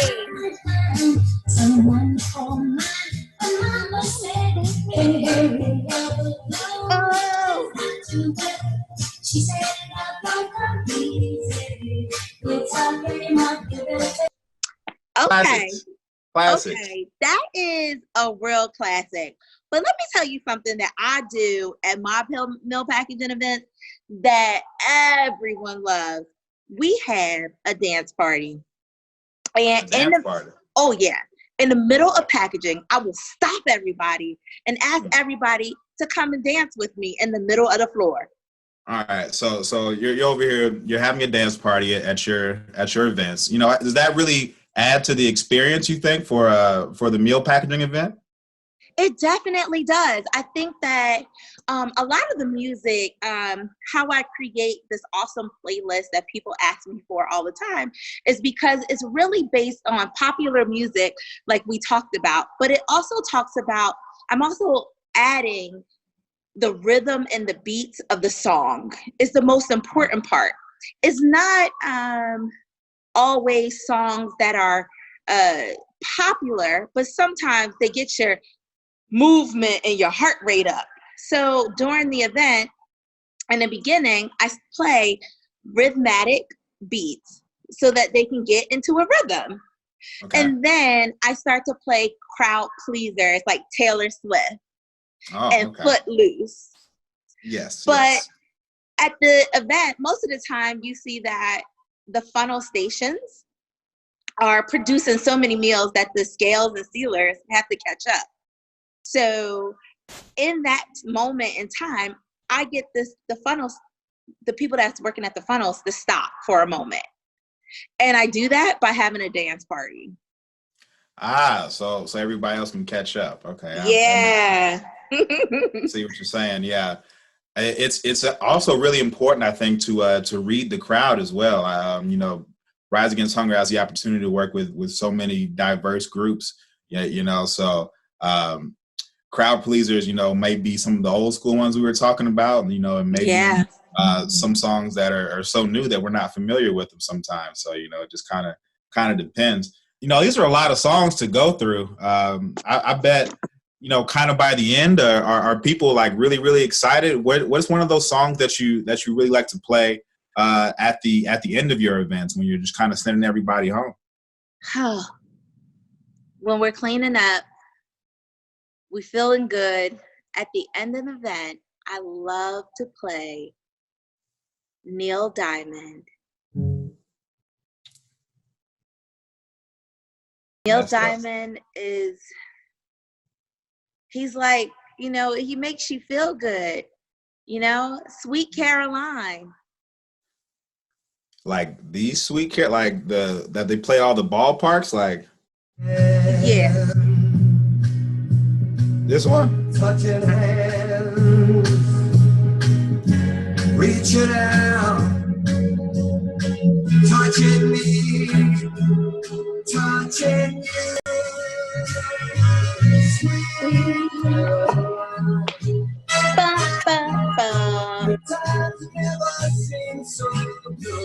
So good, so good, so good. What an awesome segment. I'm so grateful to you all the way in California, Terry. Rise Against Hunger goes live, audience. Thank you for tuning in. Listen here, if you ever want to party with us, go to riseagainsthunger.org. Hang out, find out how to get involved. You don't always have to do a meal packaging event. Sometimes you can just hang out with us in our warehouses. Giving back is an amazing opportunity right now. So, Terry, I have one last question. Can you take us out in a little bit of Neil Diamond? No, it's only right. It's only right.